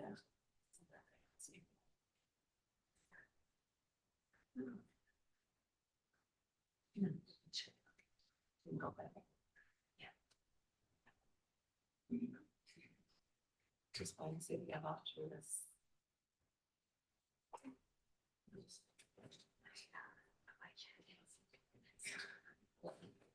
I need to watch. I thought Judge was out here. Nah, I'm waiting to see how many jurors we have. And his, that was in his room.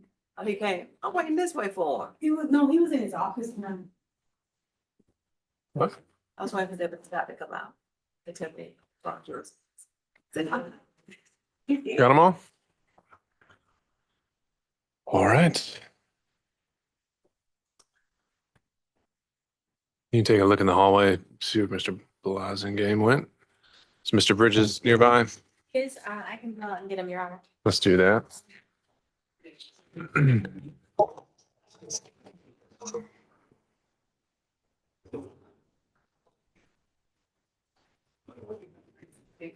All good?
If you put it on the podium, it'll work.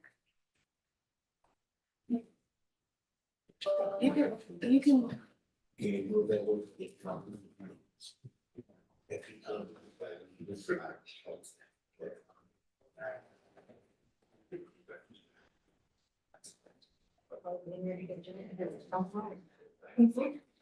See.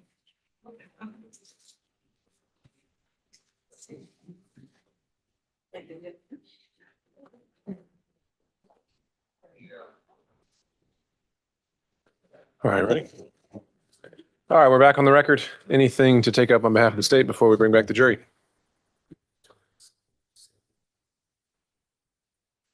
Yeah, let's just.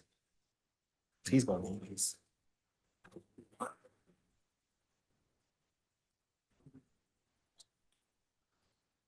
Mr. Bridges, anything on behalf of the state? No. Anything on behalf of the defense? Not at this time. All right, then why don't we have you, Mr. Blassingame? You can make your way on up to the stand now. Bring everything with you that you need. And as you're doing that, we'll bring in the jury.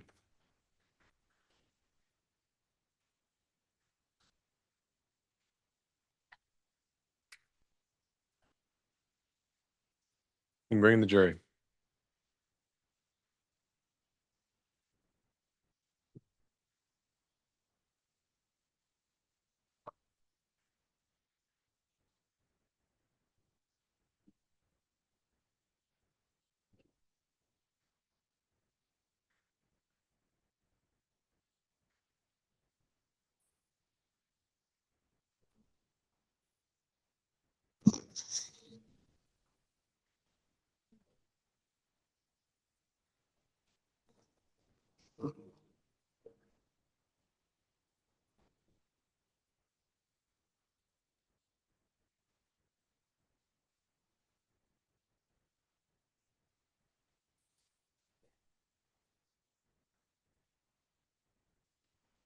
All right, for the jury.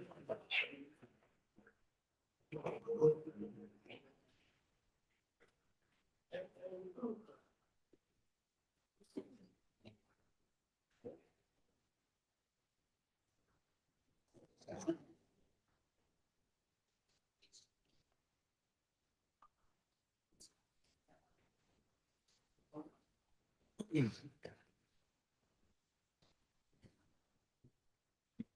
right, please be seated, everybody.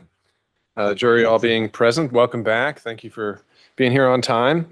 As I mentioned before we broke, the state has now rested their case in chief, and now we turn it over to see if the defense wants to present any evidence. The defense is under no obligation whatsoever because the presumption of innocence is in their favor. They have no burden of proof.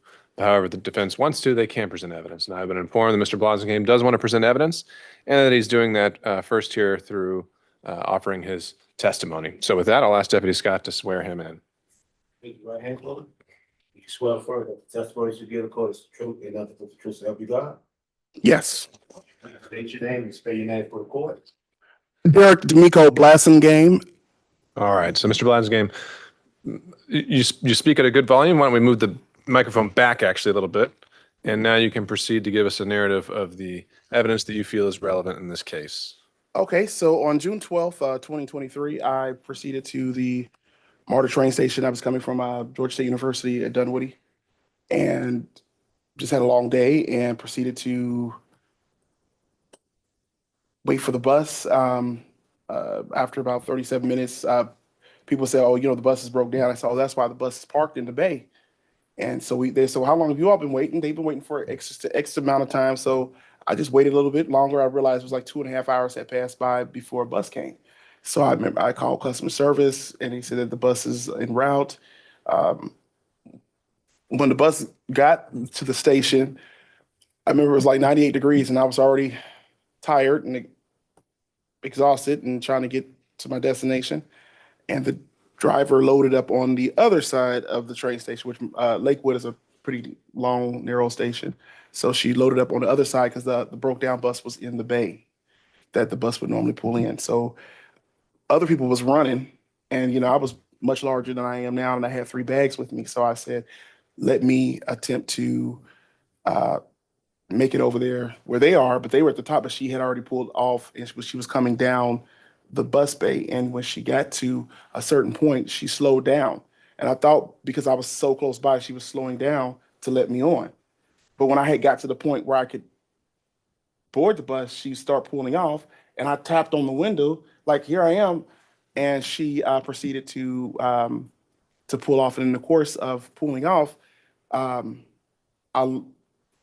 my bags were on my side, and between me trying to get her attention and me trying to stabilize myself, the bus made contact with me, and the momentum just pulled me with the bags, and I fell to the ground. And I had just got out of the Piedmont Hospital about a week or two prior to that with an infection in my knee, my right hand, and my right elbow. Because I had some septic arthritis that stemmed from when I was in Miami, when I had surgery on my left knee. So I was concerned about my health because I just was in the hospital at Piedmont Hospital for 7 days, getting over an infection. So just to make sure that I was fine, I decided to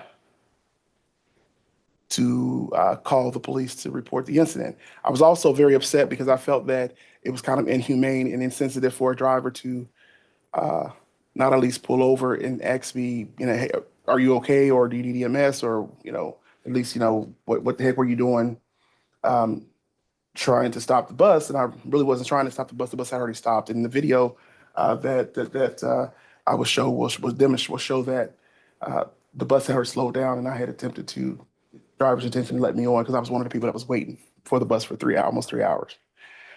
So when Corporal Murphy at the time arrived, the first thing I said to him is I would like to file an incident report. My intent was not about a crime or a criminal offense or to pursue criminal charges. I did mention it could have been attempted vehicular assault or something like that, but that was just me being exacerbating, like, what just happened? Because the whole time I'm excited because I can't believe this happened to me, that I fell to the ground. And the reason why I was able to get myself back up so quickly was because I was startled because I was in the bus area. I was in the bus bay where another bus could have swung by and could have been another incident. So I used to play football in high school. So, I'm able to carry my weight decently.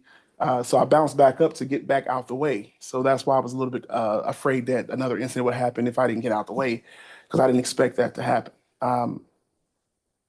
So my intentions were always clean and clear as far as trying to board the bus, and also with just reporting the incident, because I've known people to actually, since I've been riding on MARTA since 2011, I've known people to get stopped by police because they didn't report an incident. And that was maybe observed by an officer or somebody who worked at the train station and would later say, well, the operator reported it, but now that we got you, we want to get your side because maybe the operator was scared or something like that. So I was like, well, I don't want to go through that. So all these things running through my mind. So in the course of doing that, I just called the 911 dispatch. And the first thing I said to her, amongst other things, was that I would like to have a police officer come to file an incident report. Never, I want, I think I might have mentioned something about my frustration about with the operator, but I never said, oh, I want to just report that somebody got ran over by a bus. I use the word struck in my witness statement, that I do believe, I do know that I did not voluntarily give to the police after I realized that Corporal Murphy had turned his body camera off. I had insisted that he keep it on. I said that if you're not done with your investigation, I still have my witness statement in my hand. Why are you turning your body camera off? So I was very concerned about that. And then after his body camera was turned off, and after he got off the bus from talking to Christian Lewis, who testified today, him and two other officers came over and basically gathered around me and told me that if I'm going to objection hearsay. this is my eyewitness account of the events that happened to me. This is my narrative. All right. And this is just because the officer's statements he's about to testify Yeah, to? he said two other officers. All right. To the extent he's about to say what officers told him, that's going to be admissible to show the effect it had on him if it did in fact occur. If they said something that was a thing of fact, that's not what it's admissible for. So it's only for the purpose to show the effect on Mr. Blassingame. If it did, you indeed find that that's what they said. All right, you can continue. It's overruled. Yeah, so the officers told me that I had to give them the statement. I had the paper in my hand the whole time. I didn't want to give them the statement because I felt that because I had talked to them and exhausted, I had said so much already, I didn't feel like there would be a need for me to put it in writing. So I just wanted an incident report. I didn't think that I would have to give them a witness statement. So when he had said, "Oh, you're required to give it to you," and then one of the other officers, it was Kandakar, he said, "Well, you could be arrested if you don't give us the statement." So I gave it to him, and I was under duress and stress and feeling very intimidated and harassed, and that I thought that I would be arrested if I didn't give it to him. So I gave him the statement, and in my statement, I said I was struck. And as the two officers in their statement, they said I made contact.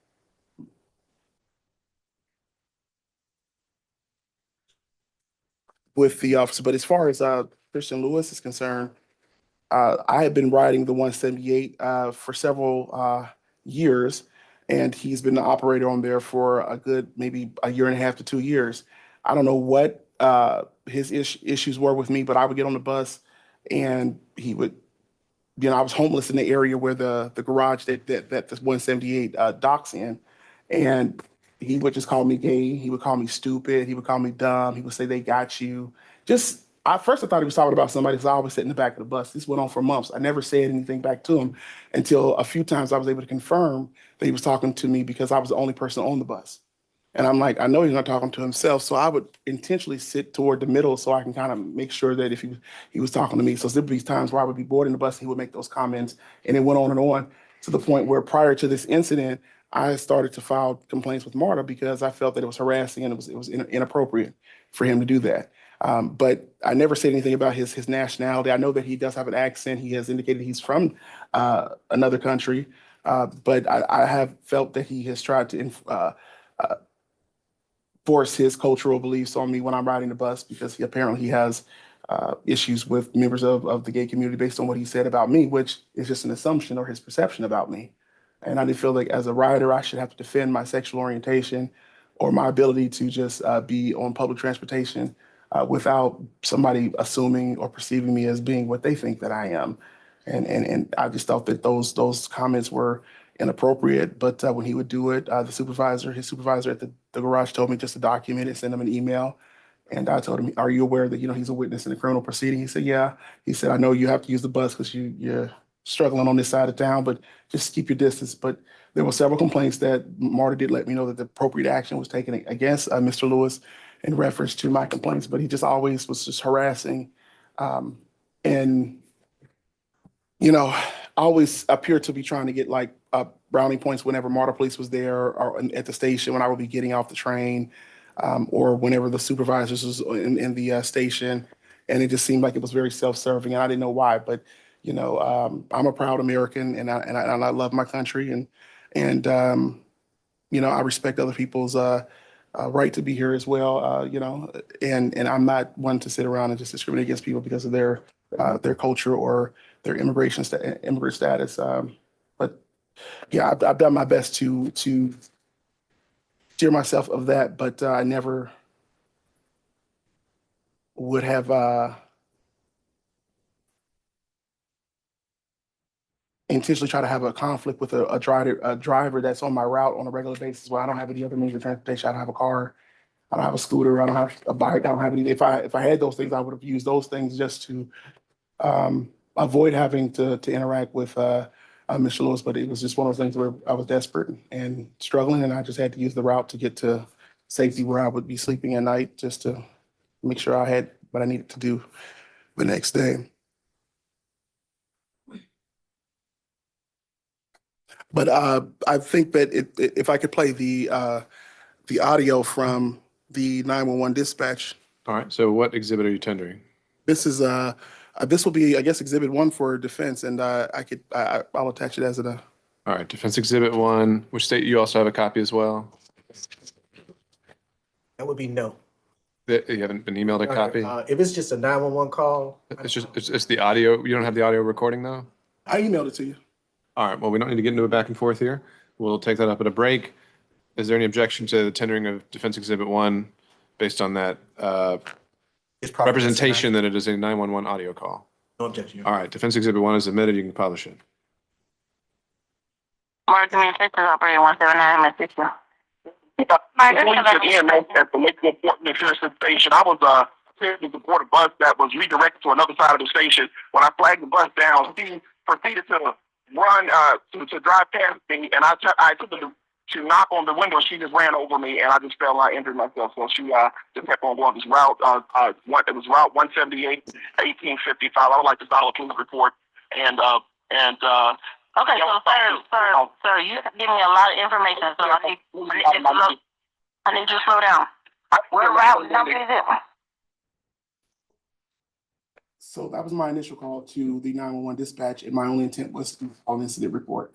I did indicate that you ran over me. I was just totally out of my mind because it just had happened, and I was startled. And so,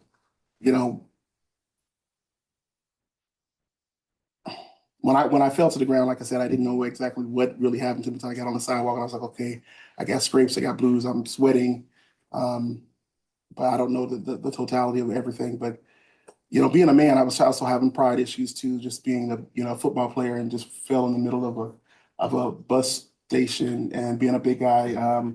It was kind of embarrassing and humiliating too. So I was trying to gather my loins and say, hey, you know what, we got hit, but I just want an incident report in case my doctor wants to see something, or just to have something on record. Throughout this whole thing, I've never pursued any type of claim or any type of claim against Marta in reference to this incident. And based on what I've received through public records, Marta has also filed insurance claims in reference to this incident, and probably rightfully so. But I definitely did not expect me to report this incident to result in a criminal proceeding against me and to impact my life as negatively as it has. It just cost me health. All right, Mr. Blassingame, jury's not here to consider the effects this case have had. We're focusing on the facts of what happened. So I'll direct you to your next topic.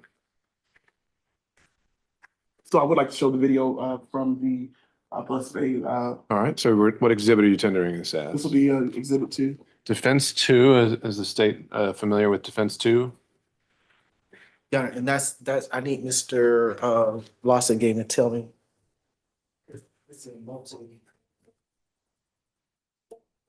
You've got this as a file of some sort,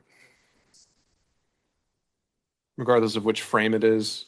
Yeah, that's the frame part, that's what's it. Okay, but just as a whole, any objection to the tendering of Defense Exhibit 2? Yeah, I hadn't heard of the foundation.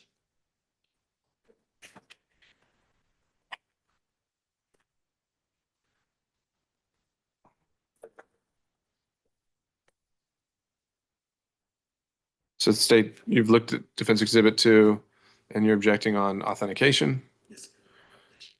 All right, Mr. Blassingame, you can just give us a little detail about what Defense Exhibits 2 is, and then I will, So Defense Exhibit I will 2 is the, move on that. the various video that the MARTA released in reference to the incident. It should show the moment that I was exiting the sidewalk to board the bus because the bus slowed down at one point. If you can see, in one still, it shows the bus actually slowing down. The next one, I was walking toward the bus. Let's just summarize here. We're going to get into that. You're planning to show a video that you are in. Yes. All right. You renew your objection? Yeah.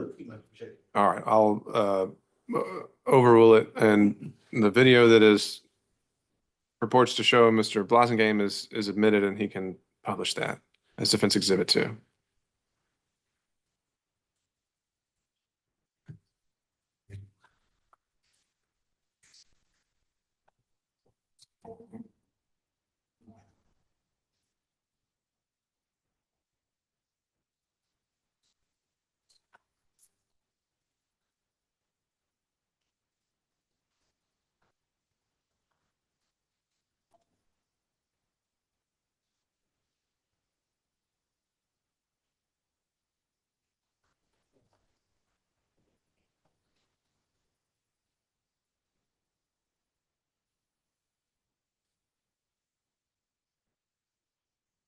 So this one, looks like.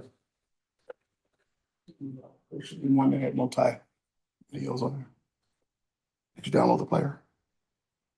It's not the player's issue, I have a couple of frames. Let's go off the record, and y'all can discuss amongst yourselves.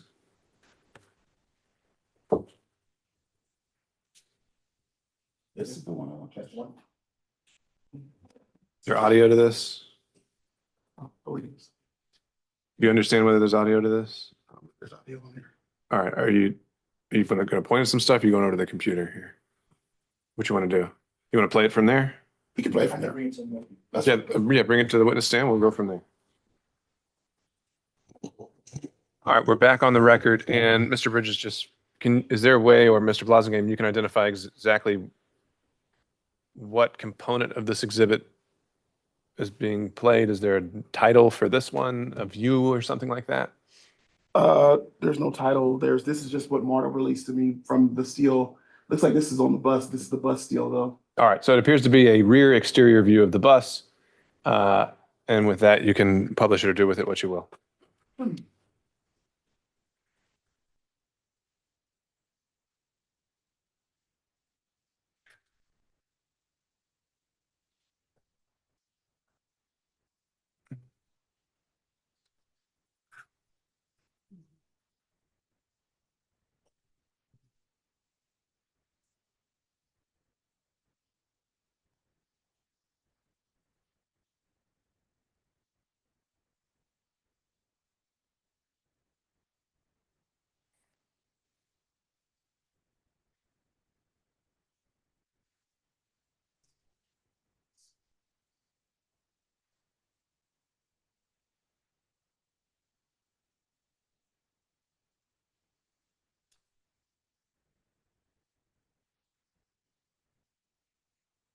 Those are not the video. Yeah, I was looking for the Need my ones that I sent assistance? you. That you have the Genetech player as well. All right, let's go back off the record. Y'all can talk and figure it out. So did you download it? That's already in our system, so we don't actually need It's not a separate, video, it's just still. separate, and like I said, this is coming from multiple,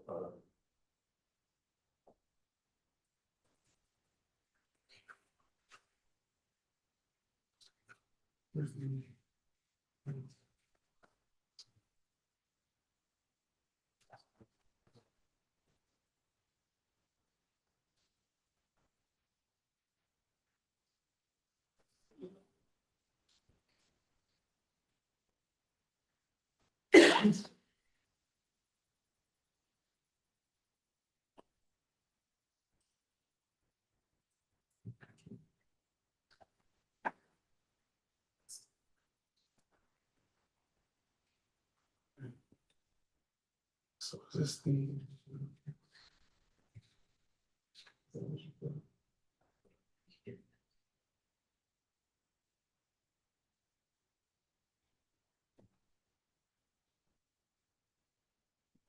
Uh,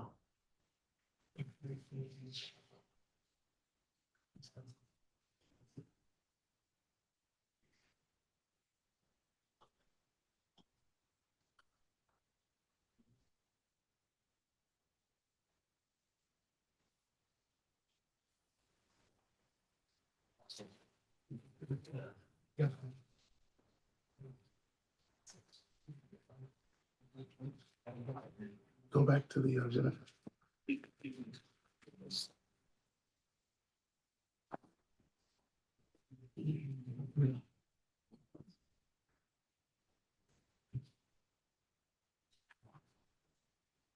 That's the first one I did. Okay, well.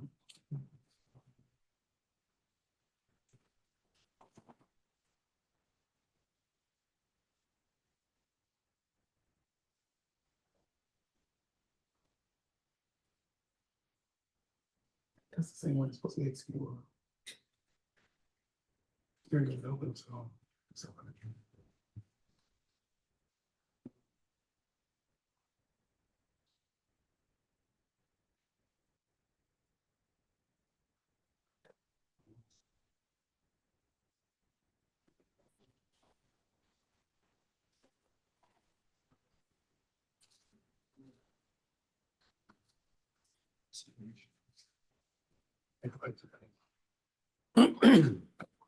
Where I was outside the bus.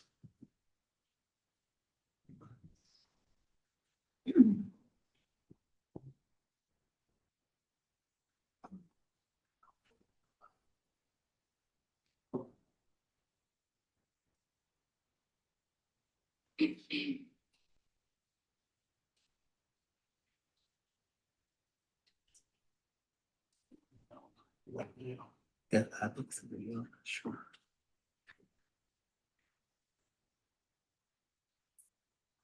That's not playing. Oh, it is playing.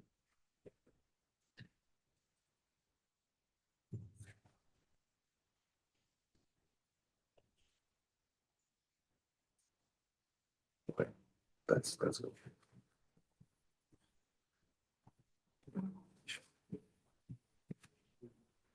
Okay, we're back on the record. The video is publishing. I can offer some narration on this. Fine. Okay. So at this point, at the beginning of the video, there was another video, but at this point, right at this beginning, she had slowed down. And as I was coming out, I was like, here I am. I thought she was slowing down to let me on because I was one of the people who was waiting for the bus. And that's where this comes in. And she's, and this is where I come in and I raise my hand, like, where is she going? I thought she was slowing down for me.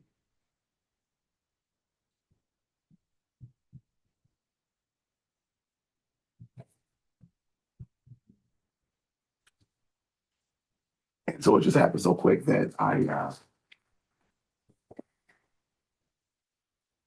just thought when she slowed down at that point, and you can't really see the slowdown, but the other still would have showed where she was pulling in and she slowed down, literally just stopped. And then but in retrospect, when my mind cleared up later on, I was like, maybe she was slowing down because I came back to the train station the other day. I said, maybe she was slowing down because there was a speed hump right there too, or there was some lines.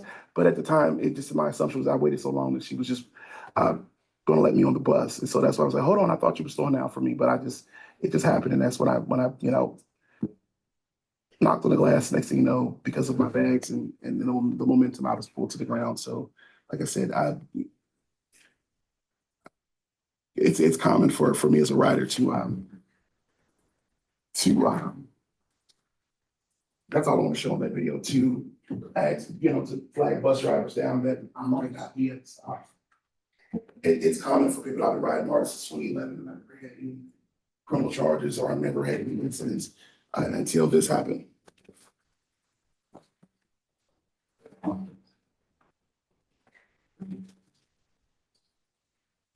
So that's my testimony as it relates to what happened on June 12th, 2020. All right, anything further for direct examination? Or your own examination, really? All right, Mr. Bridges, any cross-examination by the state? Briefly, Your Honor. Mr. Blassingame, it's my understanding that you're saying Christian Lewis gave his statement at the MARTA station because of previous difficulties with you and him? I do believe that he was motivated by that because I had had a long history of complaints with him prior to this incident, and that I believe that he was motivated because there was other operators who was in the bay, at the station, and none of them came over as anxiously as he did to engage me in that. But I had always felt like he was out to get me because there would be several instances where officers would be there and he would start an argument with me in and around the police officer. Or when I would be on the bus, he would try to throw me off the bus because he was being rude, and I would respond or stand up to him and say, be respectful. If you're not talking about me, I just don't like what you're saying about other people. And there was one time MARTA police came and asked me to get off the bus because he didn't want me on the bus. And they was like, we understand you have complaints against him. So they gave me a ride home, or to where I thought was home, which was outside under some boxes. But yeah, they gave me a ride to where I was sleeping at night. And as I saw the video, same video you saw, you were present when Mr. Lewis gave his statement, correct? I was in the base. Yeah. You actually responded to Mr. Lewis's statement while you were present there. I did respond to a statement. You never said that it was personal. You said that, you're telling the truth. No, I said my response and during that exchange was that this dude doesn't like me. I have multiple complaints against him. I don't even know why he's participating in this incident because it doesn't have anything to do with him. And that would be on the video if we played it. Something to that effect, yeah. Okay. It's been since June of 2023. So to recollect verbatim, I can't do that. But I did protest his interaction because I thought it was inopportune time for him to do it because he had already had it out for me to, Yeah, but we have the video so the jury can listen to it. So my other question is that Officer Murphy, Sergeant Murphy, when he came to the location and you heard him testify today, he said he had never met you before. Correct? No, he never met me before, but he said he was aware of multiple complaints I filed against MARTA police. Okay, but he had never met you before. That's correct. And y'all never interacted. Not that I'm aware of. Okay, and you saw in the video, you gave him his driver's license. Your driver's license, I'm sorry. I cautiously gave him my driver's license, yes. And we also observed you at the pole filling out the incident report. I did yes, I did. And Officer Murphy was filling out his paperwork with your driver's license. That's correct. Okay, at some point in time, Officer Murphy gave you back your driver's license. Yes, he did. And you still had the incident report in your hand. That's correct. And this was Officer Murphy for the next few minutes, walked around the station, spoke to Mr. Lewis again, and things of that nature. During that period, you didn't leave the location. No, because Grady EMS was asking me questions about my symptoms and if I wanted to go to the emergency room. Okay, and did you refuse that service? I did refuse to go to the emergency room based on I was exhausted. It was extremely hot outside, and I just wanted to get to where I was going. And I told him that I would follow up with my primary care doctor to see if it was something I needed to go to the doctor. But I did go back to the doctor a day later. So let's be clear. When we look at the video, I don't see your elbow bleeding or anything.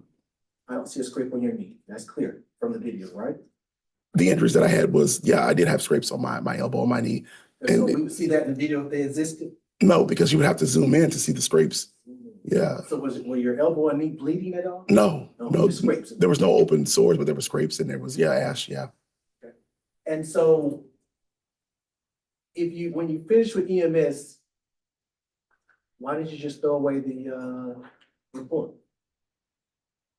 Because his video played the entire time you're sitting. Because I was under duress and I felt that the police was pressuring me to fill out the witness statement. And in my mind, I just held on to it because I didn't see that. Why would I want to, if they're doing an investigation, to do an incident report? It would be counterproductive to me getting an incident report to destroy evidence, essentially. So you thought it was evidence in your hand?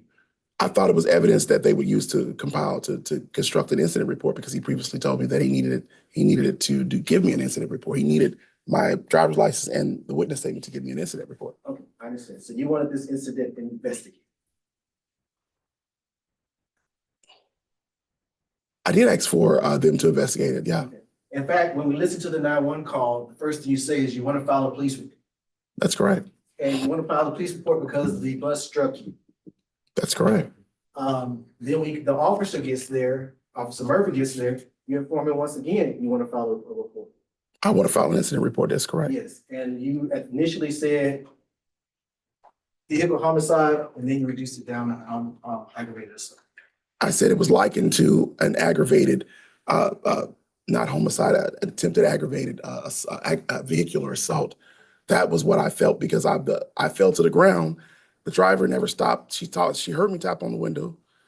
She gave a sworn statement to Marta, saying that she was aware of me tapping on the window, and she don't know what happened after that. I just think it's inhumane to be a driver of 18-wheel vehicle or a 8-wheel vehicle and not at least pull over and see if somebody needs EMS or if they're okay.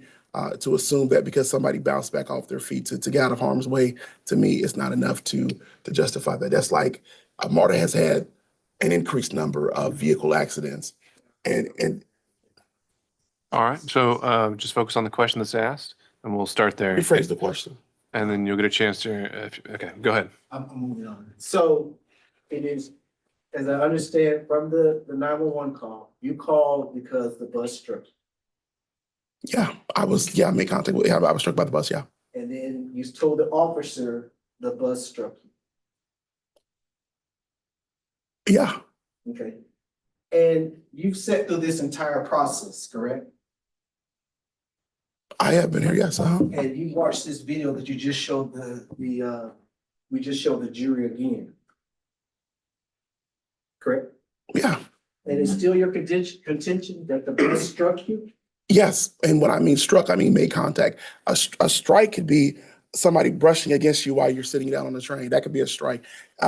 As both of the officers indicated, that there was contact made with the bus. I didn't mean that the bus just hit me head on as a head-on collision.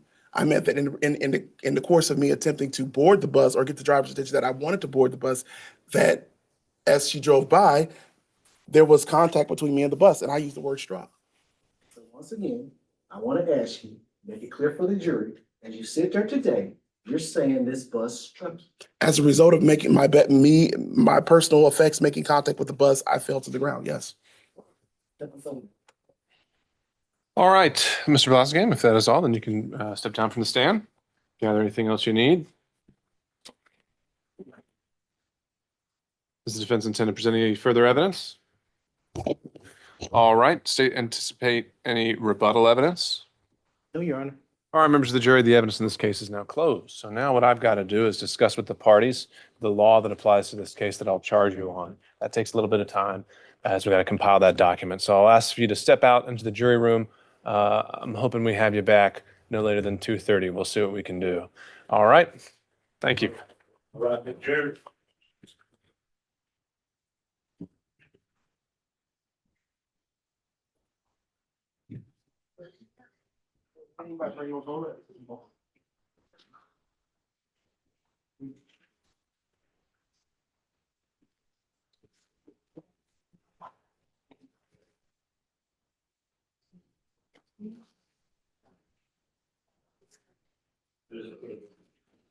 All right, and the evidence now closed. We'll move on to our charge conference.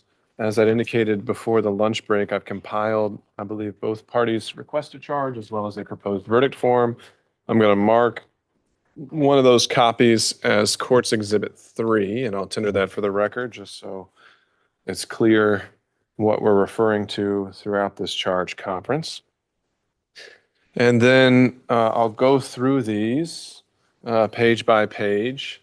And since some of these are just more pattern charges, may not require much discussion, again, I'm just going to go through these, and until I hear that there's an objection to a particular one, then we'll pause and argue it. Otherwise, I'll just continue. Beginning with page 1 of 48, we have the introduction, the indictment and accusation. I intend to provide the jury with a copy of the indictment. I don't believe there's any redactions on here that are needed. And so I'll give that as proposed here on page 1. Page 2 is the pattern charge. I don't see any need for tailoring. I'll give that. With page 3, presumption of innocence, it's the pattern charge. I would strike the parenthetical, which is in paragraph 4, that refers to affirmative defenses. I haven't heard affirmative defenses here. There's nothing that to that effect that I'm aware of through the evidence presented. And Question, Your Honor. Yes, sir.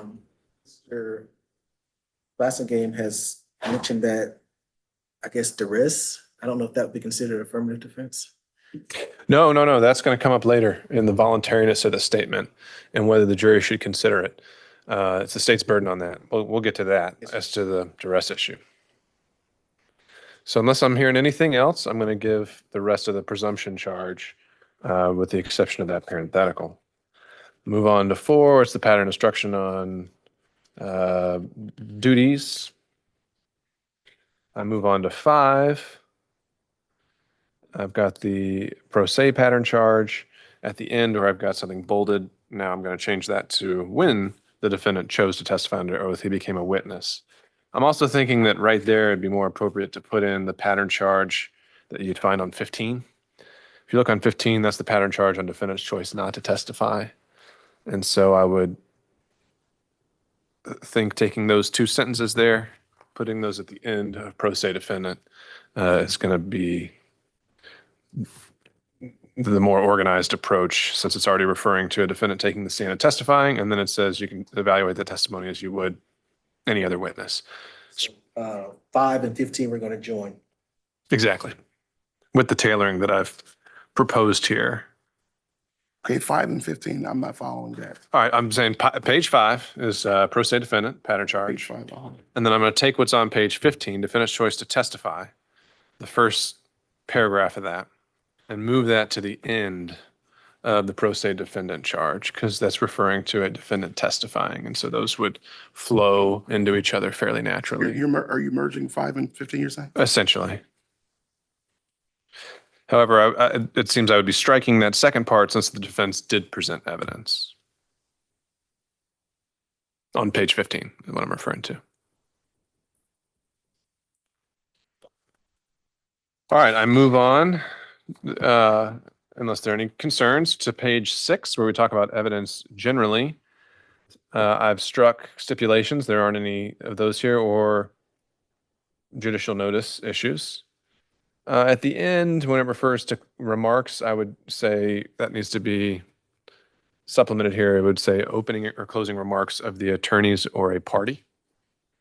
And we'll add that to both the references to attorneys just to make sure that's clear. Otherwise, the remainder appears to be the pattern charge. 7, I would just strike entirely. Just talks about stipulations. We don't have any of those here. Same with page 8, judicial notice. We have 9, the pattern charge on direct and circumstantial evidence, which I would give as written. Page 10, we have credibility of witnesses. There's a parenthetical or more of a bracket here about their intelligence. It's been disproved. It's also about to be eliminated from the pattern charges. So I would plan to strike that as a factor that we're supposed to specify that or draw attention to through this instruction. So again, unless I hear anything more about that, I'll move on. Page 11 is witness supported. And I didn't recall any of that offhand in terms of, in response to an impeachment, some other specific extrinsic evidence coming out. If you read this pattern charge, you can tell me if you think that it does actually apply in some way. but I'm not sure it does.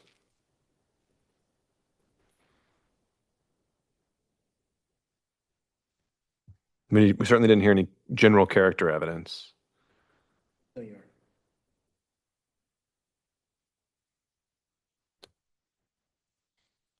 So I would want that included. what aspects of it do you think are relevant?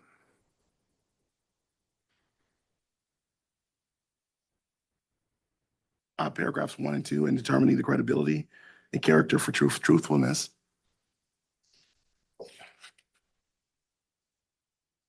And what character evidence has been introduced?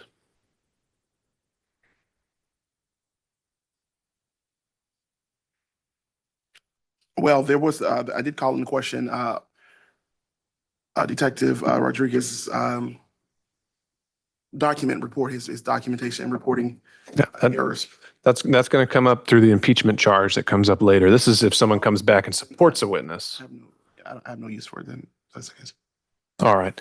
Then hear no objection at this time. I'll move on from page 11. Page 12 is the witness impeached, and that's the pattern charge, as well as page 13 talking about prior statements, which I would just give as written, talking about the report you're referring to. Page 14, single witness corroboration. That's the pattern charge I would give. Page 15, we already talked about. We're combining it with page 5. Page 16, we didn't have any conditional admissibility issues. The other limiting instruction charge comes later. So I would strike 16 entirely. And then when we get into the batch of charges about statements of a defendant. So we have a few parentheticals we need to tailor here, but we'll get into that. So page 17 is, obviously strike the cautioning first parenthetical. Then we've got two parentheticals. One says a statement that the defendant allegedly made while in custody has been offered for your consideration. Before you may consider this as evidence for any purpose, you must determine whether the statement was voluntary, and if the statement was given in custody, whether the defendant was properly advised of his constitutional rights. I had put on here that I was striking the first parenthetical in custody because I do not believe it's the state's position that he was in custody. And so that's very much a facted issue. I think it sounds like the defense is saying he was, state is saying he's not. The analysis and the subsequent parenthetical makes it clear that custodial status is a fact at issue. And here are the things that must be proven. If you find he's in custody, you got to do this. If you don't, you also still got to find this. So I didn't find that first parenthetical applicable here. So unless there's anything anyone wants to be heard, I'll move on and I'll look at page 18 where we talk about voluntariness. Are we leaving 17 in there? Absolutely, 17 stays in there. All I'm talking about is the one striking is parentheses while in custody. That's the only thing I was going to strike because the second parenthetical, which I'd given in its entirety, talks about the custodial finding that needs to be made. Could we clarify that a statement of the defendant allegedly made? Could we clarify that that was the witness statement or the exhibit that they could rely on? Can we put that, because they could construe that as being any statement that Mr. Blassingame has made throughout this trial. Right. And so that means that potentially if they found any statement that was made was either involuntary or custodial without the rights, it shouldn't be considered. Okay, thank you. All right, page 18, voluntariness. I do not see, I see the parenthetical applies here since it's the full gamut here. And I'll just give it as written. Page 19, I would give all the parentheticals for this pattern charge. It's going through the analysis of voluntariness in Miranda and Jackson Deno. Page 20, same thing. My question with 19 is, I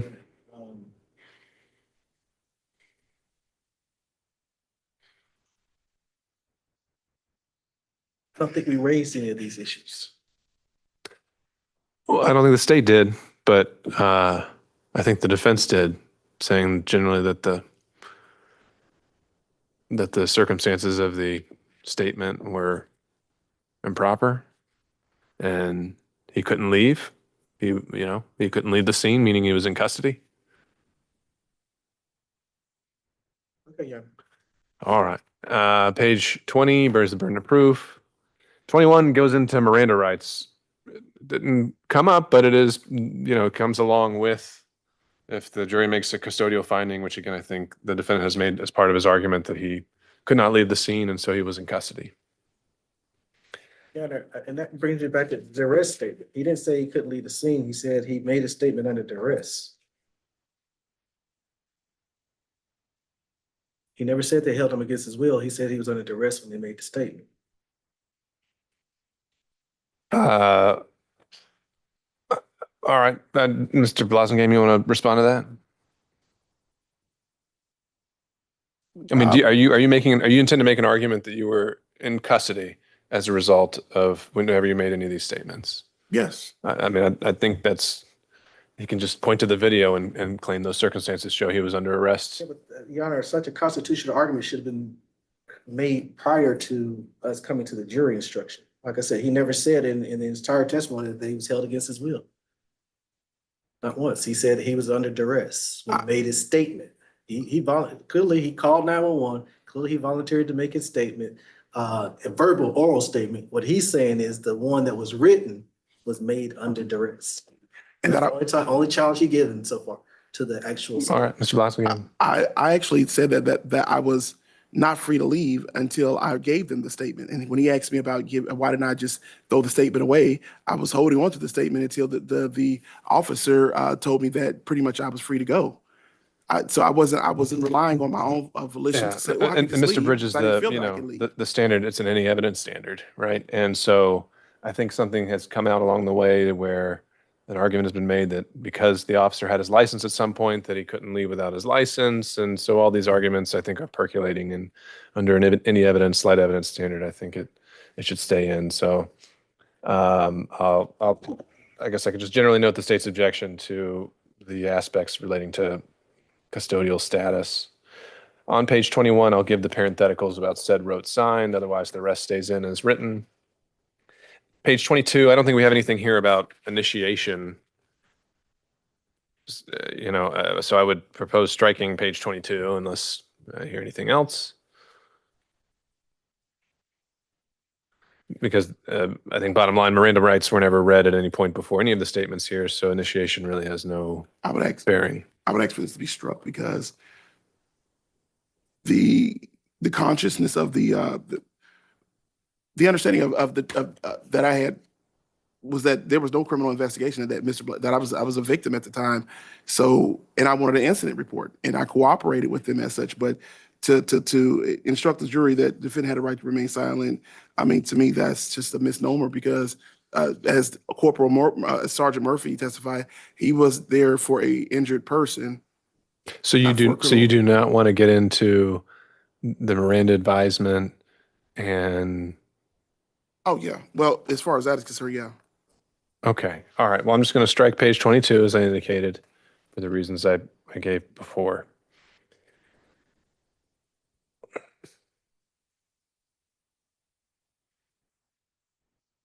All right. For page 22, it's the pattern charge. I think I'll add a clarification here. The burden of proof is upon the state to establish that the warnings of all rights mentioned were given. And after that, I'll say, if required,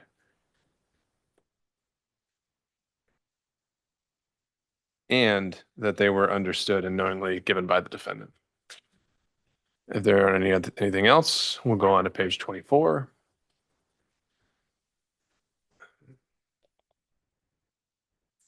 This then is kind of the wrapping up package of statement, pattern charges, and I think I would strike the parentheticals at the end where it talks about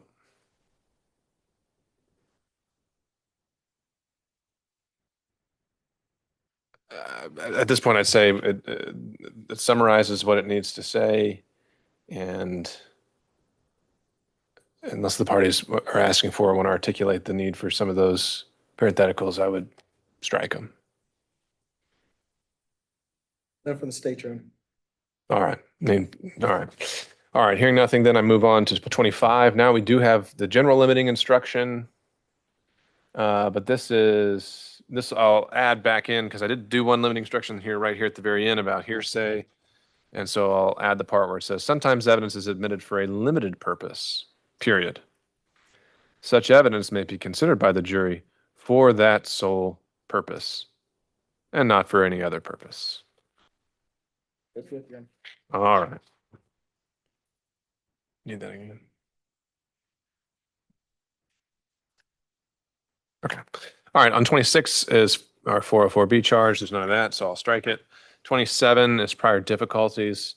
And I would tailor that by saying evidence of prior difficulties or lack thereof between the defendant and a witness.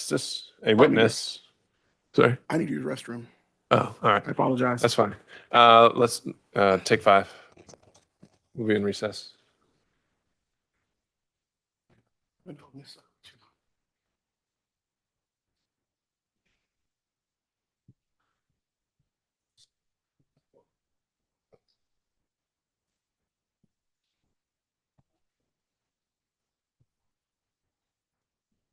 I'm gonna stay out of it though, just so I don't mess up the.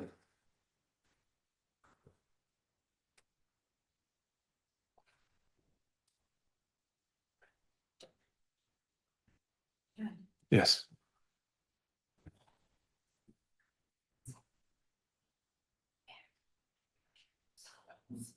Oh, yeah. They want to trip over it. Yeah, that's a good point.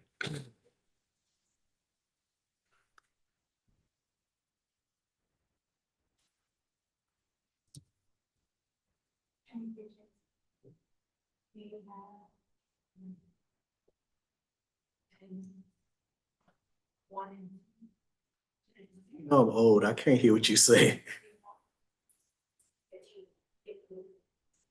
Can you put them back?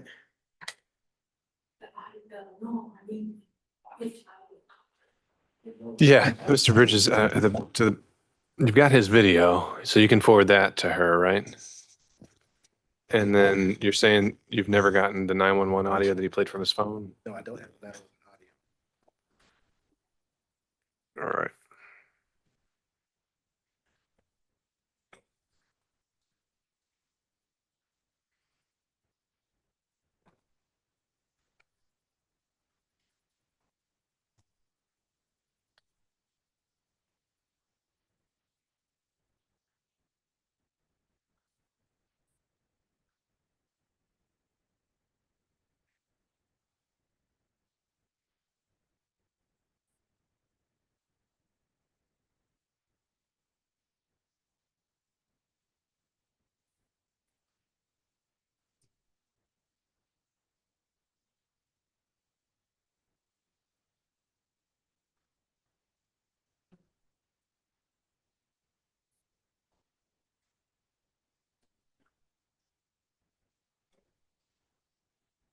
Oh, okay. Maybe that's the. This is the old one? That's the one that Oh, he that's right, revised that's it, right. Okay. and this is completely new. All right.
Okay, good. Mr. Derrick, can you bring back Trooper Gilbert?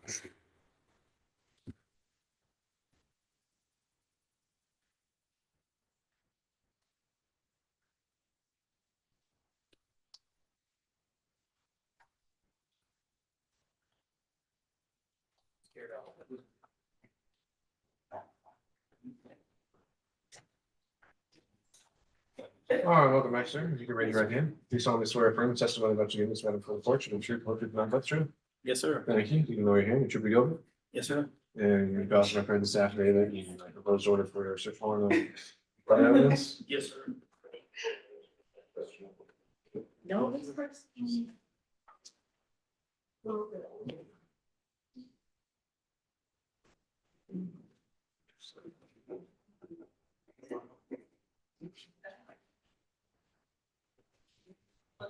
A black strip, that's right. It's right here. All right, Is it in your Derrick is going to. Which one we doing now? Yeah. If you ever do that again. Good to go. Good for your patience. All right, take care. Yes, sir. Actually say the same thing. We said the exact same thing.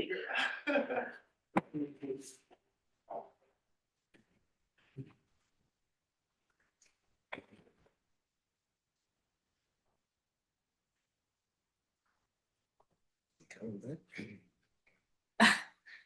the answer to that question. But.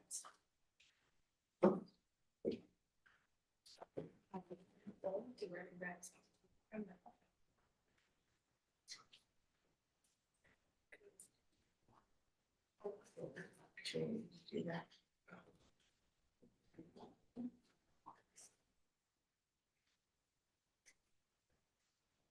Says somebody else to get it. Trying to get it for you. She's scared. Fair enough. I mean, I can do it. I just like having it. So, next week.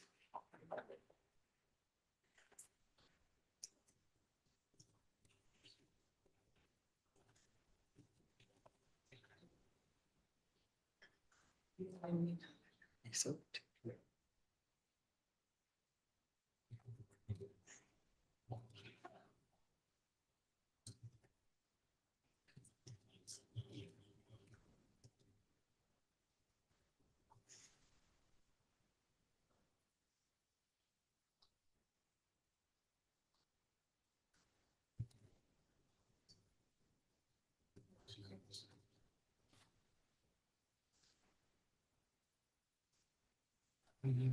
Nope. You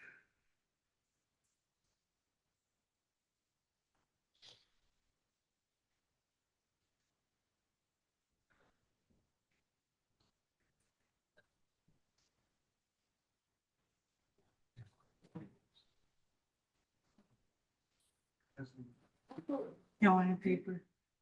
Can I grab some? I'll move faster like this.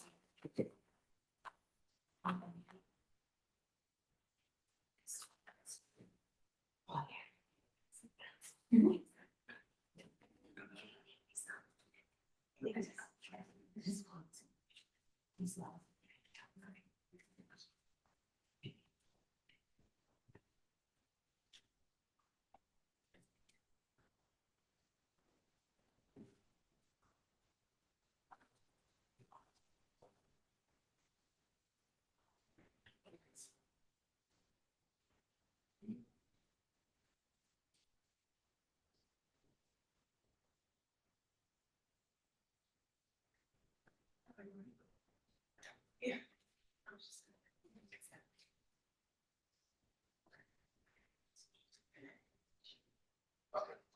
Thank you. She's okay leaving us with it.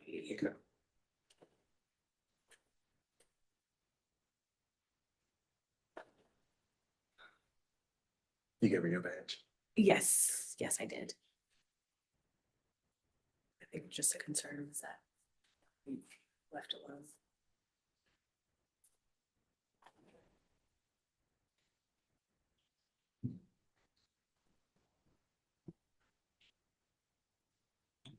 My head's back out.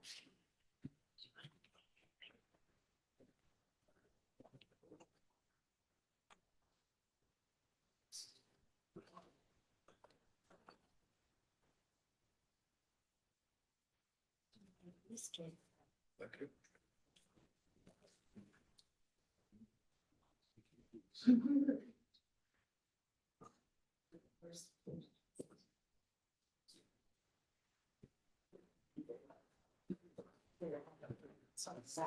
right, ready? All right, we're back on the record, and I think we're picking back up where we left off at page 27 about prior difficulties. For this one, I'll strike some of these parentheticals, and it'll read as follows: evidence of prior difficulties or lack thereof between the defendant and a witness has been admitted for the sole purpose of illustrating, if it does, the state of feeling between the defendant and the witness. Whether this evidence illustrates such matters is a matter solely for you, the jury, to determine, but you are not to consider such evidence for any other purpose. And with those limitations, clarifications rather, I'll move on. 28 talks about prior convictions. We don't have any of that. I'll strike it. We get into identification pattern charges. I don't see that as being an issue of contention here, so I'd strike 29 and 30. We have state requested on 31 the flight instruction, which we've been told we are never supposed to do. So I'm going to strike that one. Page 32 is definition of a crime, and I'll strike the parenthetical or criminal negligence. This isn't a negligence related standard here. On page 33, we get into intent. And there's a parenthetical down at the bottom that unless the party wants to work through it or argue it for me, I was going to strike from the parenthetical onward and just have the first three sections of intent. Yeah, we actually like that last section included, except for the part that's in current. Right. That's just more of a note of caution.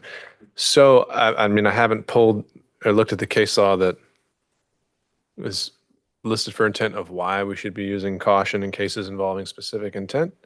And I don't know if you've looked at these, but they would seem to me like specific intent crimes, or whether you can tell me definitively that they are or are not. So I'd like to hear that. Argument, Your Honor. That why we've satisfied that parenthetical warning us. Yeah, I thought the parenthetical was designed to use a caution if you have a specific intent crime. So that's the way I read it, Your Honor. Do we have that here? No, if you caution, okay, let me say it the right way.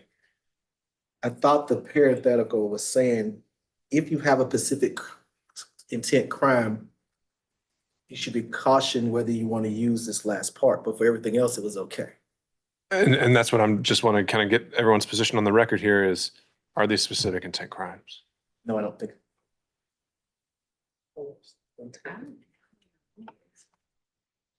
Yeah, I don't think these are specific intent crime, Your Honor. Okay. All right. Any position of the defense on this? Well, I need to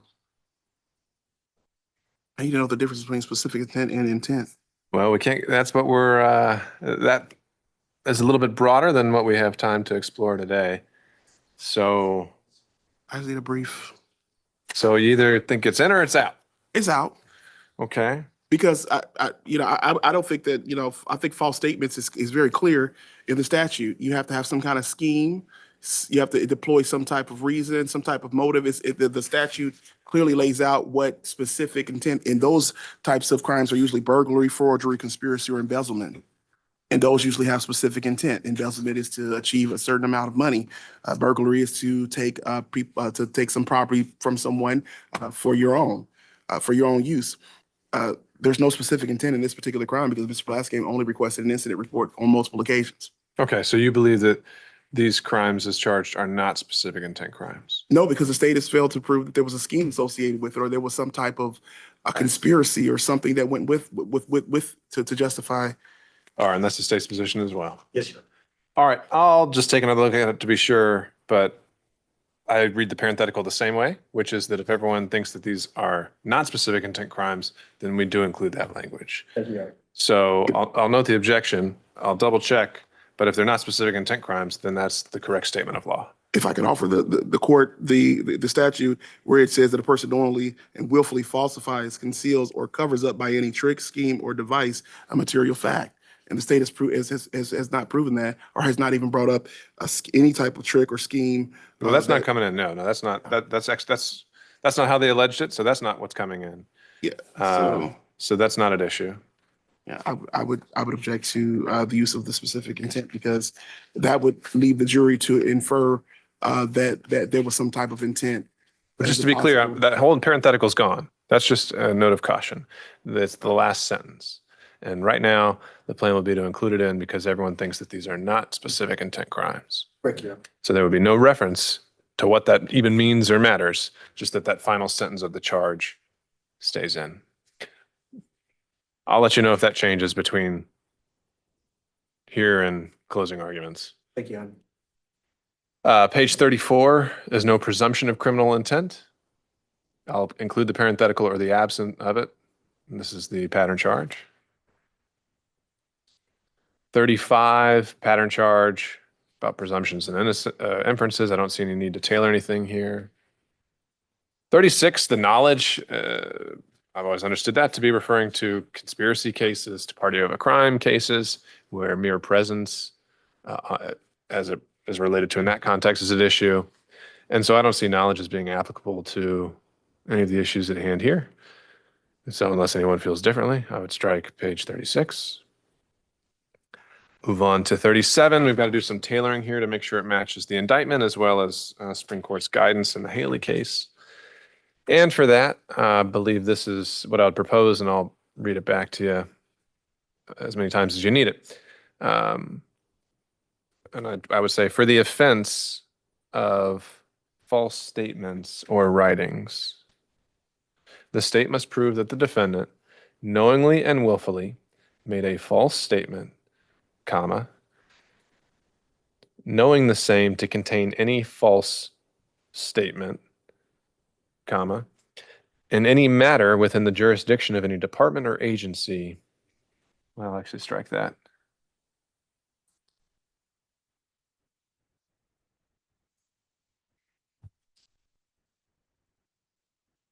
I'm tailoring this to the indictment.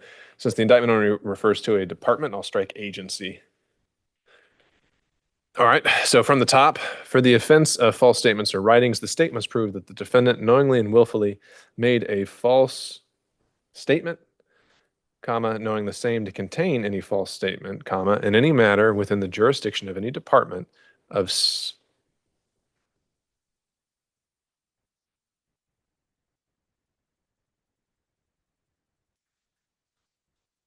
within the jurisdiction of any department of state government or of the government of any county, city, or other political jurisdiction of this state. I believe he testified that it was a state entity. So I would tailor that to state government or and strike the remainder of that. And then it says, and then I would, for the second part, the defendant must know and intend, comma, that is, contemplated or expected that his false statement will come to the attention of a state department with the authority to act on it. Does anyone want me to read that again? All right, I'll do it anyway. For the offense of false statements or writings, the state must prove that the defendant knowingly and willfully made a false statement, comma, knowing the same to contain any false statement, comma, in any matter within the jurisdiction of any department of state government. The defendant must know and intend, that is, contemplated or expected, that his false statement will come to the attention of a state department with the authority to act on it. Any Why the must, Your Honor? I'm sorry? Why the must? Just because it's alternatively the statute requires. So instead of referring to a statute, if the statute requires it, then it's something that is required. The defendant must. But if you have some alternative phrasing you want to propose, that is tailoring. I prefer the statute requires. Okay, then I would change that to the offense requires. Okay. The offense requires that the defendant know and intended.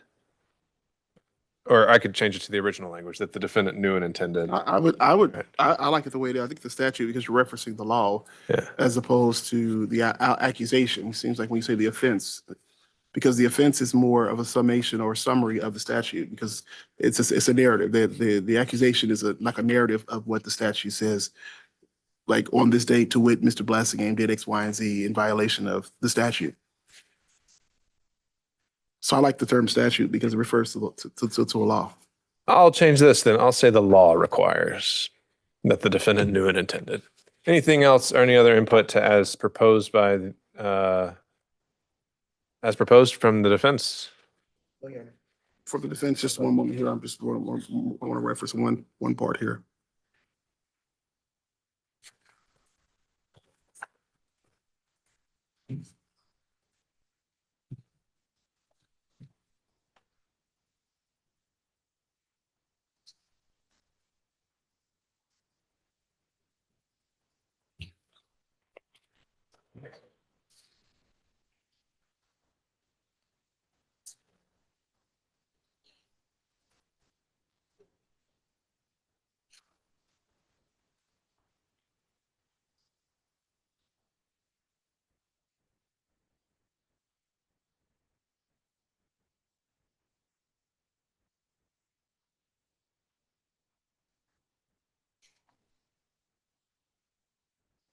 Okay, so as far as this particular, we quote Haley versus State. I would like to add the complete quotation in context, because that quote is not full, because after the last statement where it says that will come to the attention of a state or local department or agency with the authority to act on it, in the actual decision, it was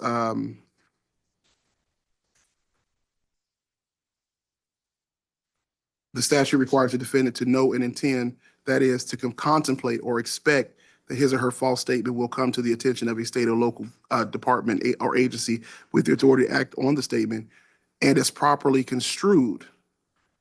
OCGA 16-10-20 may only be applied to conduct that persons of common intelligence would know was wrongful because the statement could result in harm to the government. And that's the complete quotation.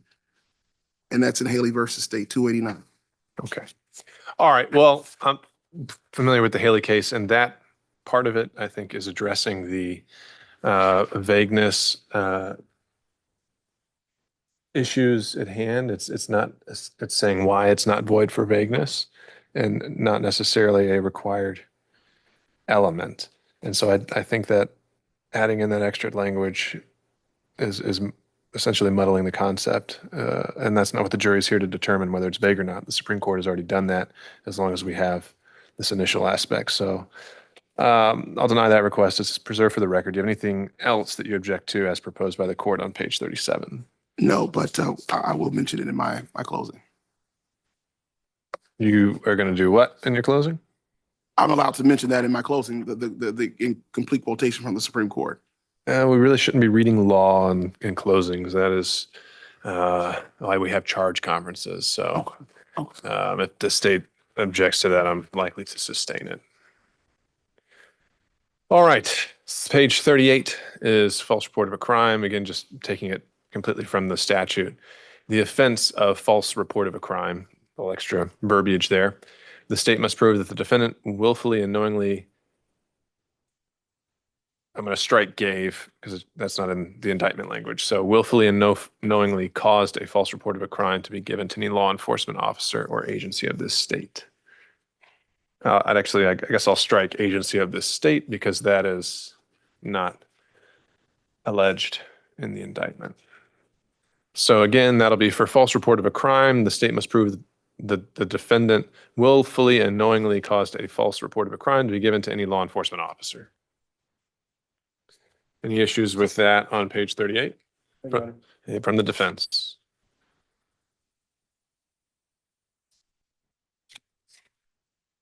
Yes, no objection. All right. Page 39, I included the pattern charges on aggravated assault, since that's implicated by the charging language. And this is aggravated assault, deadly or offensive weapon.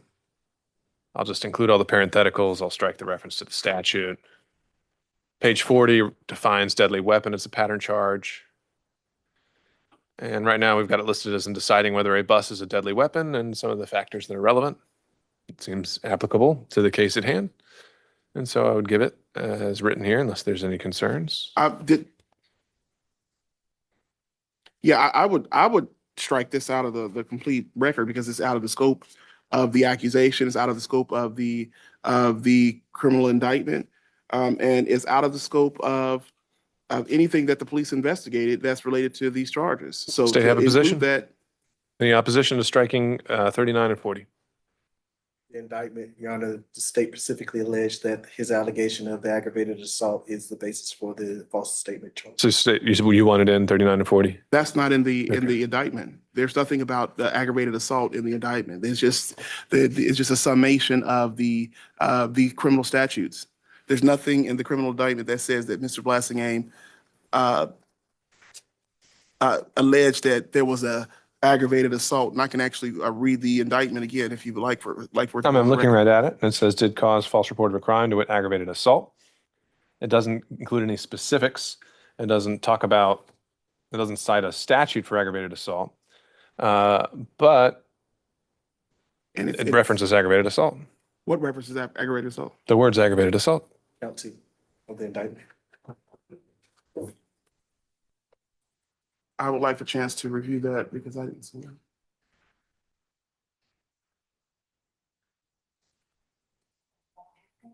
What are you talking about? Oh, no, I don't think I have it. I don't have it.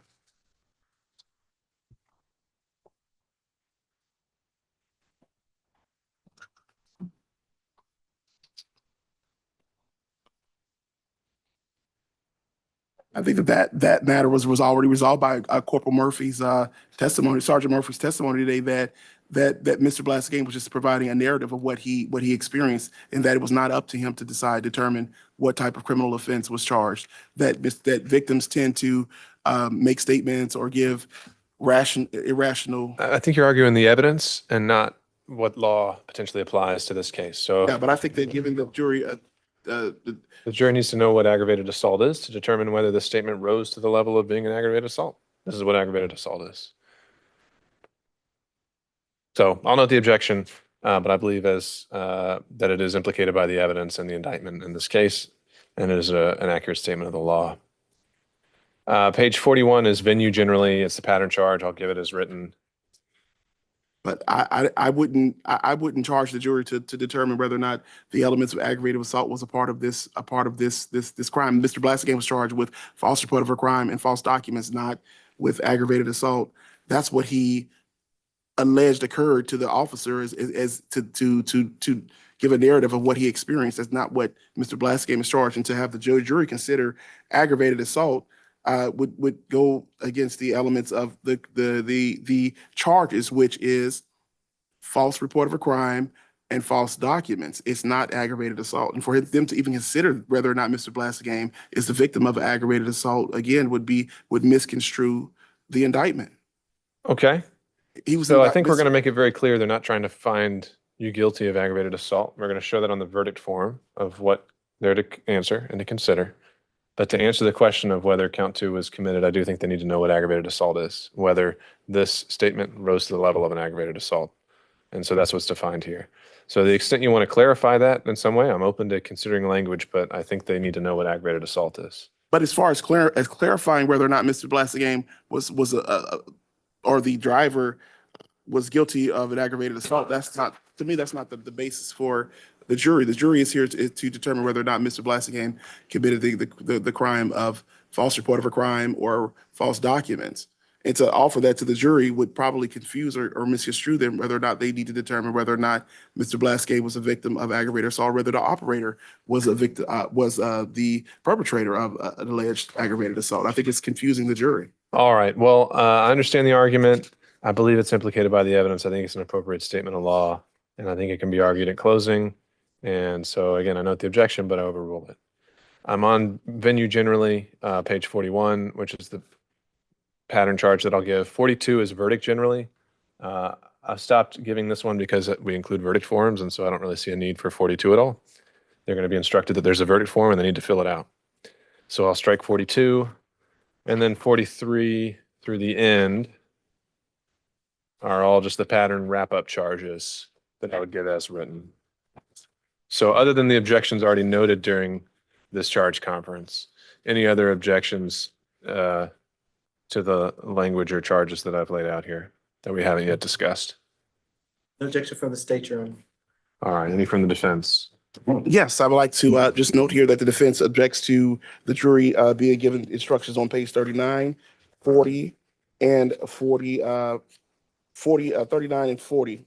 So is there some new basis other than, like I said, anything else that you've already objected to and preserved and we've talked about? Is there anything new you're trying to raise here?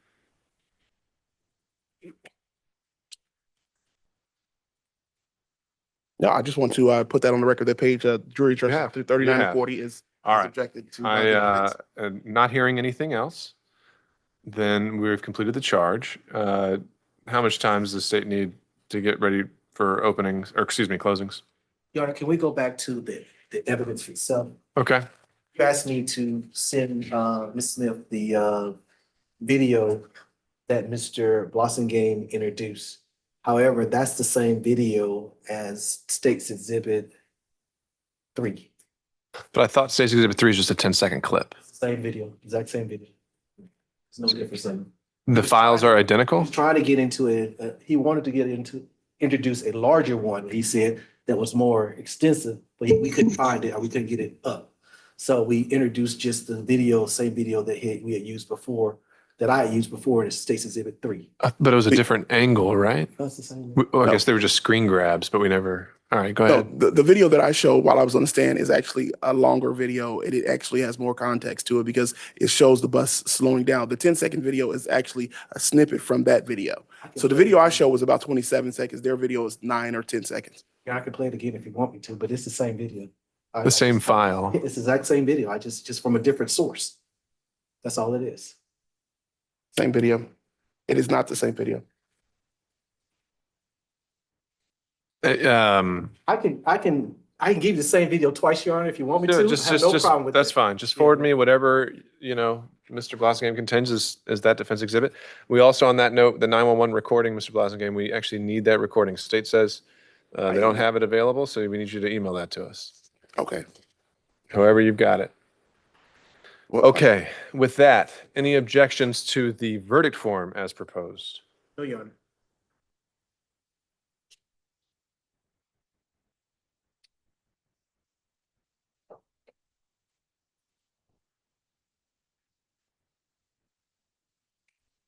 No, not at this time. Okay.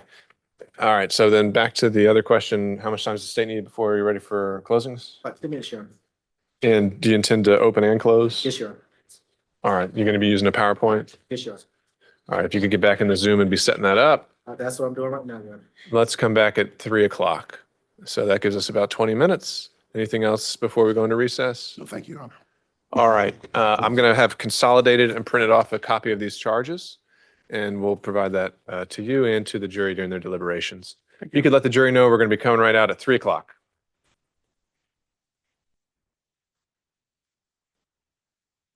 I know they're ready to go. Okay, go.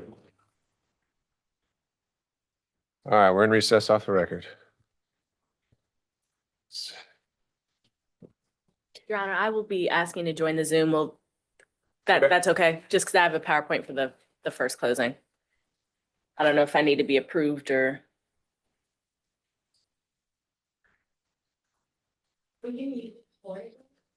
I don't think so. I don't have anything that needs to be played, so I think it should be able to just through the Zoom. I think that should work.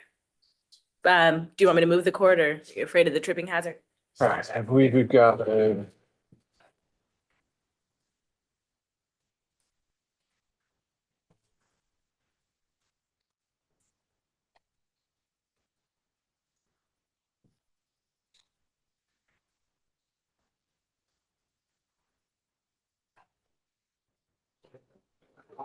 right, let's see, is there an Officer Fall or anyone else here? Maybe in the back.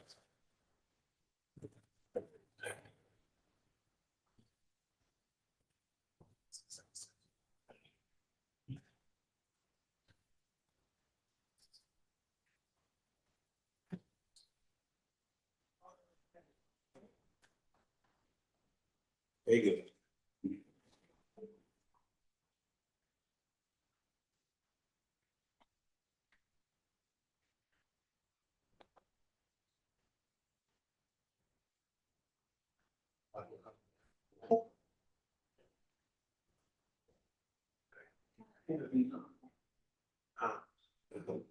Mr. Prince, you want to put that back or you want to leave? No, leave it there because I have to do my part. When I do my part, I'm. Oh, okay, I'm sorry.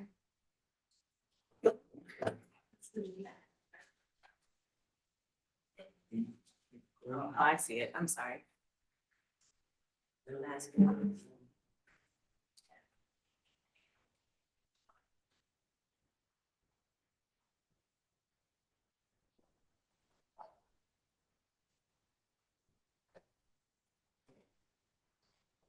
Oh, there you go. Yes. I'll get your call, email that to you now, that exhibit. Okay, Okay. the 911? Yeah, Okay, thank you. I'll forward that You to have you. my email? Yeah, what was your name again? Kamisha. Make sure that's right. Yeah, I got you on my, I'll send it to you now. Uh-huh.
Oh, no wonder. I sent it to myself.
So sometimes.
Thank you. You're welcome. Oh.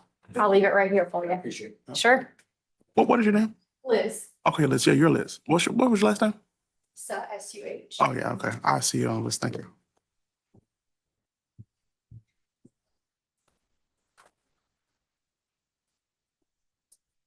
Is it Miss Patton? Is that your co-counsel? Yes. Okay, so she's in and she's co-host, so she should be good.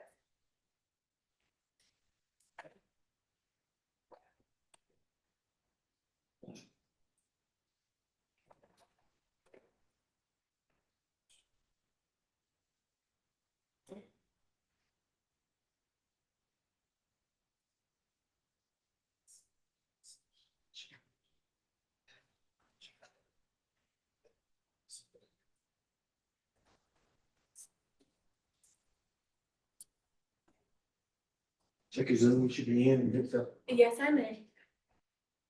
Need some candy. Candy. Yeah. Yeah, no, thank you. I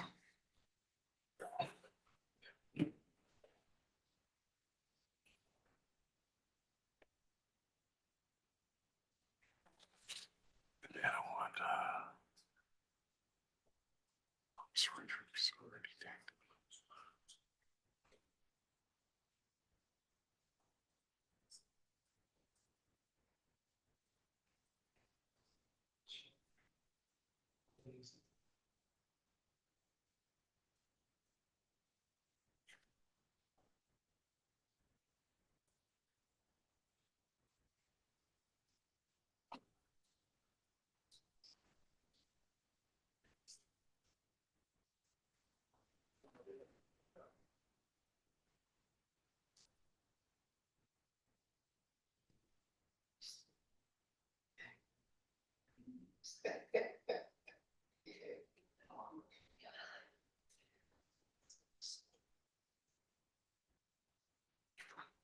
Doesn't this need to be switched back? Cause the remote on HDMI. Yeah. Remote's here. well, I'm not sure, sir. I'm the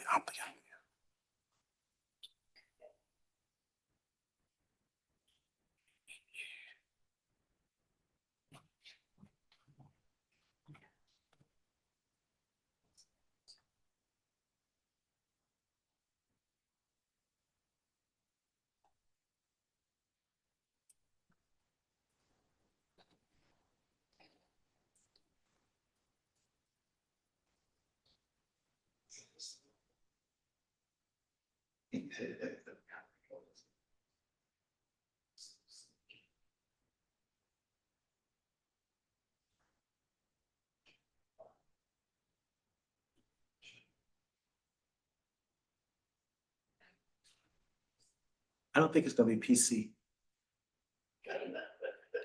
It's probably gonna be just HDM, whatever. What are my other options? To input or Oh, here it is. Try that one. yeah, I don't think it's gonna be PC, Okay, so AV. maybe AD.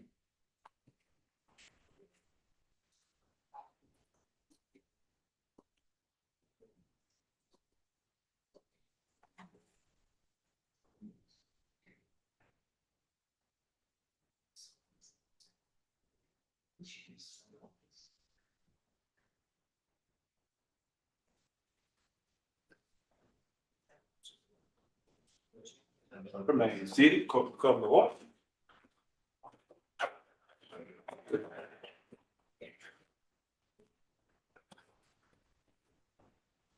Are you guys trying to put it back? Yes. Yes, sorry. Put the Zoom background, but we didn't know which input it was. I think it's HD. That sounds like it's always good. I don't remember. It's one, I think it's one of the PCs, but Mr. Derrick, what, do you know what court exhibit I'm on? Is it 4? So yes. Yeah. All right.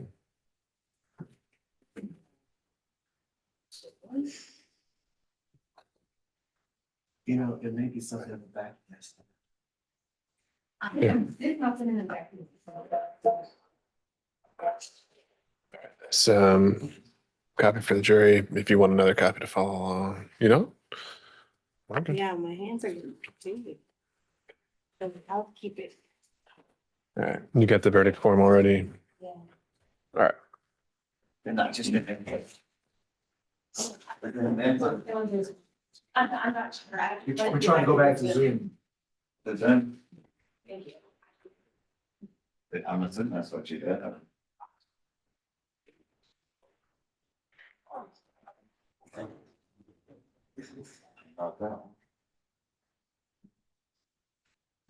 Did she change the Zoom link since lunch? Or it's not working from there?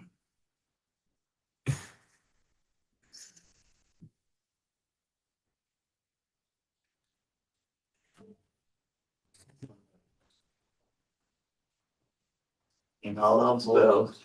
Don't speak.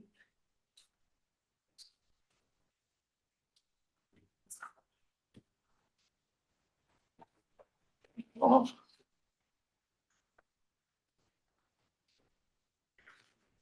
So it is a good citizen.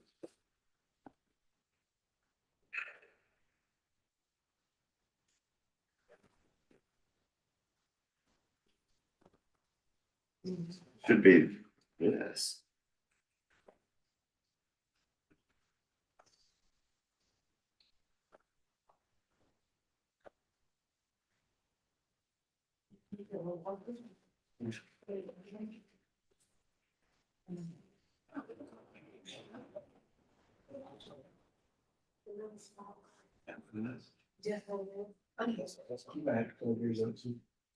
Well, that works. Okay.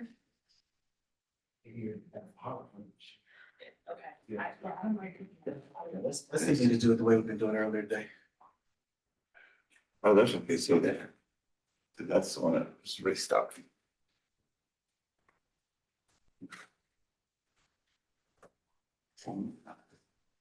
You see it.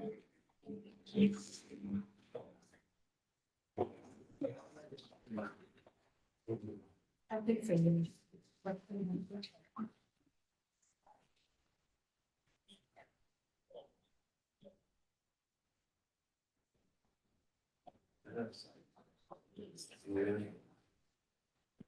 I'm plugging in.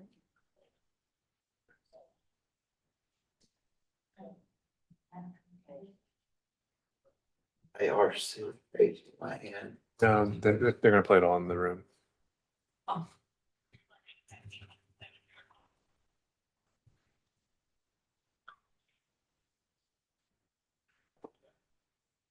We'll just use the cord. Okay, go ahead.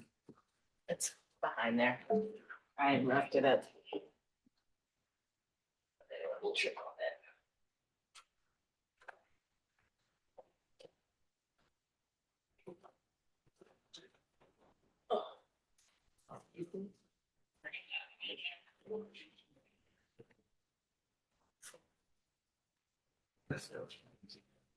Is your battery charged?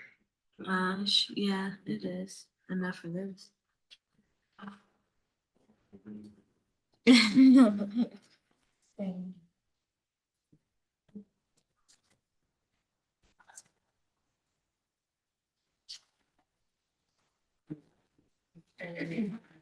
But it's in the wrong input.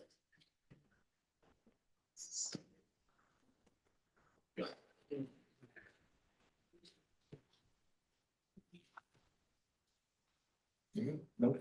Oh, now we're back. Okay. All right, Alrighty, I will. ready, Ms. Smith? We gotta go add this on, add it back into Zoom. Oh, okay, Okay, hold on. never mind. Let me see if I can. Oh, he has added back to Zoom.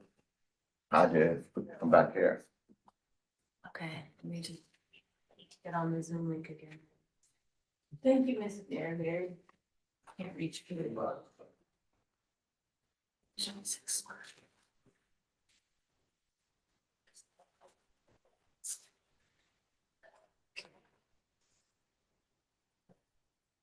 I don't know why I'm not.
That's connecting still.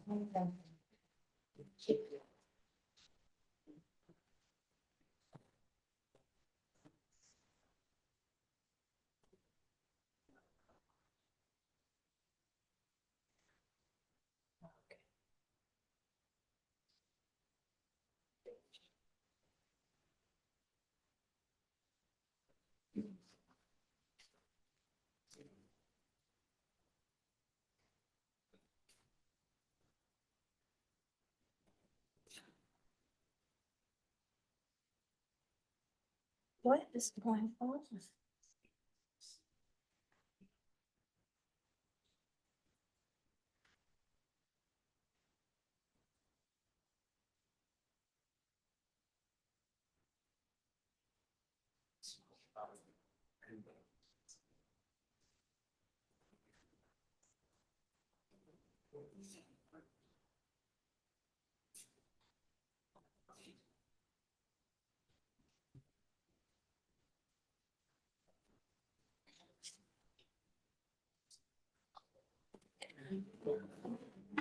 Like, let me get it.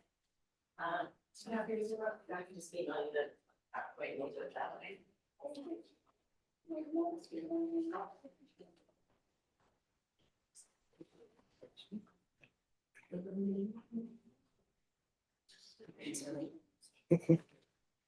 Yeah, these monitor systems we have.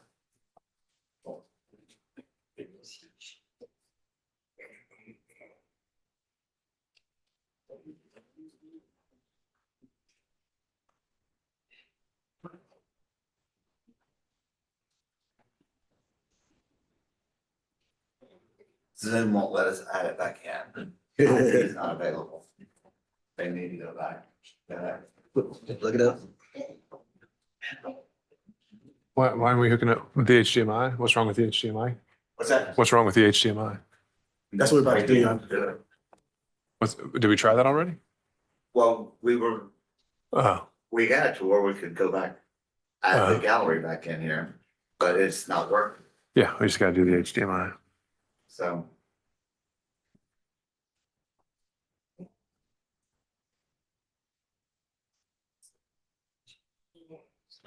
Right here. That's HDMI 3.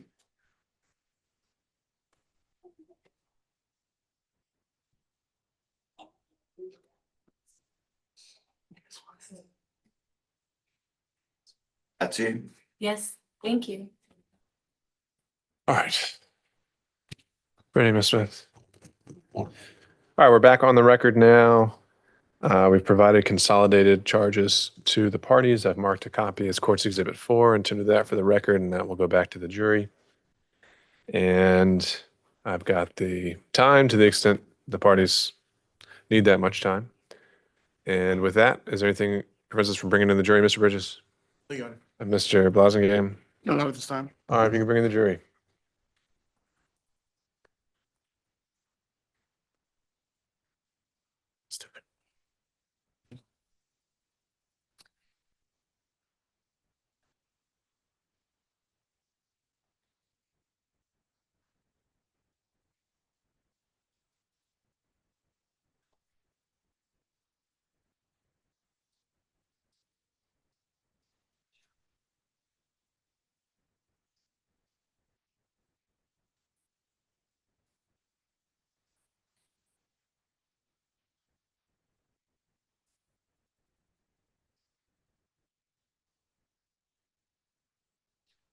I rise for the jury.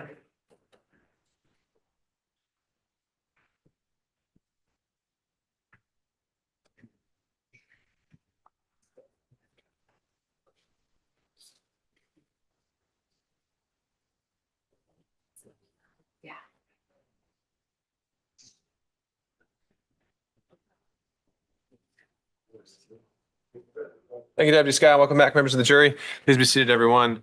Thank you for your patience. You'll be shocked to hear we encountered more technical difficulties, but I've been assured that we're ready to proceed. So at this time, the state has the ability to both open and conclude summations because they have the burden of proof. And with that, Mr. Bridges, the floor is yours. My colleague, AD Patton, will take first. Understood. Good afternoon, everyone. As stated, I'm ADA Celeste Patton, and I'm co-counsel with ADA Bridges representing the state of Georgia. We both work for the Fulton County. Thank you for being here with us for this update. I know it's long, but we appreciate your service on this jury. As stated by the judge, the state has opportunities to open and close, and it's my job, the judge is going to get started on the law. It's my job to kind of break that down. So as you guys know, we're here for State of Georgia versus Derrick Blassingame, and we're going to talk first about the juror's duty. Juror's duty is fair and impartial, honestly speaking the truth, and we will not speak doubts. Every juror has a duty to deliberate, and if you were back in the deliberation room and a juror has refused to deliberate, that is something you should bring to the attention of the judge. Jurors have a duty to follow the law. And like I stated, the judge will be giving you instructions on the law and how to assign evidence in this case to those. So, in talking about the burden, a lot of people here on TV, burden beyond a reasonable doubt, that is the state's burden in a criminal case. We are to prove each charge beyond a reasonable doubt. That burden never shifts to the defendant, and it is your job to make sure that the state is held to its burden the entire duration of the trial. But a reasonable doubt just means what it says. It's a doubt of a fair-minded individual seeking the truth. It's a doubt based on common sense and reason. So an example I'd like to give is you go to the grocery store and you pick up a box of cereal for purpose of say Frosted Flakes. You don't expect to open the box. Need Cheerios in there. You expect to see Frosted Flakes, but that's a good example of what reasonable doubt looks like. When you purchase the Frosted Flakes, you expect to see that in there. Again, it does not mean a vague or arbitrary doubt. It is a doubt for which a reason can be given. It's not beyond a shadow of a doubt. It's not to a mathematical certainty, and nor is it beyond all doubt. There's a presumption of innocence that the defendant maintains throughout the duration of the trial. It's not innocent, it's just a presumption of innocence. The presumption is only there until it is overcome by evidence. Once you believe the defendant has committed the acts, that presumption is gone.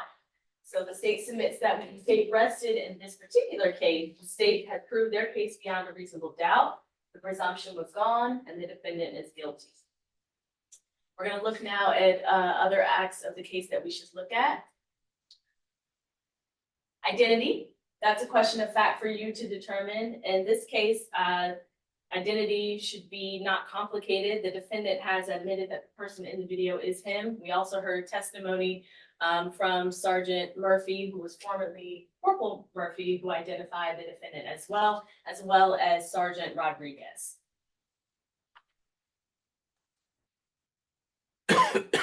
In looking at venue, the law provides that criminal actions shall be tried in the county in which the crime was committed. That is Fulton County. That's why we have summoned you all here. You guys are residents of Fulton County. We've also heard testimony from Officer Murphy and Sergeant Rodriguez that this occurred in Fulton County. We also heard the defendant mention the Lakewood MARTA station, which is also located in Fulton County as well.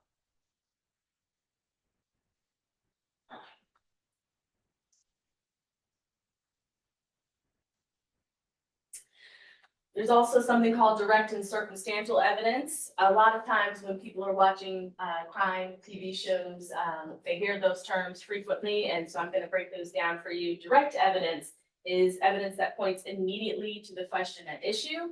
Circumstantial is proof of facts or circumstances by direct evidence for which you may infer other related or connected facts that are reasonable and justified in light of your experience. Some direct evidence examples in this case are the surveillance footage of the incident, the extent of the defendant's injuries, or the lack of the injuries for the defendant's refusal for medical attention. Those are examples of direct evidence in this case. Circumstantial evidence, again, is what can you reasonably conclude and what does your common sense tell you? I'm going back to my TV example. A lot of times people think that circumstantial evidence is not weighted as equally as direct evidence. That's not true. They are weighted equally. The same weight you would give to direct evidence, you would be able to give to circumstantial evidence. Some of the forms of evidence that we've seen are the testimony from Sergeant Murphy, Christian Lewis, and Sergeant Rodriguez. Some examples of physical evidence in this case that we've seen are the surveillance video, the 911 audio, and the written statements by both the defendant and Christian Lewis. So now we're going to turn into the credibility of a witness. The jury is who determines the credibility of a witness. And the testimony of a witness, if believed, is sufficient to establish a fact. So that's important. When you were listening to all of the witnesses testify, if you believed their testimony, that is enough to establish a fact in a criminal case. In deciding credibility, you'll look at the manner in which the witness testifies, their interest, lack of interest, means and opportunity for knowing the facts, the nature of the facts, and the probability or improbability of their testimony.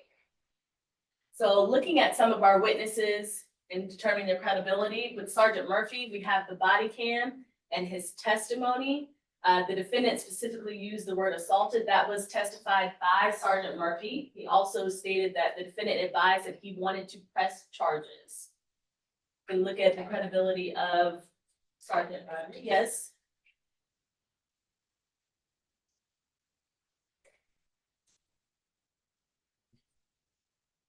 Looking at his surveillance cam footage, and the defendant made contact of his own volition that was directly contradictory to the sworn statement of the defendant made. So in his testimony, when Sergeant Rodriguez was outlining why he made the criminal charges, he mentioned that the statement that the defendant made was contradictory to what he had seen on the CCTV footage.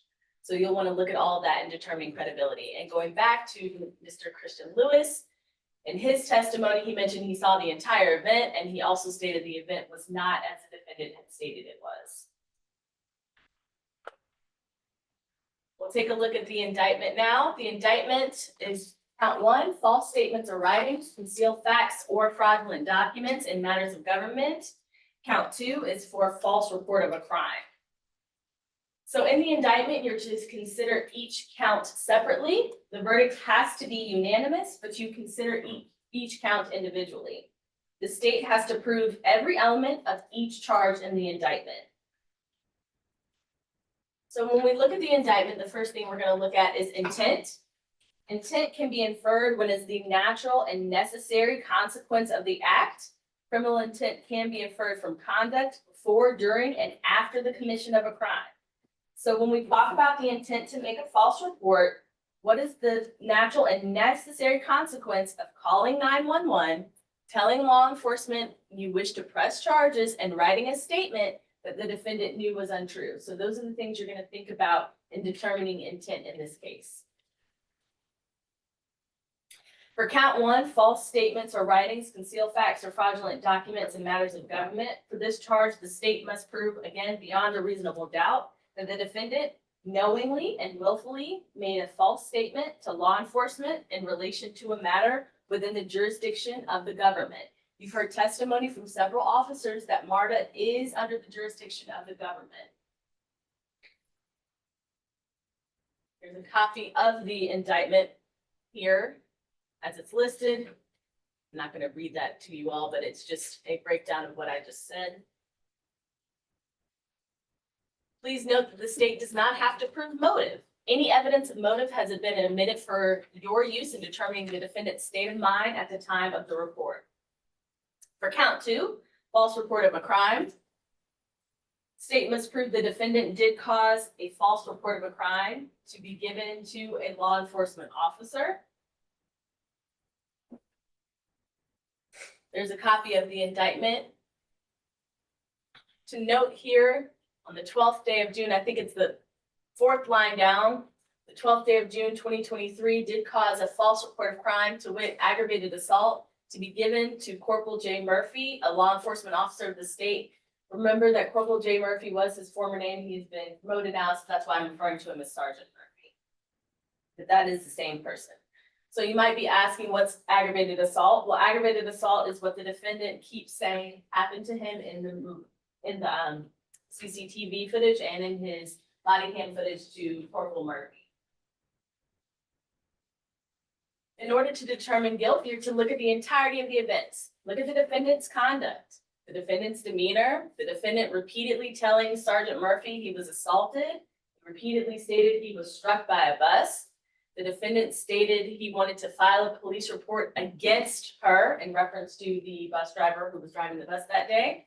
Defendant stating she just ran over me on the 911 audio. The defendant has had several times where he's reaffirmed the story as it happened, and that is not true from the CCTV footage. State is confident, once you guys deliberate, that you will all go back there and have conversations about the evidence as you've witnessed it here today, that you will find the defendant guilty on count 1, false statements or writings, concealed facts or fraudulent documents in matters of government, and count 2, false report of a crime.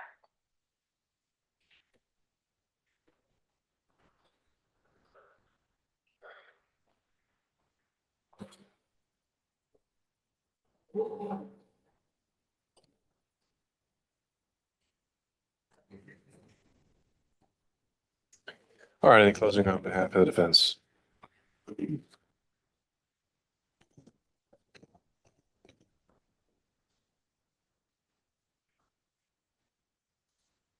It's like we lost our podium.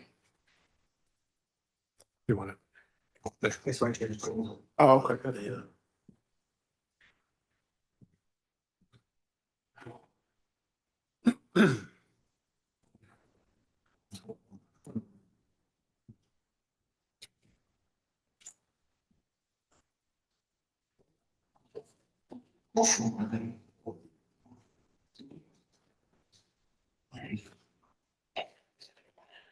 I want to thank you all for your time and for your consideration today and yesterday.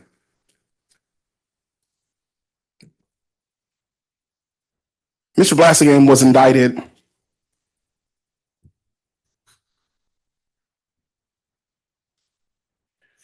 almost 5 months after he had a criminal accusation filed against him, and he was booked into the Fulton County Jail.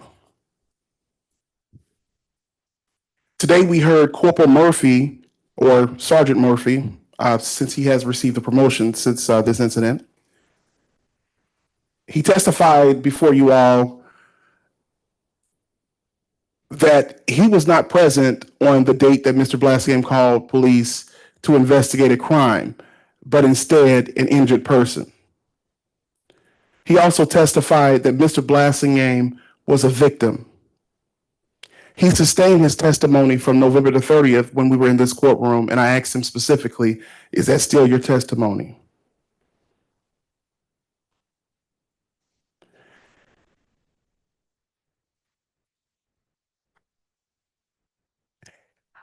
Sergeant Murphy at no point ever testified that he suspected criminal intent, but instead he was a fact finder. He was collecting information and taking the statements from Mr. Blassingame.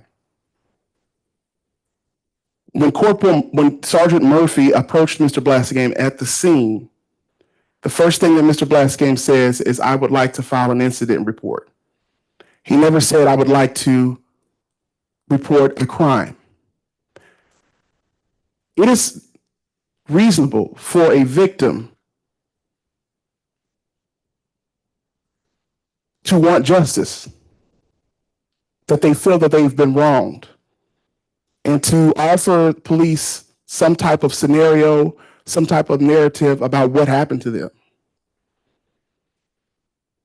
My house was burglarized. I think it was a breaking and entering. I think there was a theft. I think it was a robbery. But it is up to law enforcement to determine the elements of the crime and the appropriate charges to file against the alleged perpetrator, if any should be filed.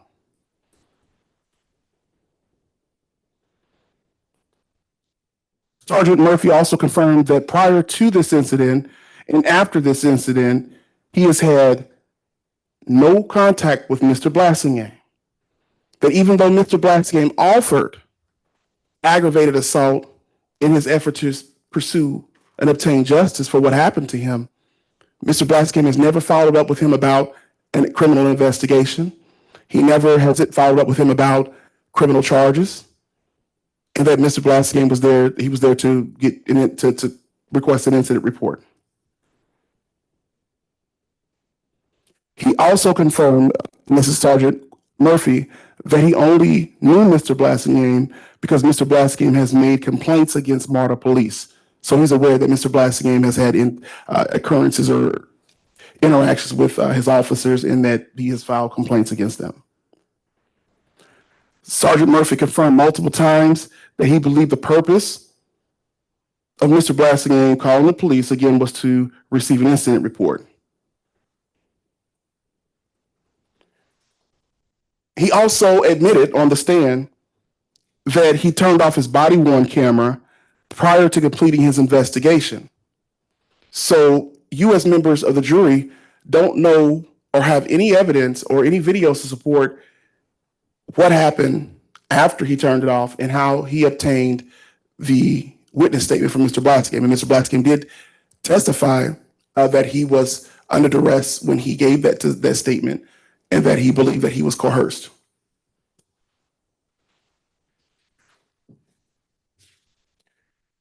Sergeant Murphy failed to read Mr. Blassingame his Miranda rights, which also would have protected his interests against any criminal liability or culpability. Miranda is...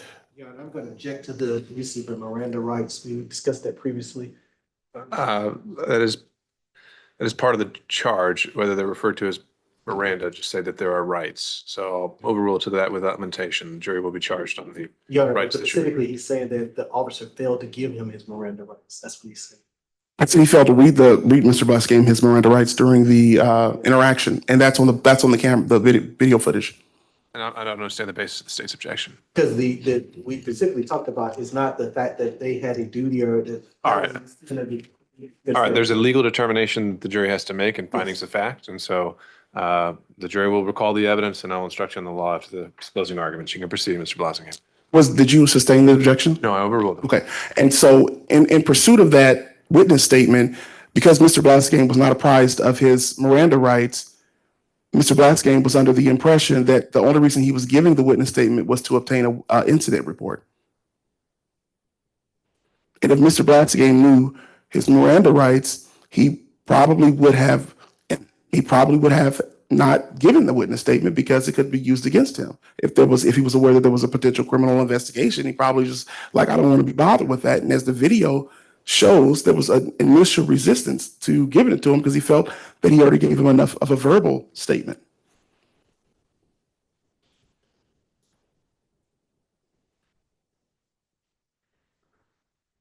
Mr. Blassingame also offered and asked Sergeant Murphy whether or not victims generally offer potential crimes or explanations of offenses that have happened to them just out of anger or frustration or just out of the immediacy of the event that happened to them. He said, yes, it's common for victims to state crimes that may not pertain to the offense, but it's just that they want justice.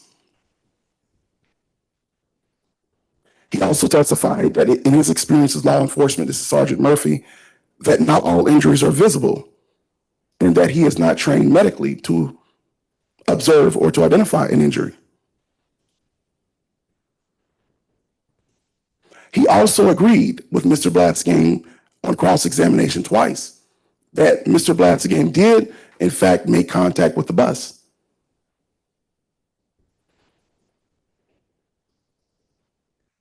While in police custody at the Lakewood Fort McPherson station, Mr. Blassingame was not free to leave until after those 3 officers approached him, told him he had to give them that written statement.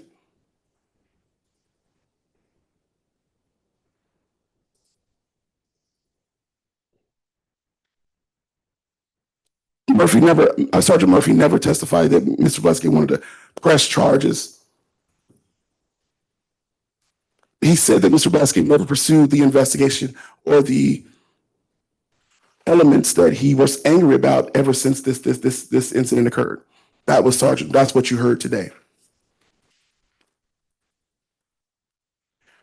Christian Lewis testified, and I would like to remind the jury that Mr. Lewis was a hostile witness. He was refusing to answer questions.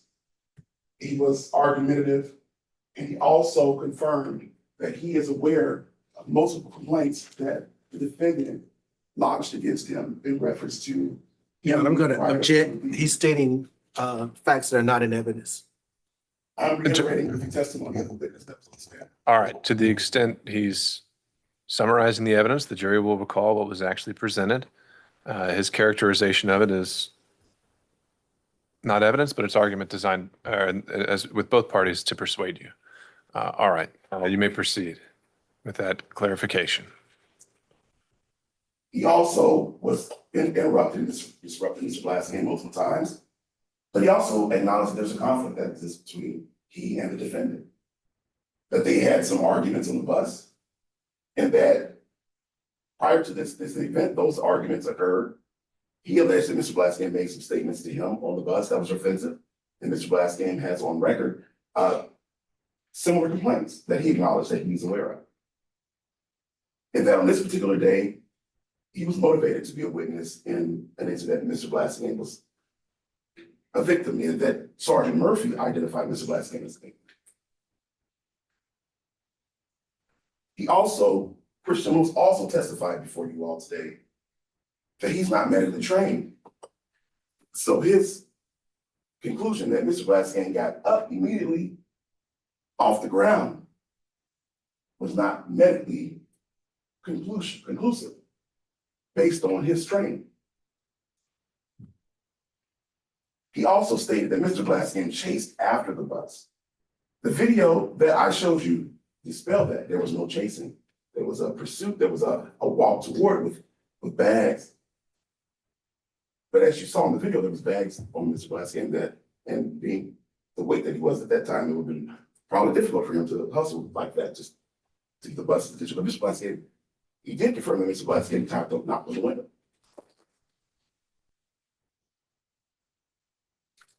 So I would conclude that Mr. Lewis's testimony as a witness was hostile. And it was opportunity. He was opportunistic because he was taking advantage of an opportunity to testify against Mr. Blassingame as a retaliation for Mr. Blassingame's complaints. Detective Rodriguez, the state's other witness, he admitted that he lied about his race on his employment application. His model police incident report, he put that he was white. He says that he kind of interchanged between the two, white and Hispanic. And he also, on his supplemental report 3 days later, he reiterated his lie that he's a white male. So there was misrepresentations, not only his documentation, but he admitted on the stand. And on cross-examination, Detective Rodriguez also agreed with Mr. Blassingame when he asked him, did Mr. Blassingame make contact with the bus? And he said, yes, Mr. Blassingame did in fact make contact with the bus. And as a result of making contact, he fell to the ground.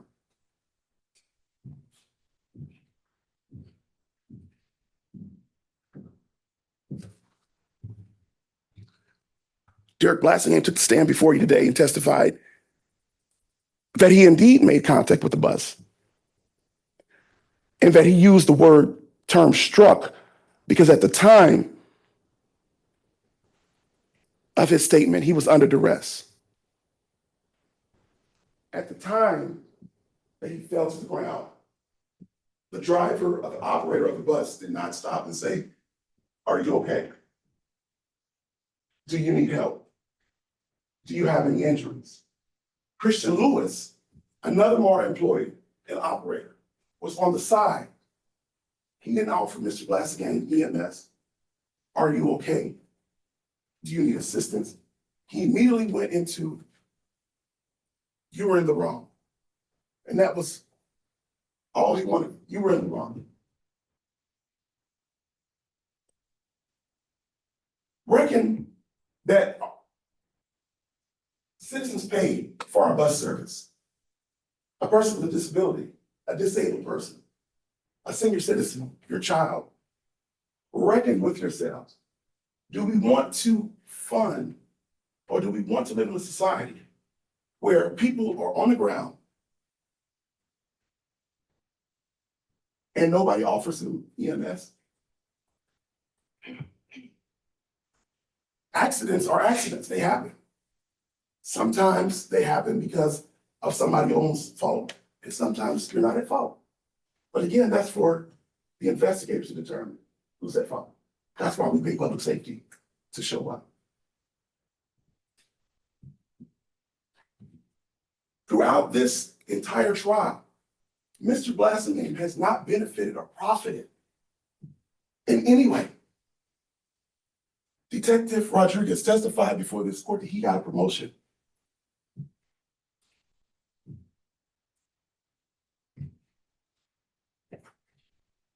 Sergeant Murphy got a promotion. Mr. Blassingame was homeless, unemployed at the time. No reason and no intent besides on the 911 dispatch audio that he played for you all. "I want to file an incident report. I was hit by a bus, I was ran over. I don't know what happened. I just want the police to an EMS to come." Corporal Murphy approaches him at this train station. First thing that comes out of him is, "I want to file an incident report. And yes, I want justice because that driver didn't care about me. All I was trying to do was wait, get her attention that I wanted to board the bus. I'm not going to 4 walls and a ceiling over my head. I'm going to a box under a tree, but I want to get there." And all I did was attempt to get her attention and let her know I'm desperate. I want to get on your bus so I can get to where I'm going. I've been waiting for 3 hours. They have not presented one element of motive of why or how Mr. Blassingame would profit off of losing his transportation, his relationship with his transportation. And homeless individuals rely on transportation to get to their case management, to get to trainings, to get to jobs, to get back on their feet. So ask yourselves, why would this individual risk all of that?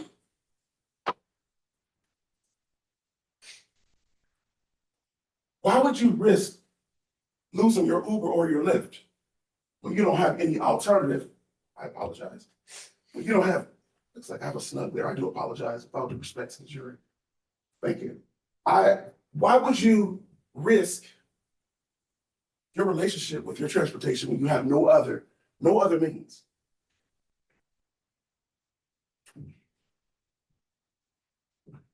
Again, Mr. Blassingame hasn't received any benefit or profit off of this. Mr. Blassingame has not followed up with one person at MARTA about pursuing any criminal charges. And the only reason Detective Rodriguez said he charged Mr. Blassingame with false report for crime, it was because of the statement that he gave. That Mr. Blassingame said he was struck by the bus. But he also, in the same testimony, right before you all, said that he agreed that Mr. Blassingame made contact. Now we can get into the etymology and the terminology and the interchangeability of make contact and struck. But again, Mr. Blassingame's under duress. That was the only word that he could put on paper to describe what happened to him. And it has been determined by courts and case law that witness statements are First Amendment rights of expression. That it's my narrative that you put 3 people in the same incident. All 3 have different statements, but it's the same incident. I would ask you to consider that.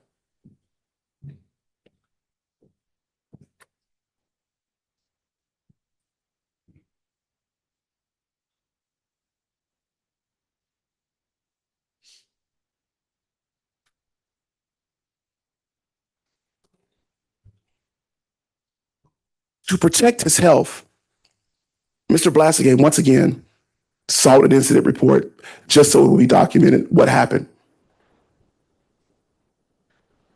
I would also offer you that a bus is a deadly weapon if it makes improper contact with the person, be it their fault or the fault of the operator. There is roughly about 8 industrial wheels, commercial wheels on that vehicle. And if it's not properly operated, it could be used as a deadly weapon. It could be used as a means to injure someone. That's why we pay these operators to be properly trained. They have a duty to report, and none of that occurred. And if Mr. Blassingame had not sought the police to do an incident report, there would be no documentation of it. It just would have happened because the operator of the bus didn't stop. And the operators who were standing on the side did not offer Mr. Blassingame any assistance. We cannot criminalize people for reporting incidents unless there is clear-cut evidence. And both officers, Detective Rodriguez and Sergeant Murphy, agreed with Mr. Blassingame that he did make contact with the bus. And Detective Rodriguez took it further and said that as a result, Mr. Blassingame did fall to the ground.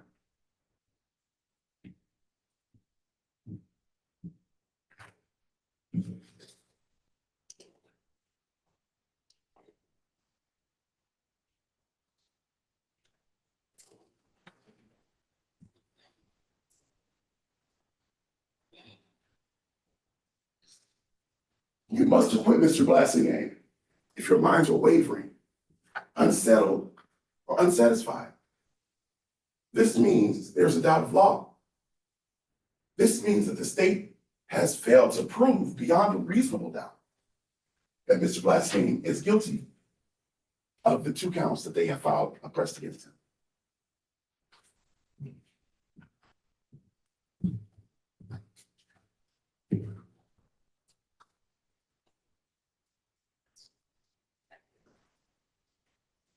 I would offer you one more thing before I conclude here. Georgia law requires or states that a person is guilty of false report of a crime or false statements if the individual knowingly and willfully falsifies, conceals, or covers up by any trick, scheme, or device a material fact. That's false statements. The state has failed to prove or to demonstrate that Mr. Blassingame was involved in any trick, any scheme, or any device in filing his incident report. The Georgia legislature also requires for a person to be found guilty of false report of a crime, a person who willfully and knowingly gives or causes a false report of a crime to be given to any law enforcement officer or agency. Mr. Blassingame on the 911 dispatch call, that's the first contact with public safety. I would like to file an incident report. The first contact with Sergeant Murphy, I would like to file an incident report. That was the first thing that came out of his language. The first contact.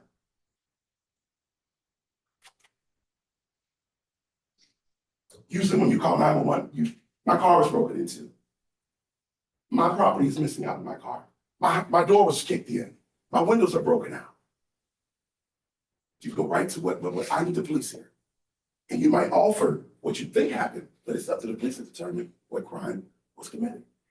And that's exactly what Mr. Blassingame did.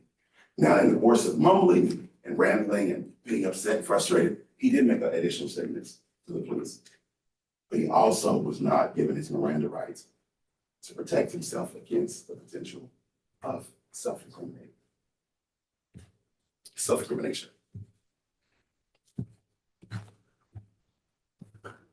So in conclusion, I would ask this jury to look at the evidence, to consider the testimony, to look at the law, that Mr. Blassingame was not involved in any type of scheme or trick.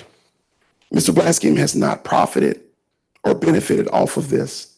He was just an everyday citizen who happened to be going through financial struggles and was involved in the incident and wanted a police report.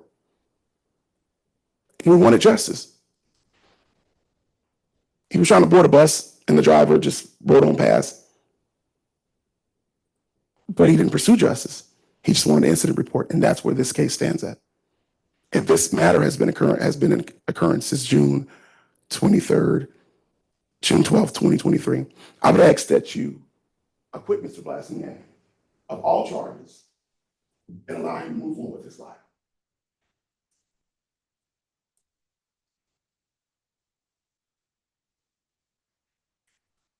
The benefit of convicting Mr. Blassingame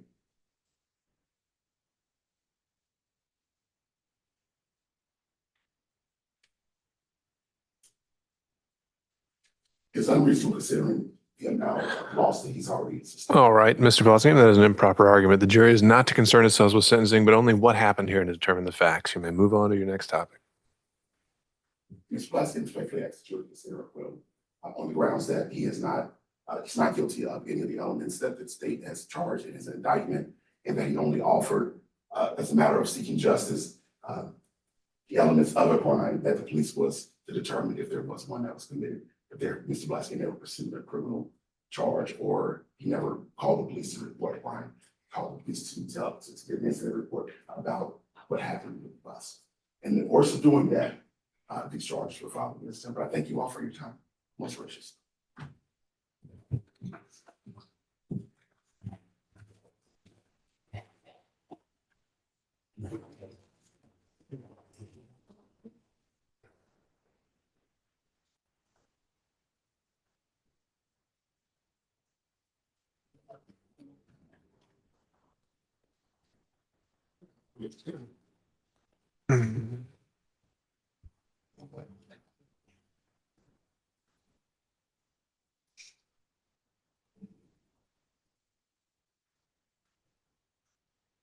Good afternoon, ladies and gentlemen of the jury.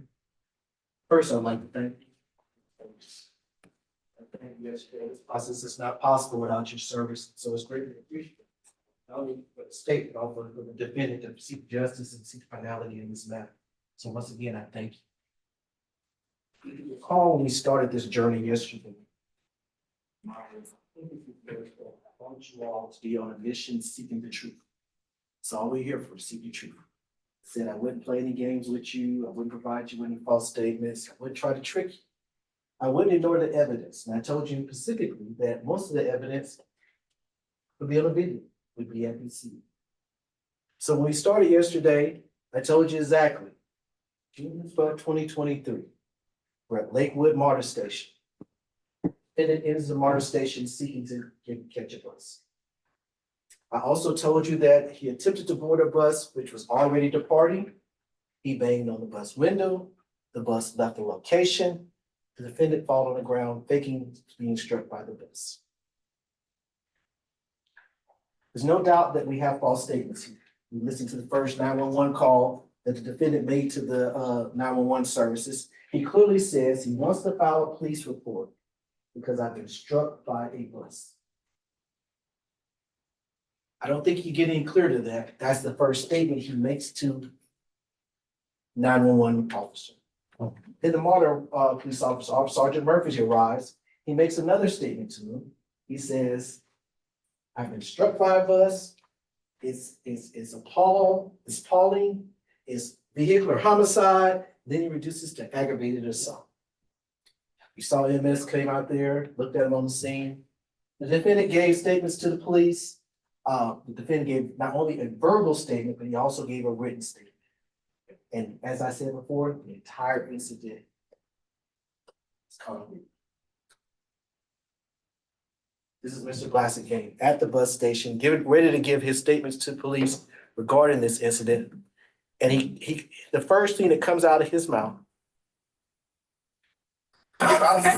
So I walked over here to get to board the bus. She was leaving. I tapped on the window and she sped up. And literally, as I tapped on the window, there I was one of the best. She sped off and then just dragged me, like just my whole body spun around. And she continued on, even when I was busted on the ground. And so I want to file a police report against her. I want to file a police report because that is attempted vehicular assault. She assaulted me with the bus. Literally, and this camera's ready to support it. All I did was tap on the middle. What did he say? Assault, vehicular homicide. He's very clear there. That is a statement he gives to a law enforcement officer that's caught on the officer's body cam.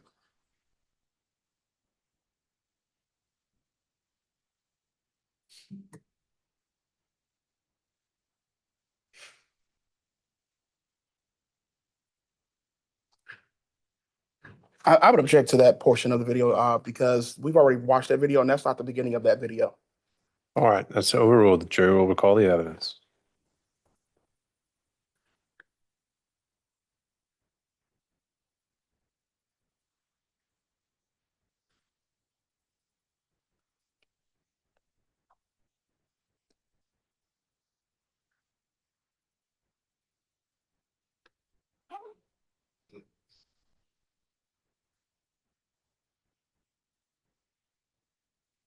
Then he also gave a statement to the police officer, a written statement. And it's interesting when Officer Murphy was up here and he went through the whole litany about his body cam and what happened. He never mentioned that he never asked Officer Murphy, did he force him to give a statement to you? But as you were watching the video, you saw him on the pillar, he was writing out the statement even before this is over with.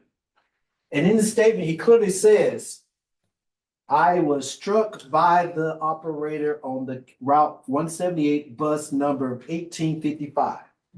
Thus, another statement by Mr. Blassingame stating that the bus had struck him, assaulted him, however he wants to phrase it. But that is his words, clear as day. He made that statement.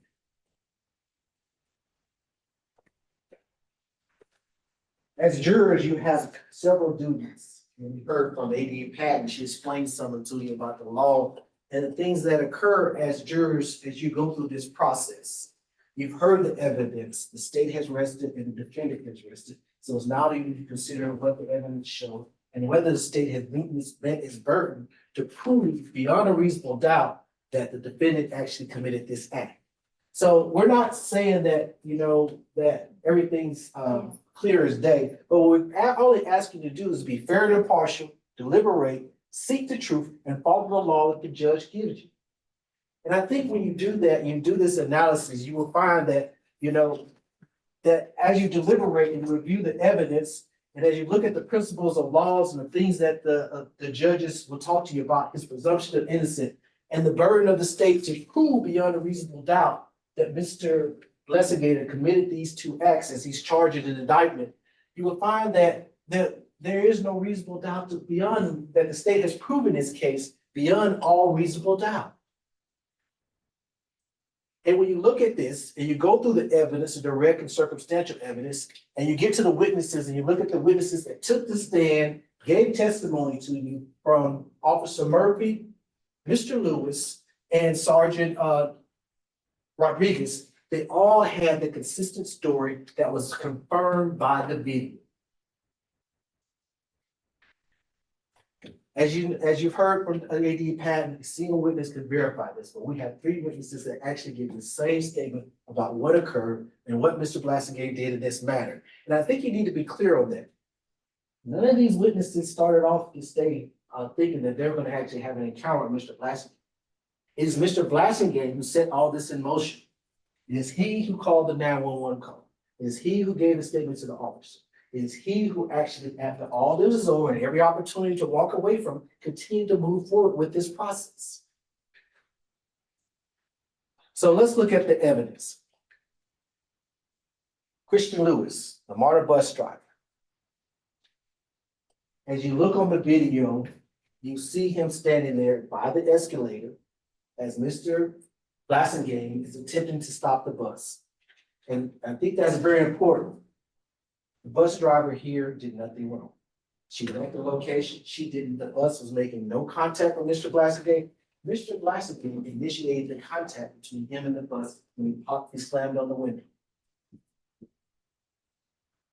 He came forward immediately.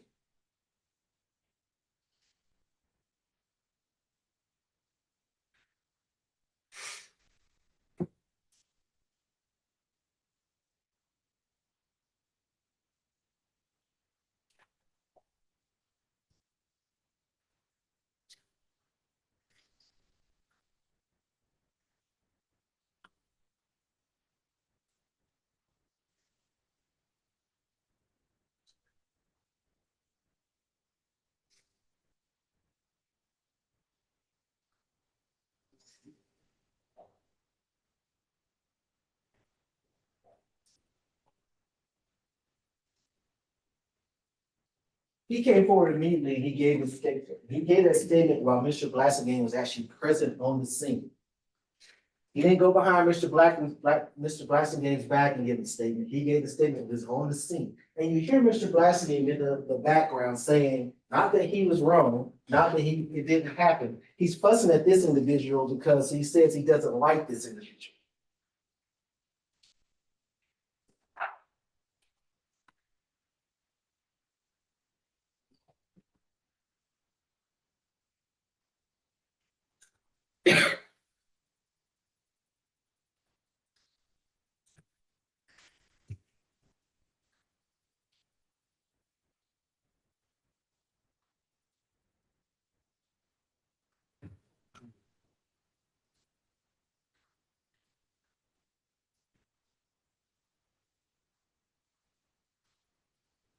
And Mr. Lewis gives a statement at that time telling you exactly what he saw that day on the scene, not a couple of days later. He didn't have opportunity to make up any story. He gives the facts as he saw them, which I might add are confirmed by the video. You heard from Sergeant Murphy. He told you he had a conversation with him. If you watch the video, he never forces Mr. Blassingame to engage in this activity. You see him walking around the station, actually looking for the individual who called 911. And then he approaches Mr. Blassingame and immediately Mr. Blassingame starts telling him his story. Bus driver assaulted me. I was vehicle homicide. I want a police report. I want to file charges against this individual.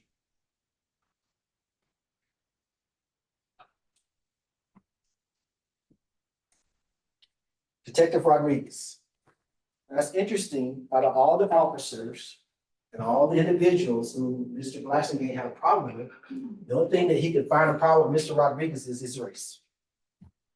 On an application he filled out 10 years ago when he started the police.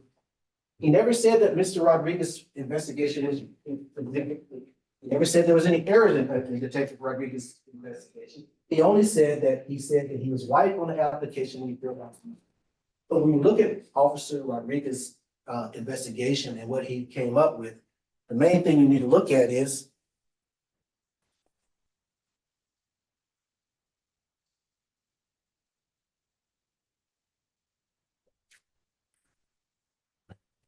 the defense would object to the how the state is depicting Mr. Blassingame's cross-examination of Detective Rodriguez on the grounds of it's more prejudicial than probative. All right, on those grounds, it's overruled. what we need to look at.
what we need to look at today is what actually happened.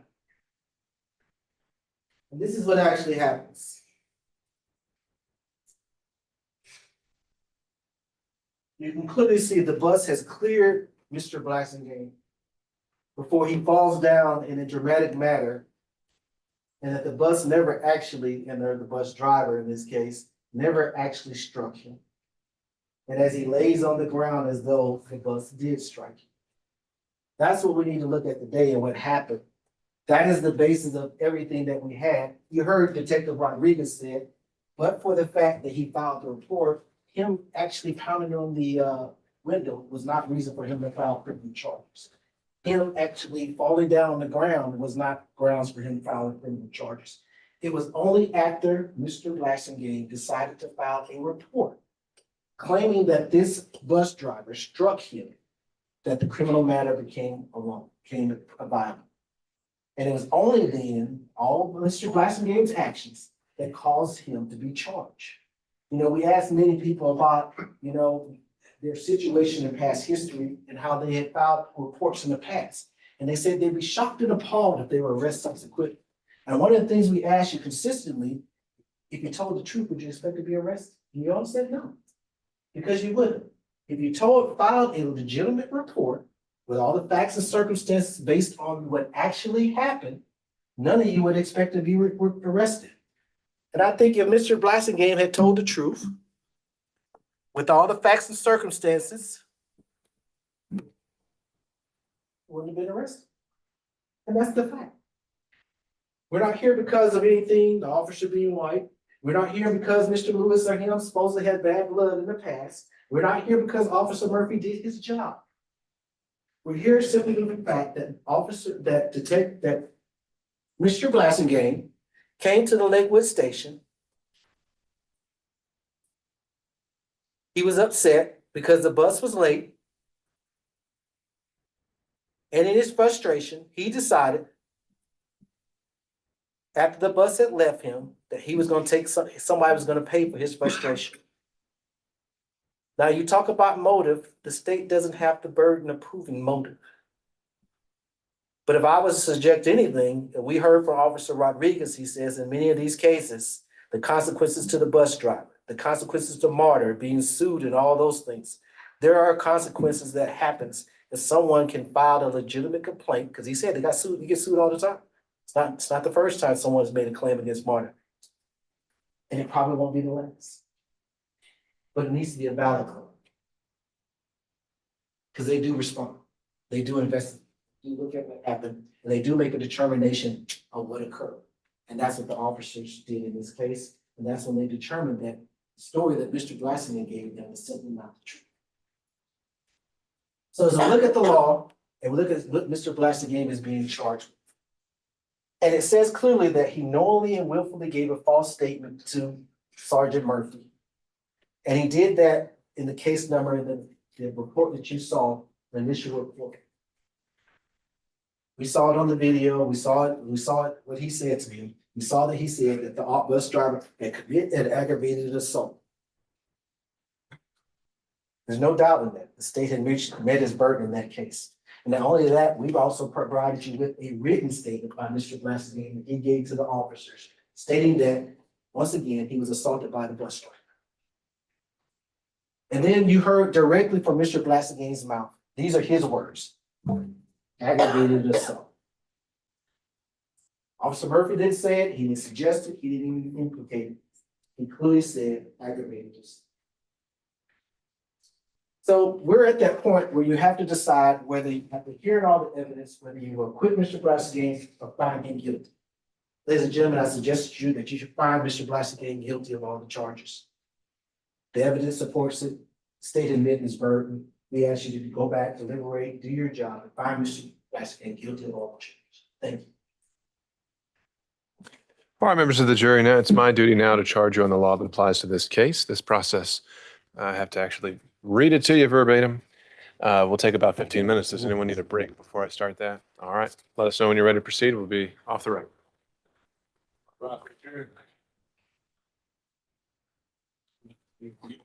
Yes, sir.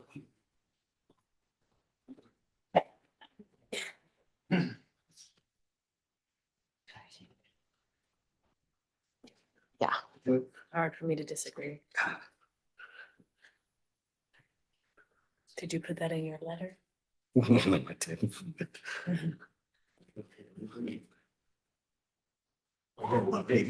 Yeah. Font, single space. Yeah.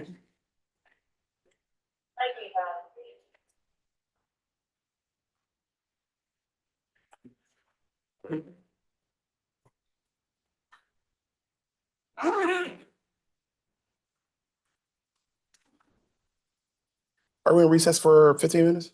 Not 15. I'm just going to say, we're back on the record, that the parties need to hold in place because I don't think it's going to take but a minute or two. Oh.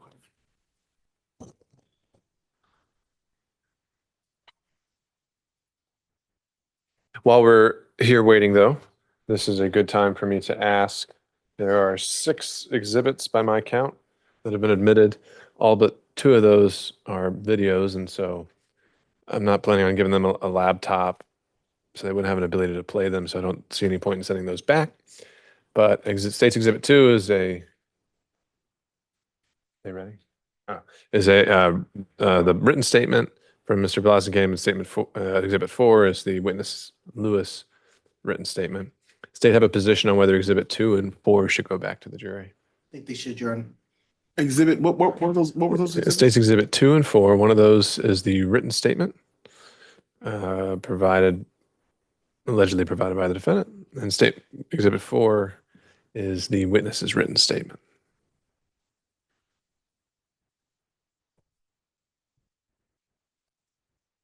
So the question is whether those should accompany the indictment, verdict form, and copy of the charges.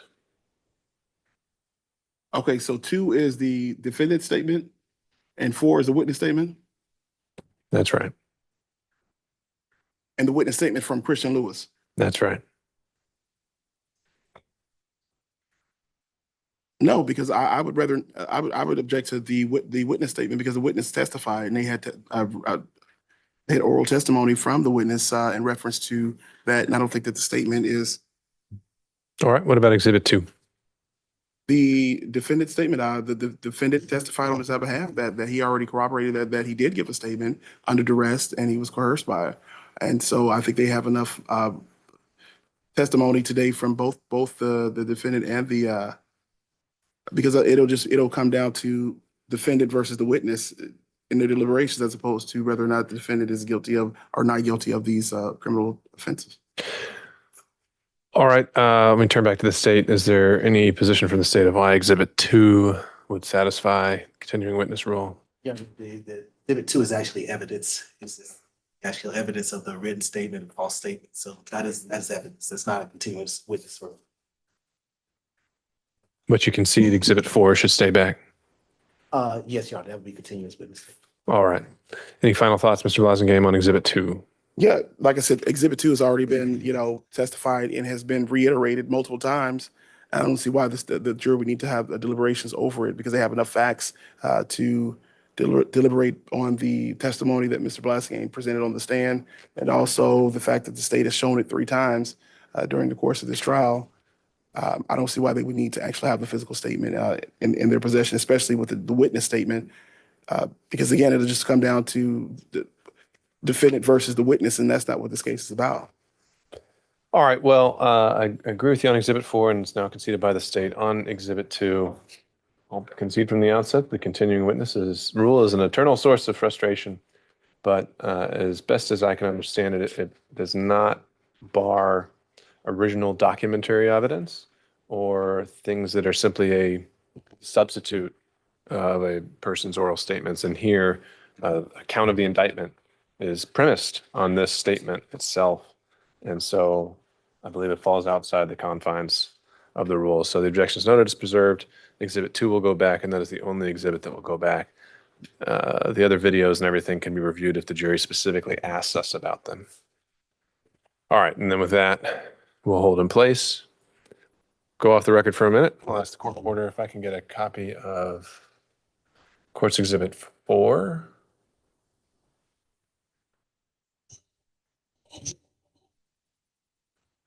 and the indictment and State's Exhibit 2.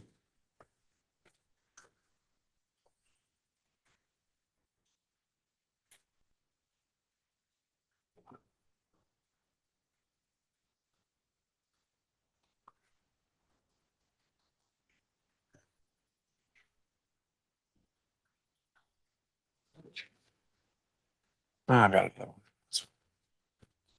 All right, so, well, we're off the record.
Do we have an investigator Canup?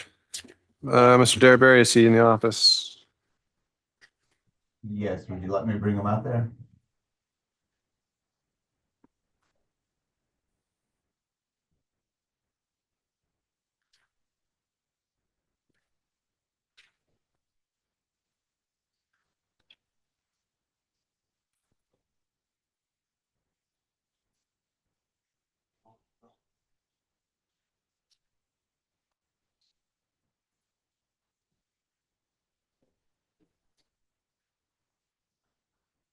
All right. Thank you for your patience. You solemnly swear affirm the testimony that in this for the court shall truth, no truth, but the truth. All right, thank you, Investigator Kenneth, with the Land Use Department. Yes. And you guys have created this application for cell phone information. And it was the information, I think it's the insurance correct, that's your information, really. Yes.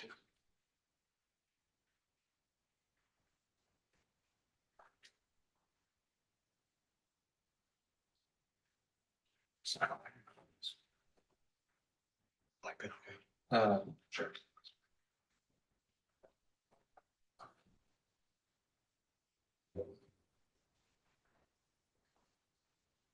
Yeah, all right. Oh, great. Messed everything up. Yeah, that looks got everything out of there. Hold on a second.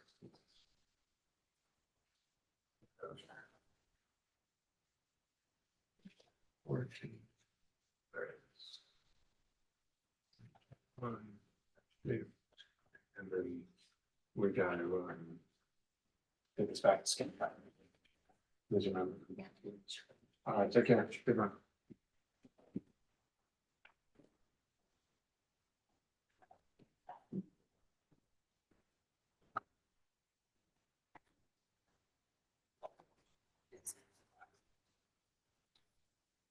All right, Mr. Raymond. All right, for Jerry.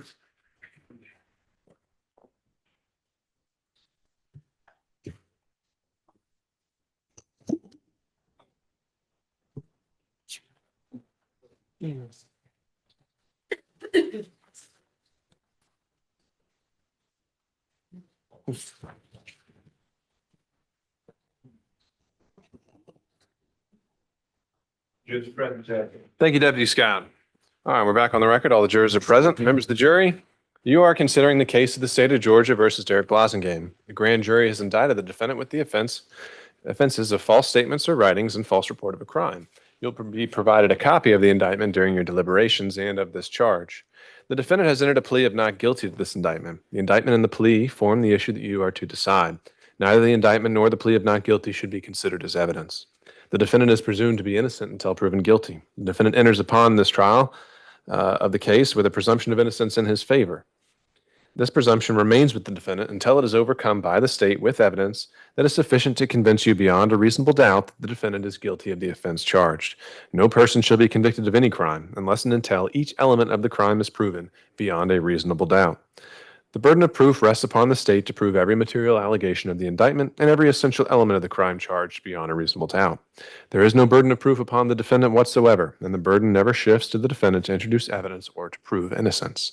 However, the state is not required to prove the guilt of the accused beyond all doubt or to a mathematical certainty. A reasonable doubt means just what it says. A reasonable doubt is a doubt of a fair-minded, impartial juror honestly seeking the truth. A reasonable doubt is a doubt based upon common sense and reason. It does not mean a vague or arbitrary doubt, but is a doubt for which a reason can be given, arising from a consideration of the evidence, a lack of evidence, or a conflict in the evidence. After giving consideration to all of the facts and circumstances of this case, if your minds are wavering, unsettled, or unsatisfied, then that is a doubt of the law and you must acquit the defendant. But if that doubt does not exist in your minds as to the guilt of the accused, then you would be authorized to convict the defendant. If the state fails to prove the defendant's guilt beyond a reasonable doubt, it would be your duty to acquit the defendant. Members of the jury, it is my duty and responsibility to determine the law that applies to this case and to instruct you on that law. You are bound by these instructions. It is your responsibility to determine the facts of the case from all of the evidence presented. Then you must apply the law I give you in the charge to the facts as you find them to be. The defendant is representing himself in this trial. He has a constitutional right to do that. This has no bearing on whether he is guilty or not guilty, and it must not affect your consideration of the case. Because the defendant is acting as his own lawyer, you have heard him speak at various times during the trial.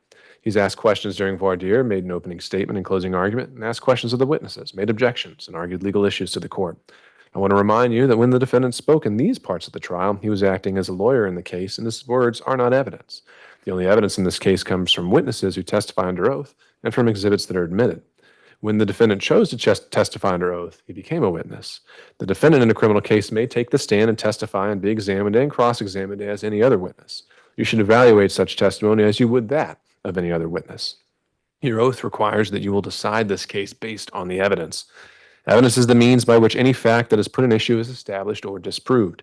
Evidence includes all of the testimony of the witnesses and any exhibits admitted during the trial. Evidence does not include the indictment, the plea of not guilty, opening or closing remarks of the attorneys or a party, or questions asked by the attorneys or a party. Evidence may be direct or circumstantial, or both. In considering the evidence, you may use reasoning and common sense to make deductions and reach conclusions. You should not be concerned about whether the evidence is direct or circumstantial. Direct evidence is the testimony of a person who asserts that he or she has actual knowledge of a fact, such as by personally observing or otherwise witnessing that fact. Circumstantial evidence is proof of a set of facts and circumstances that tend to prove or disprove another fact by inference, that is, by consistency with such fact or elimination of other facts. There is no legal difference in the weight you may give to either direct or circumstantial evidence. You'd be authorized to convict only if the evidence, whether direct or circumstantial or both, excludes all reasonable theories of innocence and proves the guilt of the accused beyond a reasonable doubt. You, the jury, must determine the credibility of the witnesses. In deciding this, you may consider all of the facts and circumstances of the case, including the witness's manner of testifying, their means and opportunity of knowing the facts about which they testify, the nature of the facts about which they testify, the probability or improbability of their testimony, their interest or lack of interest in the outcome of the case, and their personal credibility as you observe it. The credibility of a witness may be attacked by disproving the facts to which the witness testified. Your assessment of a trial witness's credibility may be affected by comparing or contrasting that testimony to statements or testimony of that same witness before the trial started. It is for you to decide whether there is a reasonable explanation for any inconsistency in a witness's pretrial statements and testimony when compared to the same witness's trial testimony. As with all issues of witness credibility, you, the jury, must apply your common sense and reason to decide what testimony you believe or do not believe. The testimony of a single witness, if believed, is sufficient to establish a fact. Generally, there is no legal requirement of corroboration of a witness, provided that you find the evidence to be sufficient. A statement that the defendant allegedly made has been offered for your consideration. Before you may consider this as evidence for any purpose, you must decide whether the defendant's statement was voluntary, and if the statement was given in custody, whether this defendant was properly advised of his constitutional rights. To be voluntary, a statement must be freely and willingly given and without coercion, duress, threats, use of violence, fear of injury, or any suggestions or promises of leniency or reward. A statement induced by the slightest hope of benefit or the remotest fear of injury is not voluntary. To be voluntary, a statement must be the product of a free will and not under compulsion or any necessity opposed by others. In determining voluntariness, you may also consider to what extent the defendant was informed of his rights, as discussed below, if applicable. You may consider the legality, duration, and conditions of detention as factors relevant to the question of whether or not the statement was freely and voluntarily made. However, under the law, in order for a statement to be excluded because of an illegal detention, it must be shown that the statement was in fact induced by such illegal detention. The burden of proof is upon the state to establish that the statement was voluntary, that is, freely and willingly made. If you do not find that the statement was voluntary, you may not consider it for any purpose. If you find that the statement was made while in custody and as a result of police questioning, you must also determine whether the defendant was advised of his constitutional rights and whether the defendant clearly understood and knowingly gave up such rights.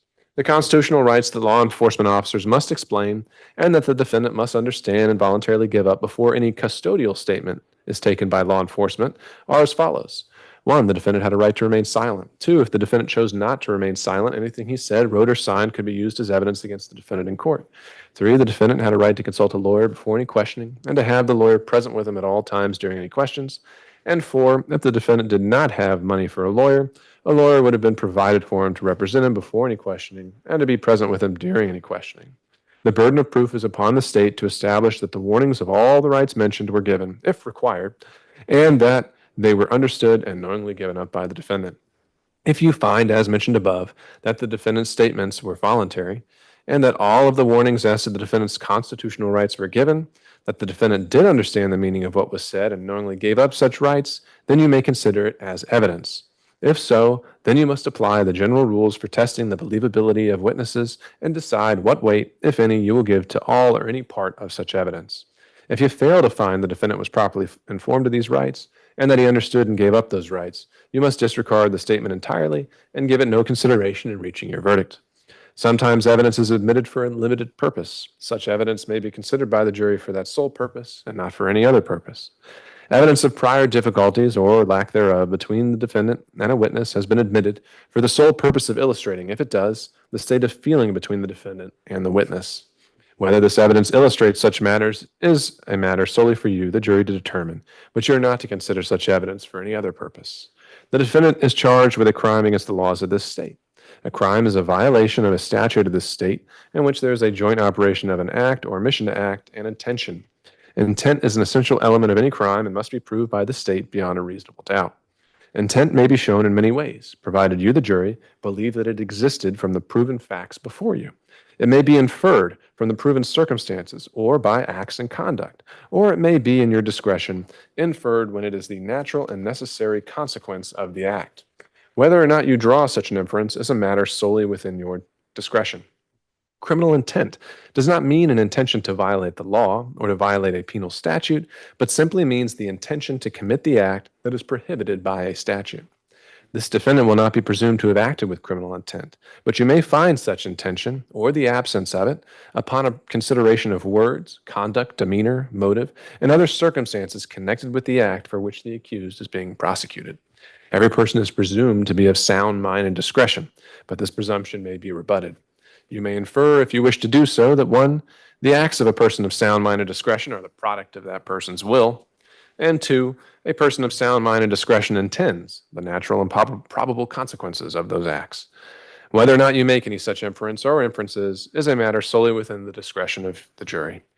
For the offense of false statements or writings, the state must prove that the defendant knowingly and willfully made a false statement, knowing the same to contain any false statement in any matter within the jurisdiction of any department of state government.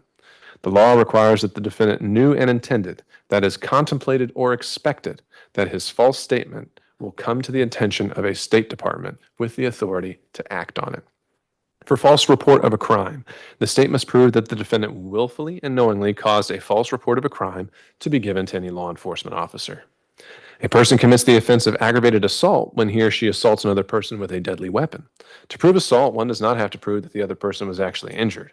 However, one must prove that the person attempted to cause a violent injury to the person or committed an act that placed the person in reasonable apprehension of fear of immediately receiving a violent injury. In deciding whether a bus is a deadly weapon, you may consider all of the following factors: the nature and extent of any injury inflicted, the character or capabilities of the weapon, the manner in which it was used, and any other circumstances of the case. The law provides that criminal actions shall be tried and indicted in the county in which the crime was committed. In a prosecution in any case in which it cannot be determined in what county the crime was committed, venue is proper and may be proved in any county in which the evidence shows beyond a reasonable doubt that it might have been committed. Venue, that is, that the crime was committed in Fulton County, is a jurisdictional fact that must be proved by the state beyond a reasonable doubt as to each crime charged in the indictment, just as any element of the offenses. Venue must be proved by direct or circumstantial evidence, or both. By no ruling or comment that I have made during the progress of the trial have I intended to express any opinion upon the facts of this case, upon the credibility of the witnesses, upon the evidence, or upon the guilt or innocence of the defendant. Your verdict should be a true verdict, based upon your opinion of the evidence according to the laws given to you in this charge. You are not to show favor or sympathy to one party or the other. It is your duty to consider the facts objectively without favor, affection, or sympathy to either party. In deciding this case, you should not be influenced by sympathy or prejudice because of race, creed, color, religion, national origin, sexual preference, local or remote residence, economic status, for or against either party. You are only concerned with whether the defendant is guilty or not guilty. You are not to concern yourselves with punishment. One of your first duties in the jury room will be to choose one of you to be the foreperson. The foreperson will manage your deliberations and will sign the verdict to which all 12 of you freely and voluntarily agree. You must start your deliberations with an open mind, talk with each other, and consider each other's views. Each of you must decide this case for yourself, but you should do so only after discussing and considering the case with your fellow jurors. Don't hesitate to change an opinion if you're convinced that it's wrong. However, you should never give up an honest opinion to be congenial or to reach a verdict solely because of the opinion of the other jurors. During your deliberations, you must not communicate with anyone other than your fellow jurors about this case. You're also not permitted to conduct any research about this case, including persons, places, or legal concepts mentioned during the trial. These rules apply not only to in-person communication, but also to communication or research using cell phones, text messaging, websites, blogs, or social media of any kind. Whatever your verdict is, it must be unanimous. That is agreed to by all. The verdict must be in writing and signed by one of your members as foreperson, dated and returned to be published in open court. All right, at this point, are there any objections to the charges given on behalf of the state? Not for the state, Your Honor. And any on behalf of the defense? None, as previously stated in our conference. All right, then members of the jury, at this point, you can retire to the jury room, but I would ask juror 38 to stay behind. But don't begin your deliberations until you receive a copy of the indictment and the other documents that we plan to give you in this case.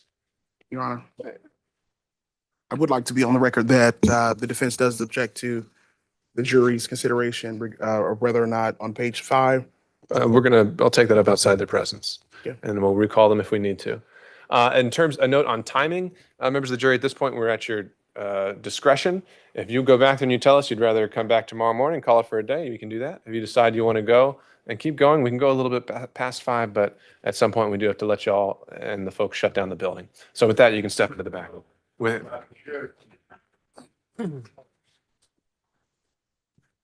Well, I'm 38 ago. 38 has to spend the night here. I don't downtown. 38.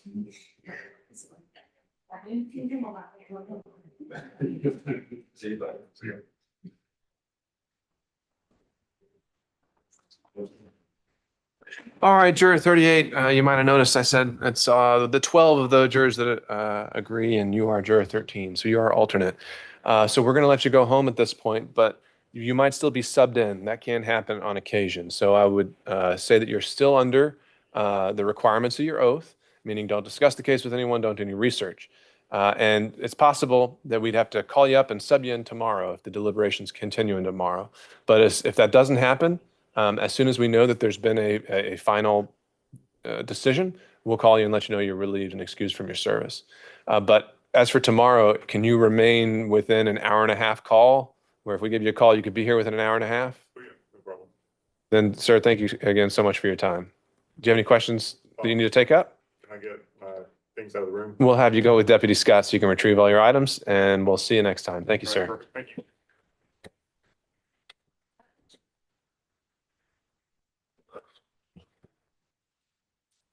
All right, before I provide the materials to the jury so they can begin their deliberations, what was the extent of your objection, Mr. Blassingame? As I stated during our previous charging conference, that the defense objects to the jury's deliberations as it relates to the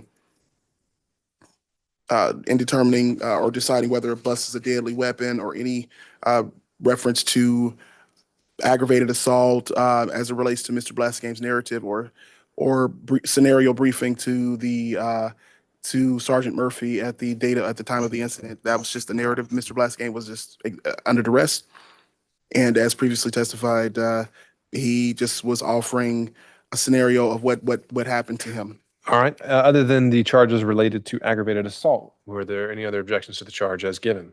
Yeah, as far as the deciding whether the bus is a deadly weapon, I don't think that that's any. Other than the ones related to aggravated assault, are there other objections to the charges given?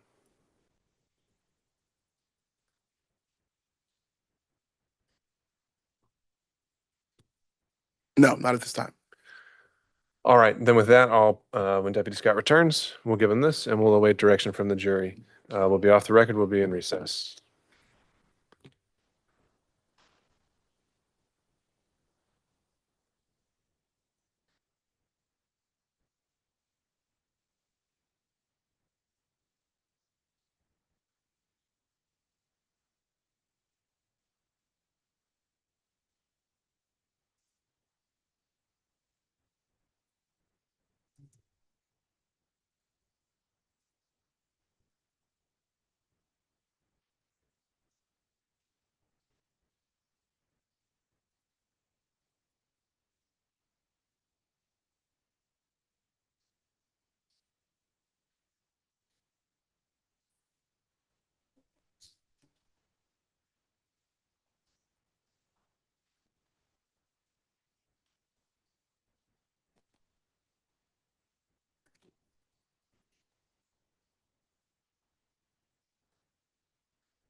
Can you give this to Deputy Scott? I guess we can.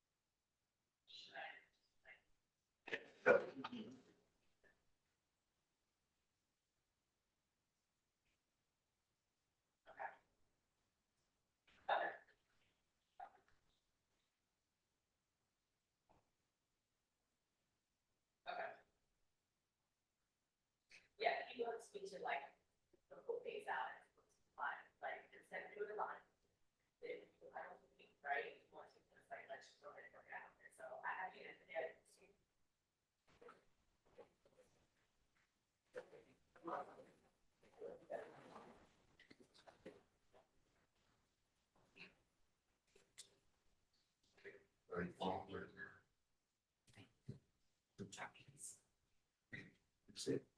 That's not judge. Okay.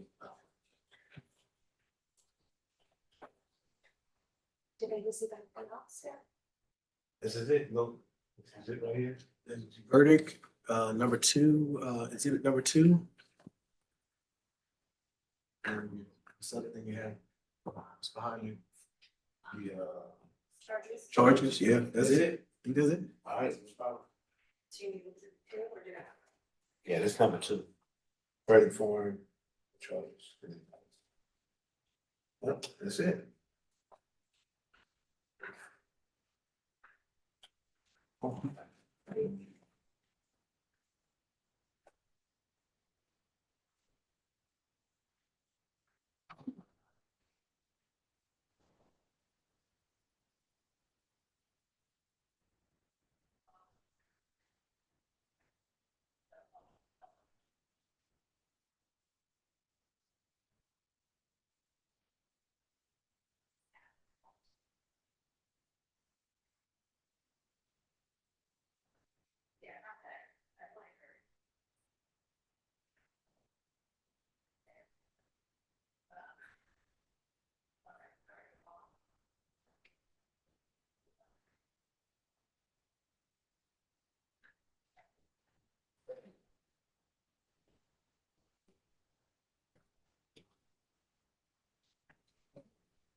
The Zoom system had went down. It has, because the National Black Prosecutors Association, they have something going on, and I tried to click on that one, and it's not working either.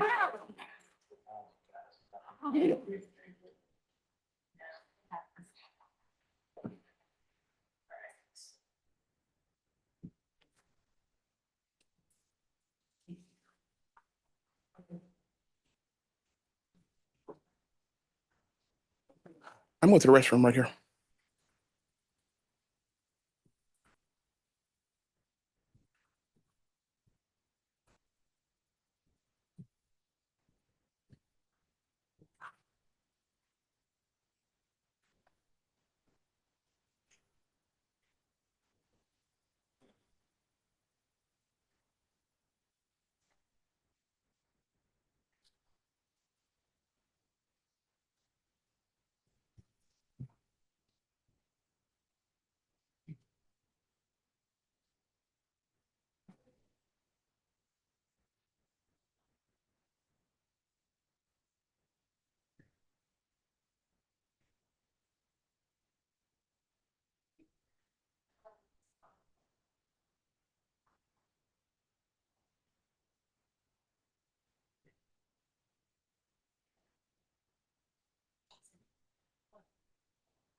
All right.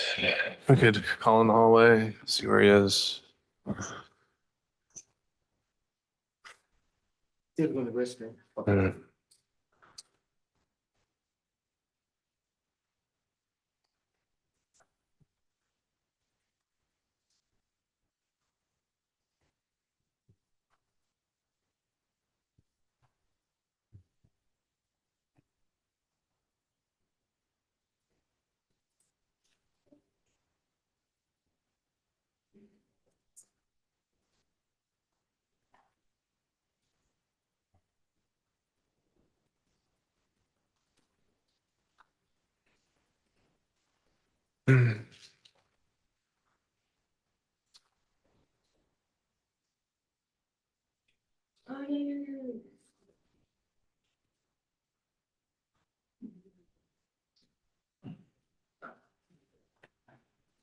Ready?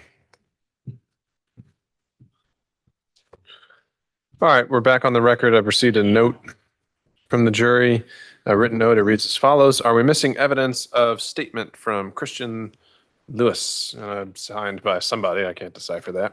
I've marked that as Court's Exhibit 5, and I'll turn to that for the record. And I propose that I handwrite on this, yes, but you are not permitted to receive that exhibit during your deliberations. Any objection to that response? None from the defense. Any from the state? Just curious, Your Honor, they are allowed to review it if they request to review it, right? It was tendered into evidence. So you're saying they have to come out here and look at it on the screen? If they request, like if they request to look at the videos. Yeah, I know. I would tend that it's at the discretion of the judge to. Well, let's take it one step at a time. I'm going to answer yes, that exhibit is not permitted in the jury room. We'll go from there. That's better. All right. Any objection from the defense to that? No, not yet. Yet no objection to that.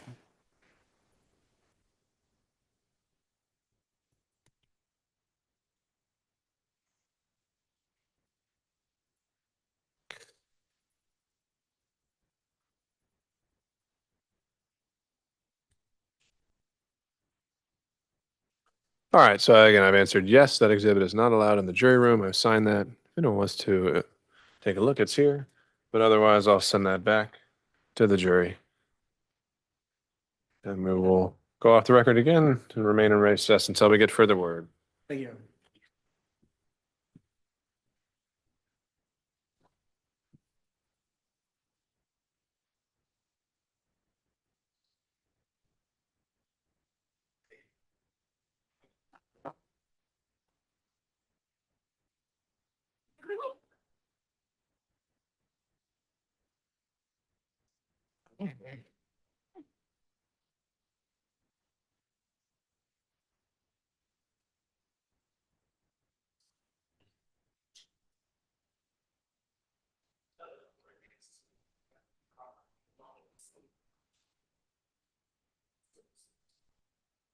Oh, that's my sister. You step right out here.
Saw me looking around for you.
Somebody took you, trying to get you back to get something signed? I'm not sure. I was just facility coming in. Okay, but I think I might need evidence, so that's why I'm trying to charge. Yeah, you probably will have to go out there. I'll let know you out. If you want to charge it out in the lobby, I might. I'll take my chance. No problem. Thank you, sir.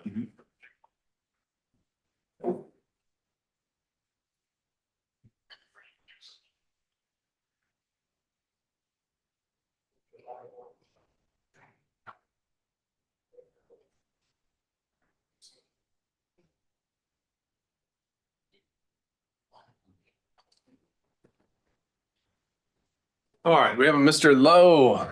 Come on up, sir. Oh, On to the next one. Just come on up to the podium. All right, Mr. Lowe, so I understand we've been spending some time in the courthouse today trying to get this TPO figured out. We got the indigency affidavit signed, so you got a case number now. So now I can look at the merits of this thing and see if you're entitled to temporary injunctive relief. And so I've looked through it, and there's one thing, though, that's going to prevent me from granting it, that I would have to deny it, which is if you want a temporary protective order, the statute requires that you have to show what efforts you've made to provide notice to the other party. All right. Notice. We can't just come in here without telling them that you're doing this. She's being served today from what I'm understanding. Is that in here, though? I don't think. See what I mean? It has to be for me to sign this temporary protective order. There has to be something in here that says, here are the things I've done to let them know I'm about to go get this signed. And so that if they want to rush down here and defend themselves, they have the ability to do that. Okay? I was under the impression that would be a hearing for them. Well, we can do that. We can go that route too. That's asking for like an emergency injunction where they could have some time to respond. I can't sign this unless you tell me that you've made some efforts, or that you write in here and include in here the efforts you've made to already let them know that you're coming here right now for an emergency temporary order. Okay? But the other part of this problem is she put out communications with me with the exception of coming over, saying she was doing an inspection, and the situation is so volatile, I chose not to communicate with them because of her husband. There was a courtroom incident. Yeah, I read about that in here. So I get that. I'm not saying she has to respond. I'm just saying you have to put in here, hey, I know her phone number or her email is this, and I let her know I'm coming down to the courthouse to get this signed, you know. Can I do that and come back tomorrow, or can I? Yeah, absolutely. Okay. But this one I can't. I don't know if you've already filed this one. I would say you're probably going to need to file another one because this one, because it doesn't have that requirement. You have to show the efforts you've made, if any, to serve the other side, and then I can get to the efforts of whether you need immediate relief, because it can only go 30 days before they can get in here and argue it if they want to, if they get an attorney. Okay. Just so I'm clear, to serve them, I have to do it myself and just put it in the petition. You have to certify what efforts have been made to give notice or the reasons why notice should not be required. So whether that's you or someone else, it just has to be in there. That's just a requirement. I could send you the statute, 9-11-65. So something's just got to be in here addressing what you've done to notify them about this, or why they shouldn't be notified because you need such immediate relief. But that you didn't mention anything like that in here, so I can't do anything with it. Okay? So if you come back here tomorrow with another one with something along those lines, then we might be able to do something with it. Then I can really get into the merits and decide whether we need some immediate relief. the process definitely has to be started all over. You don't have to you don't have to get a new case number. You've already got a case number now. Okay. You just got to come up and write a new petition, Gotcha. add in the stuff, and you file it into the same case number. You're not having to do that again and again and again. You've already got the case number. You just need to do a new petition because I can't grant this one. And I'm just telling you, I may look through it tomorrow or whenever and be like, I just don't think this is such an emergency that we can't wait until the other party is here and it's set for a hearing a couple of weeks from now. But I can't do anything with it right now. Okay? So let me ask you this. Being that they're going to be served now, I'm pretty sure I might be harassed again. So what do I do about that? Well, that's where, if it's something where you think they're just blowing up your phone, or it's a to the extent it's like harassing phone calls, you can always call law enforcement if you think you're unsafe in some way or they're trying to intimidate you. But that can be part of the temporary protective order if you're able to establish that tomorrow or later this week. All right. All right. Take care.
Good.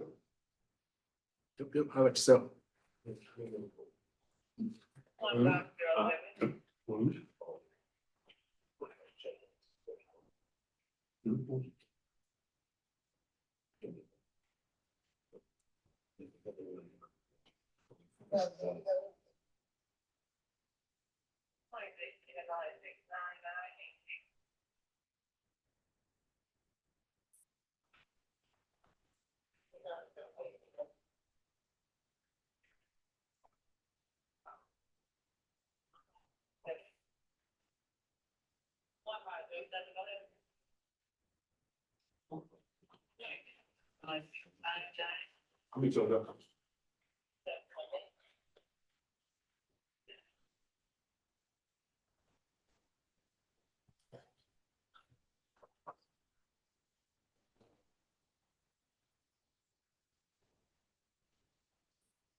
Hey, how are you? Mr. Blassingame, how you doing? Hey, what's up?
The felonies of first charge.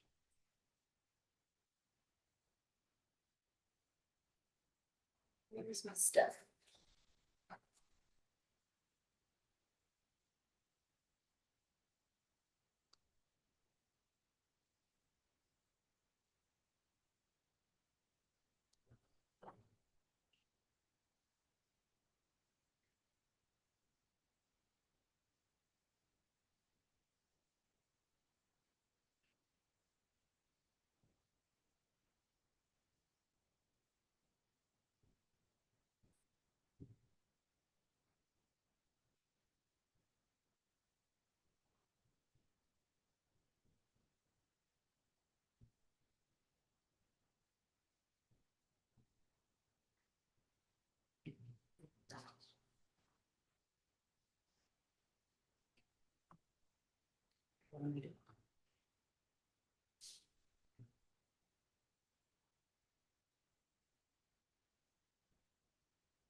I need to move all of this into that.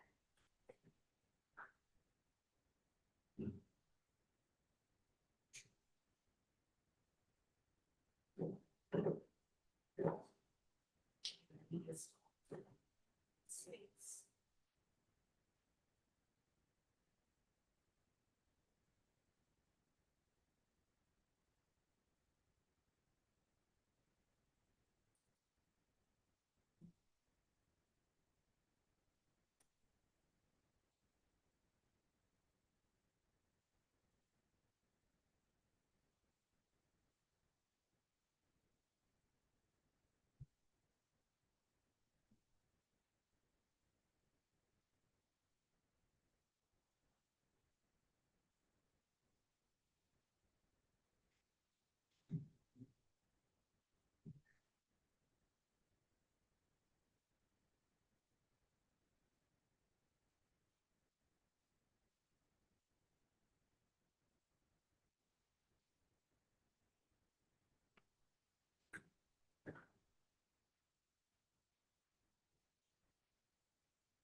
Oh, that's right.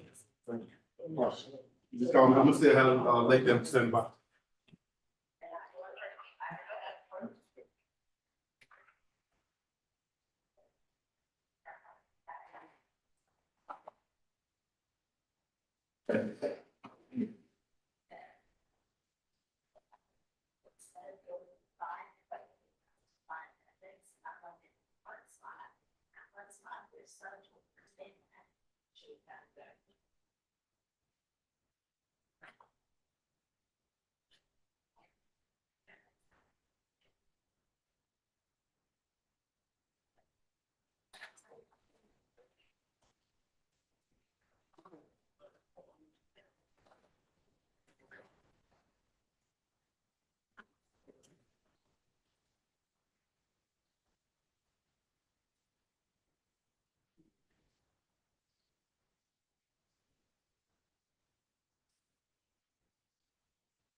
Thank you. We were out of time. Okay. What's going on? So it's a string of armed robbers. But these are their DA case numbers and their evidence.com case number. I made these folders because I want to put everything in one thing. I was gonna say, you don't have to do the folders to tag all of this stuff into this case. But I want it to be organized. I can't, like, I won't understand it. That's the thing, when you add this entire case file into here, then you go in and separate it into your folders. So you go back, first off, you'll have to mark this in some way. I did. I made this the name because the other ones didn't have that name. You don't need a SC number or something. I did. That's I what know I'm what I'm saying. saying. Listen. Here the tags. You don't break this in, okay? So now you got your tag of your SC number. We're going to say, I'm showing you first for future reference. So this is the case number that you want to direct. No, well, I need all of these ones in. I'm saying you're putting it into this case number. Right? Yeah. I got you. So I'm gonna cut. 24 0 0 5 0 7 2. Okay. Mhm. All right. So what we're gonna do is click here. Mhm. I'm gonna click here. Mhm. We're gonna highlight. We're gonna highlight all of this. Mhm. Click here. Mhm. Your case ID.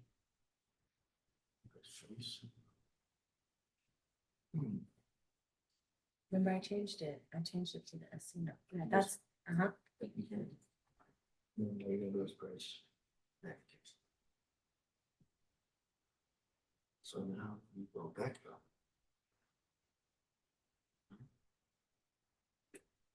What did you change it to? 24SC 004981. So now I'm gonna click here. Click.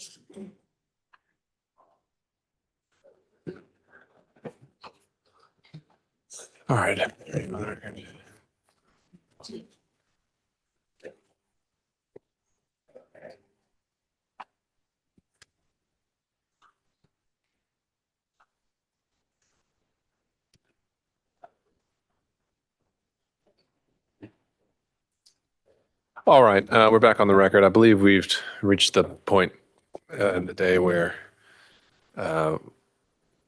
we've got to send them home and come back tomorrow morning to resume deliberations.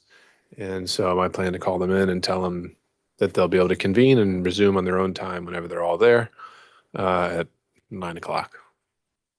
So unless there's anything else to address, we could bring in the jury, Deputy Scott.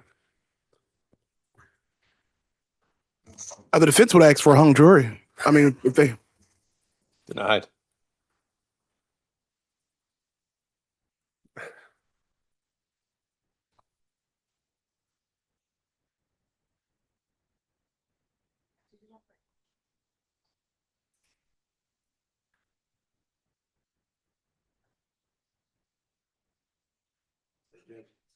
You give them 5 minutes? Okay.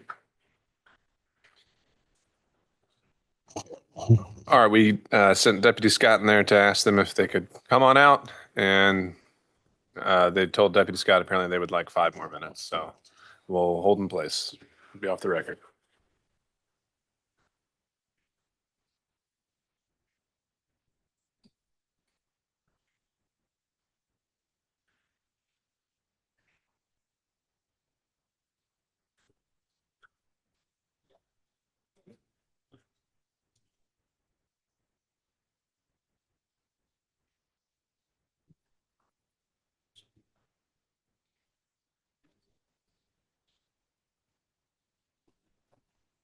Yeah.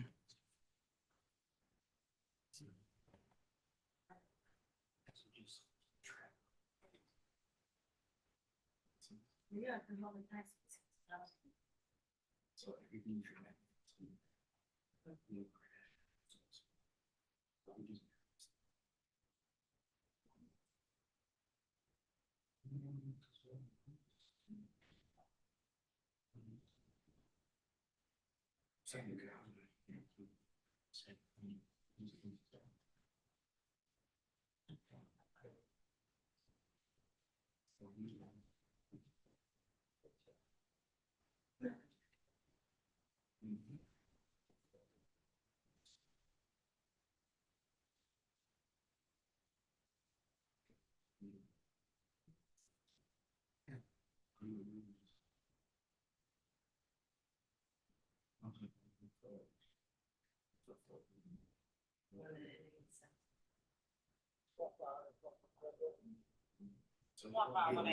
T's, but like you said, separate number here, then you'll specifically, we don't care what's being added for.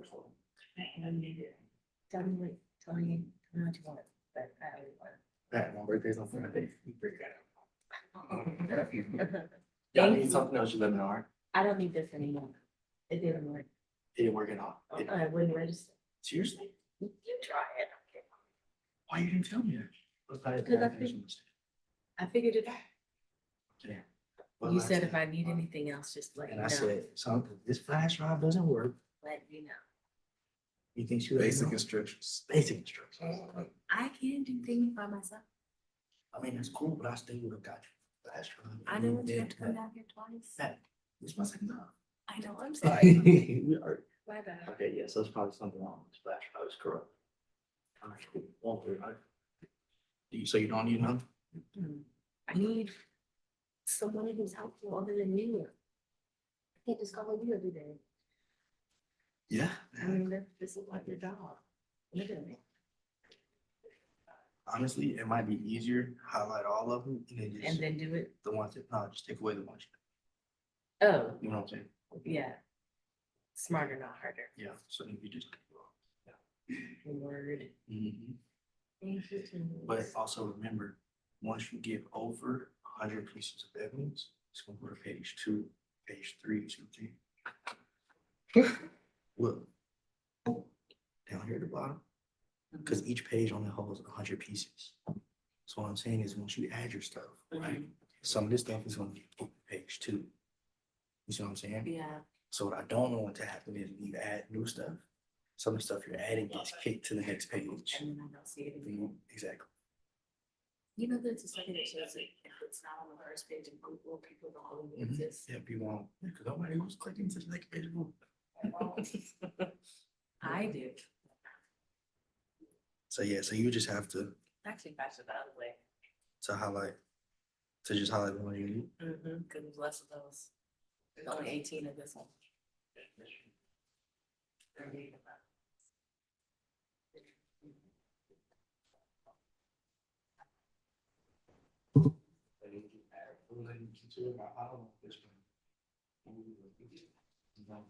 I just need to. That's. Yeah.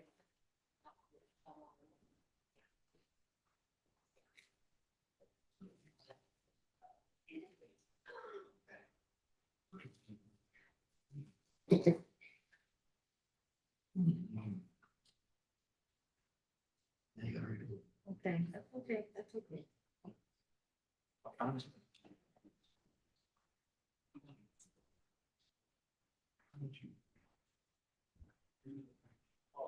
I just taught myself this for 2 years, so that's my good. Which is even.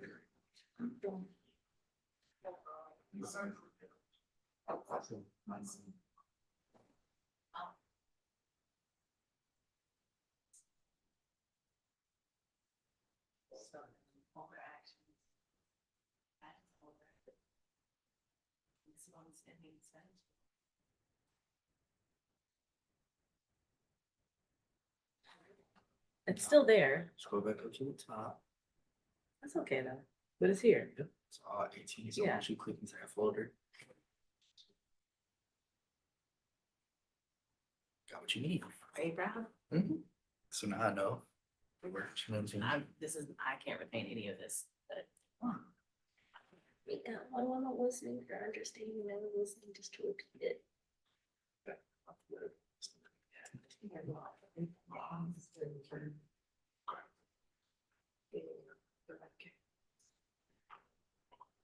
Well,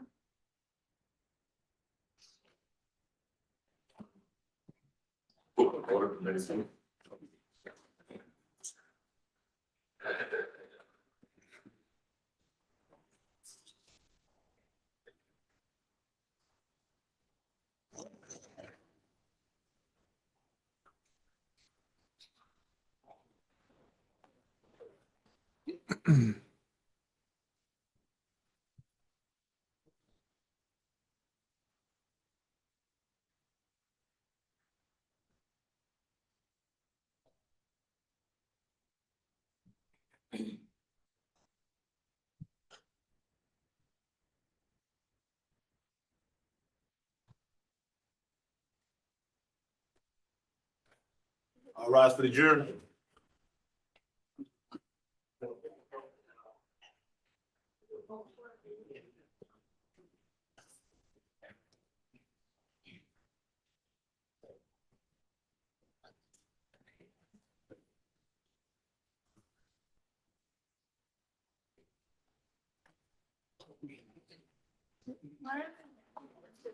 All right, members of the jury, I know we were only able to give you about 45 minutes of deliberation time before we brought you here today, but unfortunately, just the way we operate the building, we do have to shut it down at some point. So we'll adjourn for today, and I'll ask if you can reconvene in the jury room at 9 o'clock tomorrow.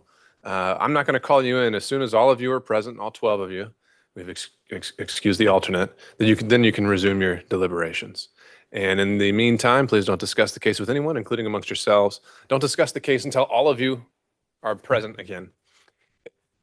Excuse me. And don't do any research about the case. Any questions before we break? All right. Thank you again. Take care.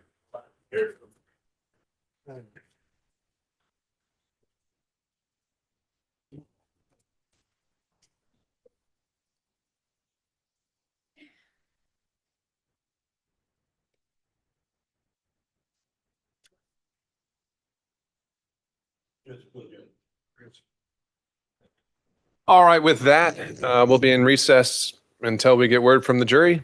I won't be coming out here at 9, so until we get word from them, we'll go from